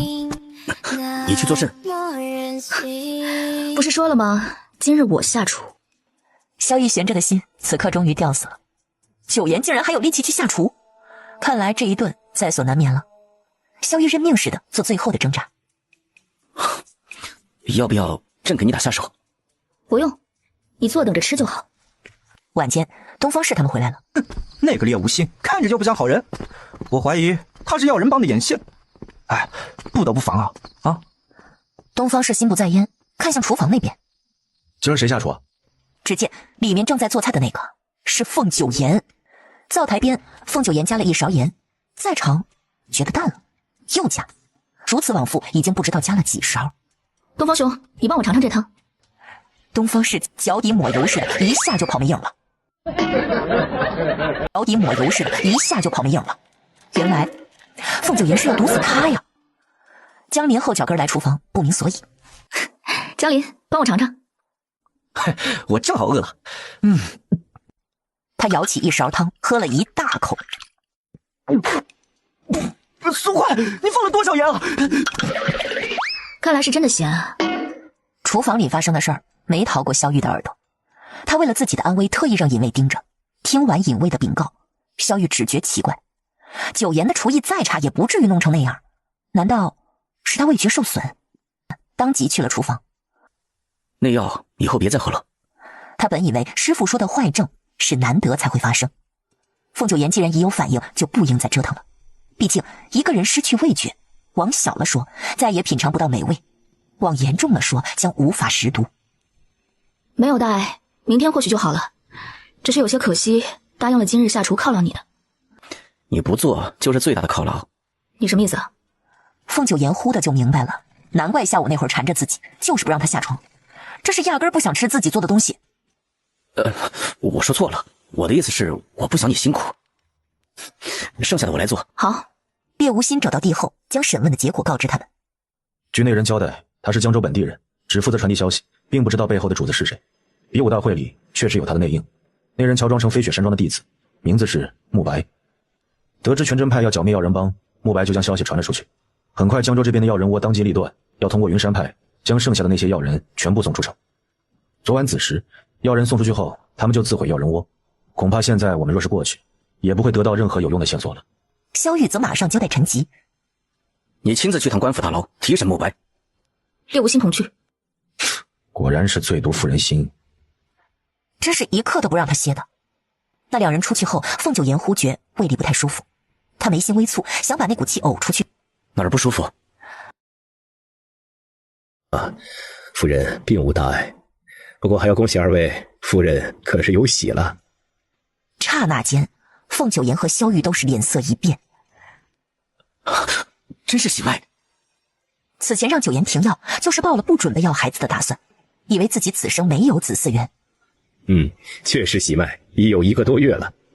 好，很好，来人，赏。大夫收到几锭金子，顿时身体发软。这是天降横财啊！屋内，萧玉激动不已，直接将凤九颜从凳子上抱起。九颜，我们有孩子了。半排观众的电影，直到3场时突然亮起灯，小声些，别禁着胎。凤九颜也很高兴，但老人家都说3个月内胎相都不稳，有滑胎的风险。他尽量表现得平静，不想期望越高，失望越重。萧玉越发小心了。这孩子命硬，像我们两个。1个月前怀上的，不久前他们还同房过，现在想来还真是有些后怕。九言，朕真的很高兴，我们终于要有孩子了。我们马上回宫，要找太医保胎，还要好好养着。我会多加注意，要人一案查到现在，好不容易有点进展，我不想错过。这次就听我的，要人一事谁来查都可以，以后孩子不能有事。胎相稳下来前，我就待在这儿，不乱跑，可行否？好，朕多派些人来保护你跟孩子。上天待朕不薄，能娶到九言已是他之幸，还能与他有个孩子，那就再无他求了。萧玉只觉得一切苦难都值了。随即他走出屋子，把陈吉叫到跟前。想吃什么，朕去做。随便弄些什么就好。你如今是双身子，如何能随便？朕要把你们母子养得白白胖胖的。未必是儿子。不管是皇子还是公主，都是朕的心头肉。2月里，江州春寒料峭，萧玉亲自去捉了几条鱼，打算给凤九言煮鱼汤养养身子。东方氏闻到厨房有香味，就飘了过去。这下可有口福了。然而要吃饭的时候，东方氏半条鱼都没见着，都被端去给凤九言了。他顿觉空落落的，屋里头鲜香而不腻，果然好手艺。多吃些。朝廷的公告张贴在大街小巷，围观百姓不计其数。怎么回事？什么是药人呢？怪杀人嘞，说是会把人抓走，灌下毒药，让好好的人变得不人不鬼的。官府让我们多加提防，少去偏远的地方，平时出门最好结伴而行。大人呐，何时能找到我的女儿啊？大人，我相公2年前出门行商，至今未归，肯定也是被药人帮抓走了，请大人帮我寻夫。官爷，还有我爹也失踪2年之久了。此时江林的别院内，今日大夫有来过，他这胎相并不稳，需要喝药保胎。大夫，都说是药3分毒，我此前喝的药是否会对孩子有害？夫人请放心，那药方我看过，都是些固本培元的，而且以食疗为主，也就是说那些草药平时也能做菜，它不仅不会有损胎儿，还有暖宫保胎之效。开出此药方的是位高人呢。胎相不稳，他和萧玉决定怀孕的事暂且不对其他人讲明。不过江林眼尖心也细，他看到大夫每天进出，便来问凤九言：你受伤了，还是染了病？外面那些大夫信得过吗？即便凤九言一再说他没什么事儿，江林仍然不信。他偷偷花重金收买了那大夫。彼时凤九言正在院子里坐着晒太阳，江林跑来：什么？你要当娘了？树荫下的伍本傻了，主子有孩子了？江林这一嗓子，隔壁院的东方氏也听见了。凤九言很是无奈。安静些。东方氏恍然大悟，难怪皇上亲自下厨，原来是多了张嘴。晚间萧玉从官衙出来，听说怀孕的女人有时就想吃点酸，亲自去买了些酸梅。师傅，师娘，愿皇后娘娘年年似今日，岁岁有今朝。成交。为了凤九言的生辰，萧玉早已提前准备好一切。是皇上派人将我们接来的，就是借着你生辰团聚一番。皇后娘娘，身体安然无恙吗？一切安好。画舫内美酒佳肴早已备好，萧玉并未设下规矩，只当是寻常家宴。4人坐在一张桌边。九言她有身孕了。有了。哎呀，老天眷顾，真是老天眷顾啊！真的有了，这孩子很好。有了孩子就好，总算能堵住那些大臣的嘴。总算是拨开云雾见青天了，这皇位后继有人。您言之过早，是男是女尚且不得而知。即便是公主又何妨？西女国是女子为帝，照样能治理国家，南齐亦能效法。这话一出，不只是孟家夫妇，凤九言也是一怔。皇上，您喝多了。凤九言低声提醒，传位给公主这种话，若传到那些老臣耳中，怕是要翻天了。这是朕的真心话，传给无能皇子，倒不如传给贤能公主。朕的女儿必能独当一面，担起这江山重任。凤九言私下扯他衣角，示意他莫要多言。难道没看到师傅这会儿已经惊掉下巴，不知如何接话了吗？既然怀了身孕，还是早些回宫养胎吧。这宫外到底不如宫里太平，何况大战后诸国对南齐怀恨在心，没少派刺客来南齐。可对外宣称皇后去北京养胎。去北京？萧玉眉头微锁，当即转头盯着凤九言，想知道他这决定是不是真的。他想过许多种可能，没想到他要去北境养胎。娘娘若是去北境养胎，我们夫妻二人定会好生照料着，并且也乐于做这事儿。但这终归只是权宜之计，不如再与皇上商议商议。师娘误会了，我并非真的要去北境养胎，此事只是对外宣称。西女国那边不能乱，南齐这边也不能没有皇后，两全其美的法子就是两边糊弄。萧玉先听懂了。3月中旬，帝王回到皇城，这次回来的只有皇上，不见皇后娘娘。朕才离开皇城几个月，你们倒是越发松懈了。朝廷下令各城各地彻查要人一案，现在朕问你们，对于此案你们了解多少？皇上，据臣所知，这药人一案源于药人之毒，此毒会把人变得神志失常，不畏疼痛。当年天龙会谋乱，就曾出现过一批药人大军，此事确实要严查到底。皇上，微臣还打听到东山国就在秘密培养药人，似乎试图扩充药人大军，那药人之毒很可能是从东山国传过来的。药人一案关乎万民，关乎江山社稷，并且也是为了你们家人的安全，你们岂能如此麻木？朕并非要求你们查办此案，但定要自省。今日起，有牵扯此案的，朕给你们机会自我揭发，等将来再被朕查出来，便是罪同谋逆，株连九族。除了此案，众卿家可还有别的事要奏？前朝在查药人案，我听说药人之毒不可缺的就是红莲草。说来也巧，我记得姐姐平日喝的药里就有红莲草呢。宁妃妹妹，你或许会有所怀疑，这是人之常情，但我发誓，我喝的药和药人一案绝无半点关系。我是否相信姐姐不重要，重要的是皇上怎么想。妹妹说的是。行了，该说的都说了，我这就去慈宁宫陪太后礼佛，姐姐不用送。准备纸笔，去见皇上前，本宫要先给父亲写封信。是，娘娘。晚上，自在居。皇上，宫中来消息，贤妃娘娘求见您。如此小事也用得着来说？妃嫔要见他，直接打发了就是。陈吉接着道：皇上，贤妃娘娘是要来向您揭发自己，她用的其中一味药就是红莲草。此事可大可小，朕得回宫一趟了。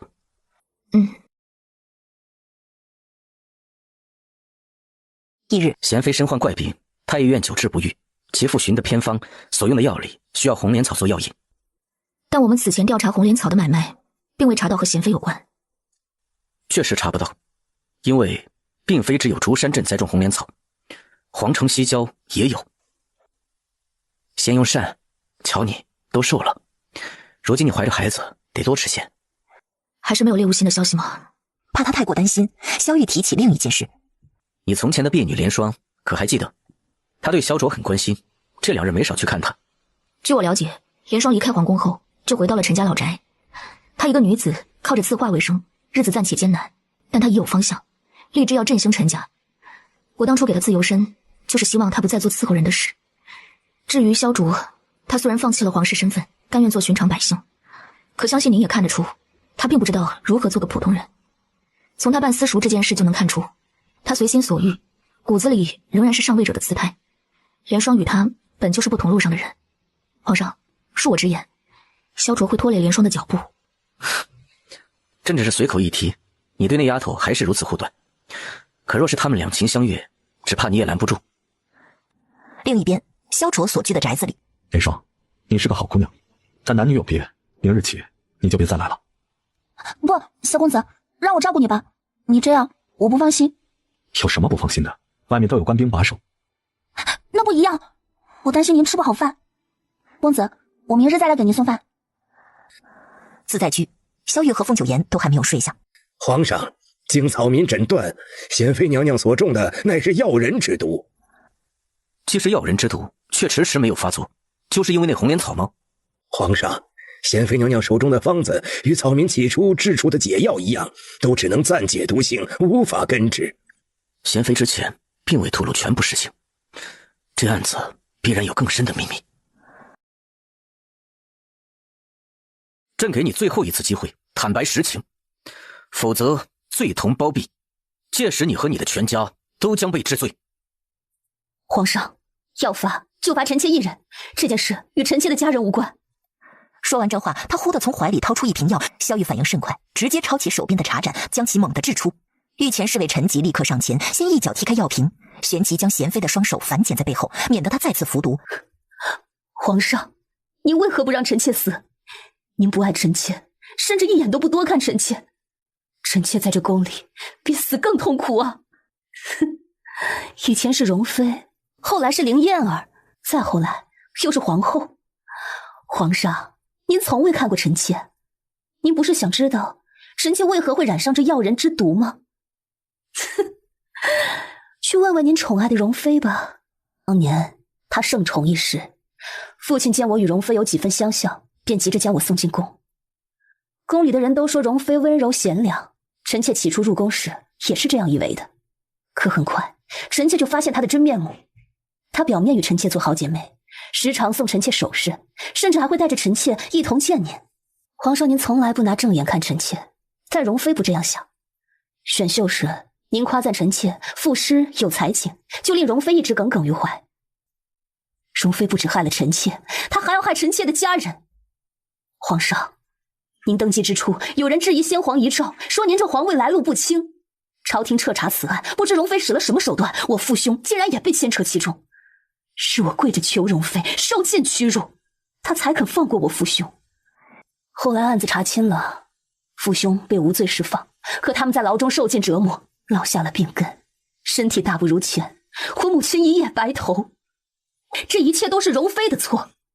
所以在您御驾亲征离开皇宫后，我一报还一报，也给容妃下了毒。老天助我给容妃下了毒，太后也想她死，太后故意拖着不让太医救治。后来容妃香消玉殒了，我以为事情终于就此结束，没成想几年后容妃竟然又活了过来。贤妃欺上瞒下，关入天牢，等候发落。自在居，萧玉处理完宫中的事，就来陪着凤九言了。侍卫捉了鱼，他亲自把鱼烤了，只因九言说过想吃烤鱼。贤妃交代实情了。都说了，药人之毒是慕容兰下的。慕容兰，可信吗？无论如何，先查慕容家。或许你的猜测没错，慕容兰能够拿到药人之毒，就说明药人一案，慕容家脱不了干系。您打算如何处置贤妃？贤妃给慕容兰下毒的事，萧玉都告诉了凤九言。贤妃留不得，即便她有苦衷，可她心里有嫉恨，朕只怕继续留她在宫中，她会伤害你和孩子。还得再查一查贤妃的家人。红莲草的事让我觉得这事还有隐情。你说的是。5天后，天牢，宫中来人，直接在牢房里向他宣旨。阴暗潮湿的环境下，他精神恍惚，迷迷糊糊的只听见赤夺封号庶人这几个字。他这贤妃被废了。他面无表情，回忆过去那几年。他名薛慧，被父亲逼着入宫，他怨过恨过，甚至想过私奔。但后来选秀那日，他见着龙椅上的帝王，生出莫大的庆幸与欢喜。他爱上君王，盼着能得他垂青。可渐渐的，他长大了，懂得什么是求而不得。臣妾愿皇上龙体安康。自在居，皇上，薛家女薛慧于1个时辰前服毒自尽，现已身亡。薛家见薛慧的尸体被抬回来，薛父面如死灰。官兵拿出一封信交给薛父，这是遗书，归于薛家。女儿的遗言竟然只有寥寥10几个字：命如纸帛，水不止火，心怀远身，归马抵岸。薛父顿时明白这话的真意，乃是纸包不住火，悬崖勒马，回头是岸。耳边是妻儿抱着尸体的痛苦哭嚎，薛父置若罔闻，随后他夺门而出。薛父离开薛家，转头就往皇宫走。闪开，快闪开！薛父甫一转头，瞳孔里映着的是马匹急速冲来的画面。薛父飞出几丈远，落在地上。自在居，皇上，薛家出事了，薛大人在街市上意外身亡。薛家妇女接连身亡，绝非意外，尤其是薛父。皇上，我儿死得冤呐，求皇上为我儿做主。我那孙女死后留下一封遗书，我儿正是看过那遗书，才急匆匆出了府。他临走前还叮嘱说，要我们收拾行李，送我和儿媳去老家住一段时日。结果他这就一去不复返了。皇上，我儿肯定想做什么，却被人给害了呀。薛老夫人直觉如此，但到底没有证据。萧玉现在没工夫听他说太多，直接将此案移交瑞王冲查。哀家只知道，贤妃被褫夺封号，贬为庶人，她一时心灰意冷，服毒自尽了。你也莫要瞎猜，这件事跟皇上无关。天牢重地，贤妃哪来的毒啊？这件事你就别管那么多了，有着闲心，不如劝劝你表姐，让她早些找个驸马。宁妃一脸无奈。事实上，她早就听说长公主府养着好几个面首，有面首伺候着，表姐根本不想要什么驸马。自在居，主子查清楚了，慕容禅确实被慕容家关了起来。起初找了半天，也没弄清楚慕容禅具体被关到了何处。后来找到他的婢女秋红，据秋红所说，慕容禅是因为患了传染人的怪病，被送到乡下庄子里自生自灭了。啊，娘娘，这件事之后再说。我还有更重要的事。江州时，凤大人筛选出了一份名册，上面记着许多可疑人，巧得很。我在慕容家碰到一个，正好能对上。娘娘，要如何处置？现在就审问吗？看好他，先留着他的命。是。伍佰走后，没过多久，陈吉过来了。娘娘，皇上国事繁忙，今晚就不过来了，您早些安置。深夜，御书房内还亮着灯火。皇上，抬眼，恍惚间看到一张脸，好似是皇后。皇上，您若是累了，不妨安置吧。身为帝王，什么魑魅魍魉没见过？刘世良，滚进来！却见柱子旁睡着的小太监一激灵，回皇上，干爹病了，今晚奴才伺候圣驾，奴才该死，奴才该死，皇上饶命！皇上息怒，拖下去，好好审问清楚，从哪儿来的？皇上，立刻拖出去！慈宁宫太后得知此事，脸色十分难看。皇上怎么说？太后，皇上的意思是，这样的人留不得，还要您严加管制后宫，不想再发生这种事。不知死活的东西，这是把哀家给连累了。杖责30，发配慎刑司，并且吩咐各宫引以为戒。是太后。太后，皇后娘娘已经怀有身孕，皇上还对后宫女子避之不及，这着实令人费解。今晚的宫女是不是你安排的？桂嬷嬷身体一抖，她那短短几息的沉默以及眼神的回避，真相呼之欲出。见此，太后气得一句话都说不出。你呀！宫外，自在居。你倒睡得安稳，真是活口脱险。他将今晚发生的事告诉凤九言，后者听完轻笑道：“难怪心跳得这样快，这便是心有余悸了。什么都别想，先睡吧。正看着你睡，撑久了不好，伤身。”说着，凤九言另一只手伸向他腰间，萧玉呼吸一紧，想到孩子，当即扣住他手腕。德蒙，虽说已满3个月，但我怕我失了分寸。如果你实在想要，要不我轻点。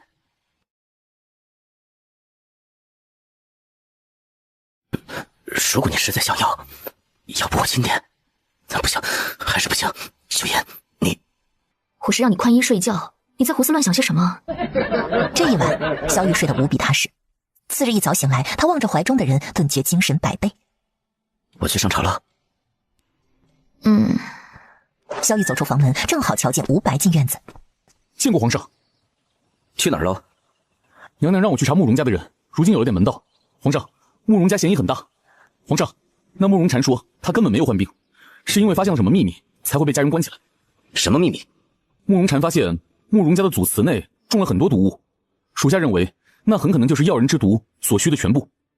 凤九言已经穿好衣服，去祖祠。慕容禅还说慕容家的祖祠守备森严，属下只怕贸然派人进去，一旦被发现会打草惊蛇，届时什么线索都没了。若能证明那些毒草就是制成药人之毒的原材，那就能成为定罪的证据。因此祖祠得去，但得行之有方。我想到一个人。萧玉也想到一个，两人不约而同地脱口而出：太皇太后。太皇太后当初听信慕容兰，以慕容兰腹中的孩子逼萧玉禅位，他助纣为虐，引发祖庙之乱，差点酿成大错。那之后就被禁足在玉阳山。千里之外的西女国，回家，娘生长在南齐，早已习惯南齐的人和事。你姨母走了，娘送完她最后一程，就没什么遗憾了。现在娘要回南齐去看看你兄长，还有你阿姐。你留在这儿要好好照顾自己，别让娘担心。娘，保重。片刻后，凤母离开了。岳母，我有话对您说。怎么了？出什么事了？原本我不想让您担心的，但是魏强最近几日心绪不宁，甚至有犯病的征兆。什么？您先别着急，我已经在想办法了。我最怕的就是他想起过去那些事。岳母，我一直没有机会同您说这些，怕魏强会起疑。现在告诉您，是想让您知道魏强比其他人更需要您，你能否再多陪陪他？我留下，但你要赶紧写信给九言。众人抵达慕容家祖祠，殊不知凤九言易容后假扮侍卫跟随，得知太皇太后要来祭拜，晚辈们早已在门口等候迎接。参见太皇太后。哀家喜庆，你们都各自散去吧，不必特意陪哀家祭拜先祖。是太皇太后。紧接着，太皇太后进入祖祠，侍卫们分成两批，一批在里面护卫，一批守在门外。凤九言则趁机探查那些毒草所在。太皇太后浑然不觉自己是被皇帝利用。另一边，凤九言来到后院，在这里他果然发现大片毒草。为防止有人摧毁证据，凤九言按照和萧玉的约定，当即发出信号弹。顷刻间，官兵们一拥而入。这是怎么了？官兵来我祖祠作甚？严神医和几位负责要人一案的太医被带到后院，实地勘察那些毒草。这里的毒草加上红莲草，确实能够制成药人之毒。这一下人赃并获，慕容家的人被捉拿。太皇太后见此，恍然大悟，原来皇上让他来祖祠就是为了搜查罪证。住手！都给哀家住手！你们干脆连哀家也抓了吧！太皇太后，我等奉命请您前往大理寺，配合调查要人一案。成交。主子，慕容家祖祠被官府查抄了，官府还抓了好多人。冷静。几天后，侍卫在东郊一处宅子里找到慕容旭，但可惜在他们追捕慕容旭的过程中失了准头，导致那慕容旭摔入悬崖，已经成了一具尸体。皇上已经让慕容家的人辨认过尸体，悬崖下的尸体的确是慕容旭，他患有严重的软骨之症，像是长时间待在黑暗中造成的。东郊那宅子里，侍卫们还找到了药人之毒的配方，以及几个被抓的年轻女人。慕容旭的几个手下也被我们生擒，经过审问，那几个人全部交代，罪魁祸首正是慕容旭。陈吉说完，等候皇帝示下。萧逸久久没有言语，抓捕慕容旭一事未免太过顺利了。药人帮做事十分谨慎，慕容旭不可能不给自己留退路。既如此，又怎会逃得荒不择路，以致摔下悬崖呢？除非他是故意坠入悬崖。听起来像是金蝉脱壳，通常用于逃无可逃之下的假死。这种方法最不可少的就是替身，否则就会穿帮。那尸体确定是真正的慕容旭？反复查过，确实是慕容旭本人。幕后之人一直在假扮慕容旭，到事情败露这天，便让真正的慕容旭去死，好让自己脱身。这手法，我当初调查危强被害一案时就遇到过。当年将危强从府里掳走的人，假扮成府中婢女姚娘，而后为了脱身，便将姚娘的尸体丢在林中，如此便完全的置身事外了。那就是一个身份两个人用。就是这样。不过这法子也并非十全十美。召东方氏过来，让他绘制画像。皇城东郊的药人帮总舵被查封，药人帮的成员也尽数被抓。一番严刑审问下，他们交代出知道的一切。药人帮这些年一直在制药人，售卖到各处，包括当初谋反的天龙会以及东山国。薛家与此案有何关系？那薛大人是否为你们所灭口？是我们做的。贤妃第二次被抓后，主子就决意要除去薛家了。他命我们盯着薛家，那日薛大人一出府，我们就动了手。薛大人是要告发你们，是吗？是，但就算他告发，主子也能独善其身。毕竟这么些年，他也就知道红莲草的事儿。他是为了救女儿，不得不保守秘密。当年容妃想除掉贤妃，但宫中对于药物管控的十分严苛，后宫妃嫔取任何药，太医院都有记录。容妃只能借着回家省亲弄些毒药。不知他从何处听说主子会制毒，主子答应帮他调制毒药，但容妃闯了祸，他擅自进库房拿药，还拿错了药。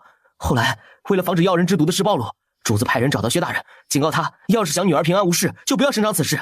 作为交换，我们将解药方子给了薛大人，还种下红莲草，便于他制解药，也便于我们制毒。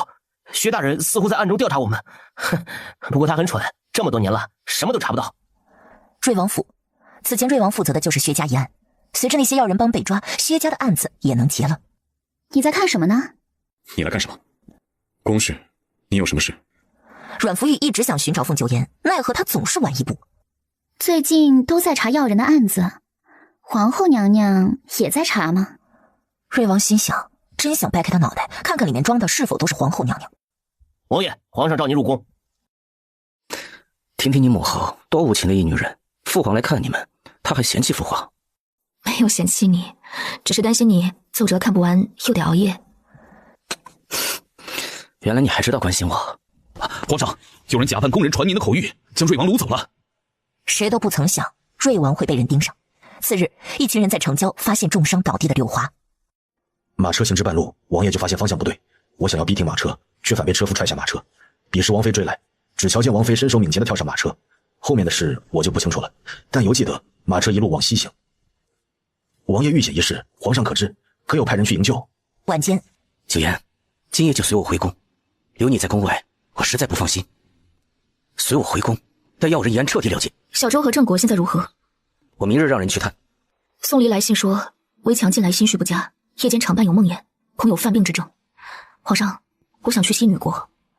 药人一案查到现在已经逐渐明朗，剩下的其他人都能做，但微强那边不能耽搁。微强好不容易忘记过去的遭遇，他不希望微强再受到一丝伤害。你要做什么？朕不反对，朕只求你和孩子平安无恙。若是决意要去西女国，朕这就安排人马护送你前往。药人案的元凶尚未落网，他只怕九言会有危险。是以凤九言离开皇城也好。我答应你，会尽快处理好小周与郑国的事，早日回来。朕也答应你，等药人一案了结后，就去西女国寻你，一家团聚。次日一早，凤九言就要启程离开。好好照顾自己。药人一案，我等着您的好消息。紧接着，萧玉将调兵遣将的令牌塞进凤九言手里。朕恨不能与你同行。他们之间最离不开对方的是萧玉。凤九言顾及他还要上朝，决然抽出手，转身上了马车。直至马车远去，萧玉仍站在远处，如同失了魂儿，久久凝望着。片刻后，他缓过神来。大丈夫不能拘泥于情爱，何况他还有重要的事。瑞王下落不明，得加大搜查力度，扩大搜查范围。你睡得可真香啊！你可有受伤？没有大碍，先想想怎么逃出去。这里是什么地方？大概是阴曹地府。你那边如何？能动吗？老娘要是能动，早就出去了。哎，会不会是药人帮？不多时，机关门打开的声音响起。啊，吃。这位公子，奴家这腰好痒，你帮我挠挠好吗？他吐气如兰，妩媚勾人。寂静中，他听见男人吞咽口水的微小声音，唇角勾起。公子，奴家现在都不能动了，你还怕什么？突然只听到一声痛呼，那男人像是被什么咬了。你中了蛇毒，这蛇是我用蛊毒炼制长大，毒性可见一斑，7步之内你必死无疑。把解药交出来。不急，夏郎君，先告诉姐姐这里是什么地方，怎么逃出去，姐姐饶你不死。这里是皇城西郊的地宫，最后一个药人窝，没人能逃得出去，除非被制成药人卖出去。说完，他突然伸手，一个猛力，双生扭断那人的脖子。那人到死都难以相信，明明被灌下软筋散，怎么可能恢复得这么快？殊不知，阮福玉是南疆人，善用蛊。为了防止不慎被自己炼的蛊毒毒死，炼蛊人都习惯随身携带避毒丹。他小心点，唯恐遇上。嘘，你听，什么声音？黑暗中，他们听到脚步声。阮福玉摸了摸宝贝蛇的小脑袋，用异常温柔的声音对他说：“到你立大功的时候了。”随后，他取出什么，在他鼻子处晃了一下。当天晚上，自在居正巧萧玉晚间思念皇后，来到自在居，却见那条蛇正蜷缩着趴在床榻上，旋即一人一蛇四目相对。萧玉的脸色变得黑沉，正要让人进来抓蛇，忽觉他有些眼熟。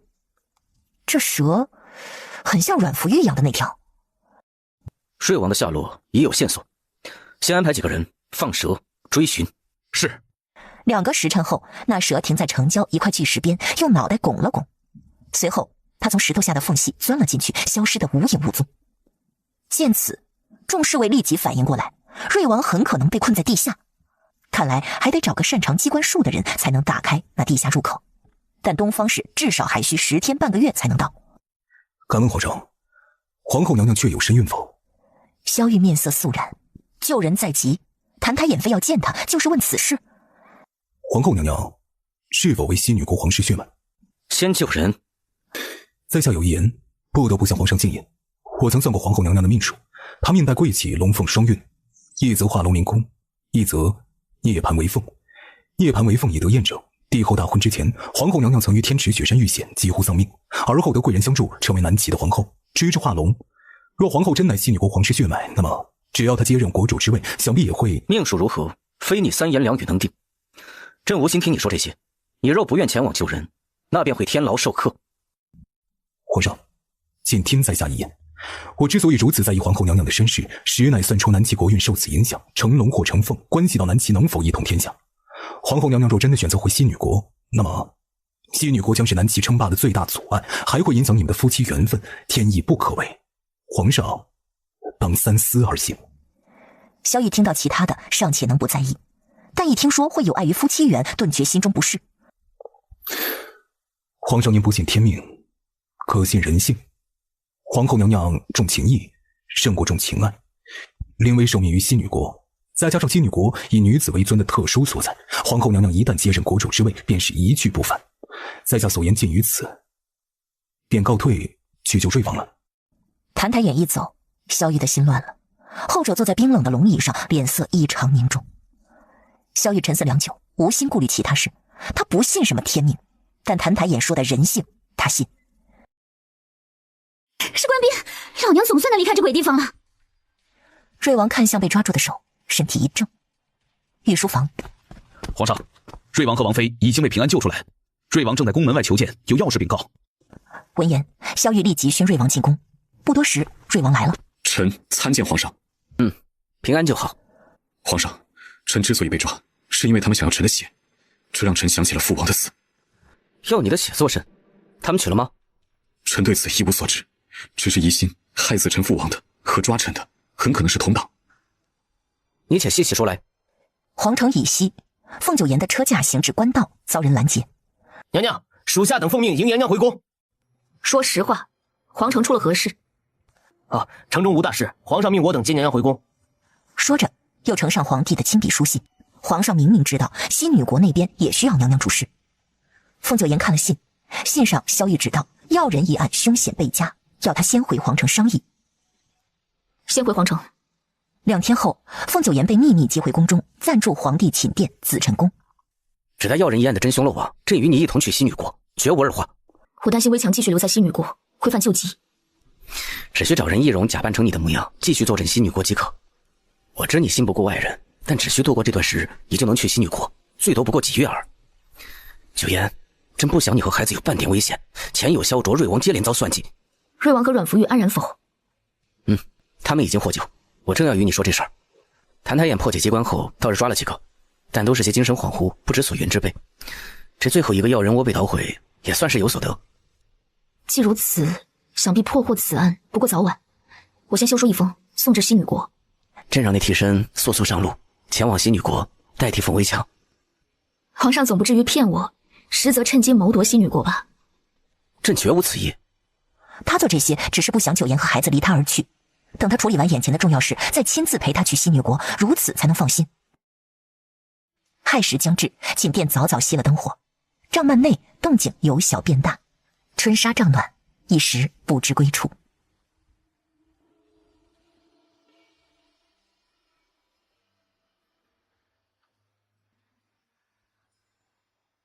填不满半排观众的电影，直到3墙时突然亮起灯，自某定格在某某出品和发行，我目送他们行。第2日天色尚早，凤九言就已经醒来，萧玉搂抱着他，显然昨晚并不足够。皇上，您该上朝了。朕只想守着皇后。莫要做昏君。是皇后。萧玉颇为听话地坐起身，精壮的腹部看得人移不开眼。凤九言脑海中冒出一句“食色性也”，随后挪开视线，催促他：“更衣了，萧玉瞧出他的心猿意马，抓着他的手贴放在自己腹部。你自己的男人有何看不得摸不得？行了，快上朝去。傅九言将手抽出，时辰差不多，萧玉不再逗他，迅速起身更衣。务必照看好皇后，凡送给皇后的书信，先送与朕过目。是皇上。早朝，众朝臣义愤填膺，叫嚷着要严查慕容一族。皇上，既然从慕容家祖祠内查出异样，又从慕容旭府上查到药人窝，那就必须要严查慕容家的其他人。臣附议，一定不只是慕容旭一人所为，慕容家其他人就算没有直接参与，也有包庇之罪、失察之罪。早在祖庙之乱后，慕容家已是墙倒众人推。如今这药人一案牵连出多无辜官员，闹得人心惶惶，众人早已积怨已久。既查到罪魁祸首，非要严惩才能平息民怨。就这样，慕容一族再次全族被关押。上次有慕容兰之父慕容莲舍身保全族，这次慕容一族生机渺茫。今晚早些安置。放我下来，我不看了就是。不看那些东西，看朕。整天在一起，还有什么可看的？这么快就看腻了朕？凤九言，你果真薄情。凤九言搂住他脖子，在他下巴处亲了口。行，看你，好好看看你。那你说实话，为何改变主意将我接回皇宫？听说你见过谭台眼，可是他说了什么？萧玉顿觉如鲠在喉，说也不是，不说也不是。犹豫再三后，他还是和盘托出。而后不敢直视凤九言，不想看到他失望的神情。凤九言得知萧玉接回他的真相，是怕他去了西女国就不再回来后，沉默良久。此事不能怪你，你不信是因我给的不够多。谭太眼巧舌如簧，也容易叫人迷失。不过皇上，我还是要很肯定的告诉你，在我心里，有家人在的地方才是家。你是我夫君，虽与我不是骨肉至亲，却是我往后余生最重要的人。西女国再好，也不及你重要。当真？我真是你最重要的人？不是你，还能是谁？师父师娘，父母一强，还有你肚子里的这个。都说孩子是娘身上的一块肉，朕在你心里的地位本就不高，孩子出生以后，朕又得往后排了。师父师娘对我的恩情重如山，但他们和微强一样，都是亲人，没法与我相伴一生。至于孩子，因为我们心悦彼此，才会有他，如何能越过他父亲？皇上，你才是与我余生共风雨的人，是家之所在。一时间泪意难以控制，他一把将凤九言抱进怀里。再说一遍，朕还想听。说着，直接把眼泪蹭到他衣服上。你若爱听，我往后多讲些便是。你不会，凤九言，你就是块石头，从来不会这些甜言蜜语。前任你听是魔怔了，待人附着身了，是不是为了去西女国，故意说这些哄骗朕？凤九言无奈的笑。皇上真是多疑，我若决意要去西女国，你拦得住？确定他是真心实意后，萧玉再次搂住他，侧头亲吻他脸庞。直到这天，东方氏来了皇城。东方氏还没歇下喝口水吃顿饭，就被带去天牢画像。他动作很快，足足5天，他自己觉得满意，才向皇上交差。自陈宫，萧玉将画像拿给凤九言一起看。这画我瞧着有点眼熟，像慕容旭。幕后主使与慕容家几兄弟模样相似，很可能也是慕容家的血脉。不对，他更像另一个人。皇上，你不觉得他更像慕容家的先祖吗？凤九言此前查阅慕容家先祖的记载，就曾见过其画像。书上云，太祖皇帝开疆辟土，幸得慕容长吉捐献辎重。这慕容长吉年仅40，为丞相3载不到，便与世长辞。瑞王说过，那些人抓他是为了他的血，喝了这血能够长生不老，这必然是一大线索。太祖皇帝葬于何处？萧玉跟不上凤九言的所思所想，方才还在说慕容长吉，如今怎么就说起太祖皇帝了？太祖葬于东陵。为防盗墓贼，太祖皇帝的墓穴共有13处，都派有重兵把守。其实这13处都是假的，真正的墓穴所在只有历代帝王知晓。2天后，萧玉与凤九言前往东陵，他所带之人皆为心腹。历时1整天，东陵被打开，众侍卫合力将太祖皇帝的棺材抬上来，而后撬开钉子开棺。萧玉紧握着凤九言的手，这会儿他既担心里面有尸体，也担心里面无尸。凤九言的眼神从容而坚定，他直勾勾地盯着那棺材。开！众侍卫移开棺材盖。皇上，娘娘，棺材内无尸。棺材里只有那些陪葬之物，不见尸体。皇上，如果幕后之人真实的慕容长吉。想要引出他，或有一计，或可一试。5月初，皇城又发生一桩新鲜事儿，城中酒馆茶肆内，百姓们议论不绝。听说没？前几天来了道士，说是有长生不老之术，好些人前往拜见，门槛都踏破了。嗨，这都是骗人的把戏，天底下哪有什么长生不老啊？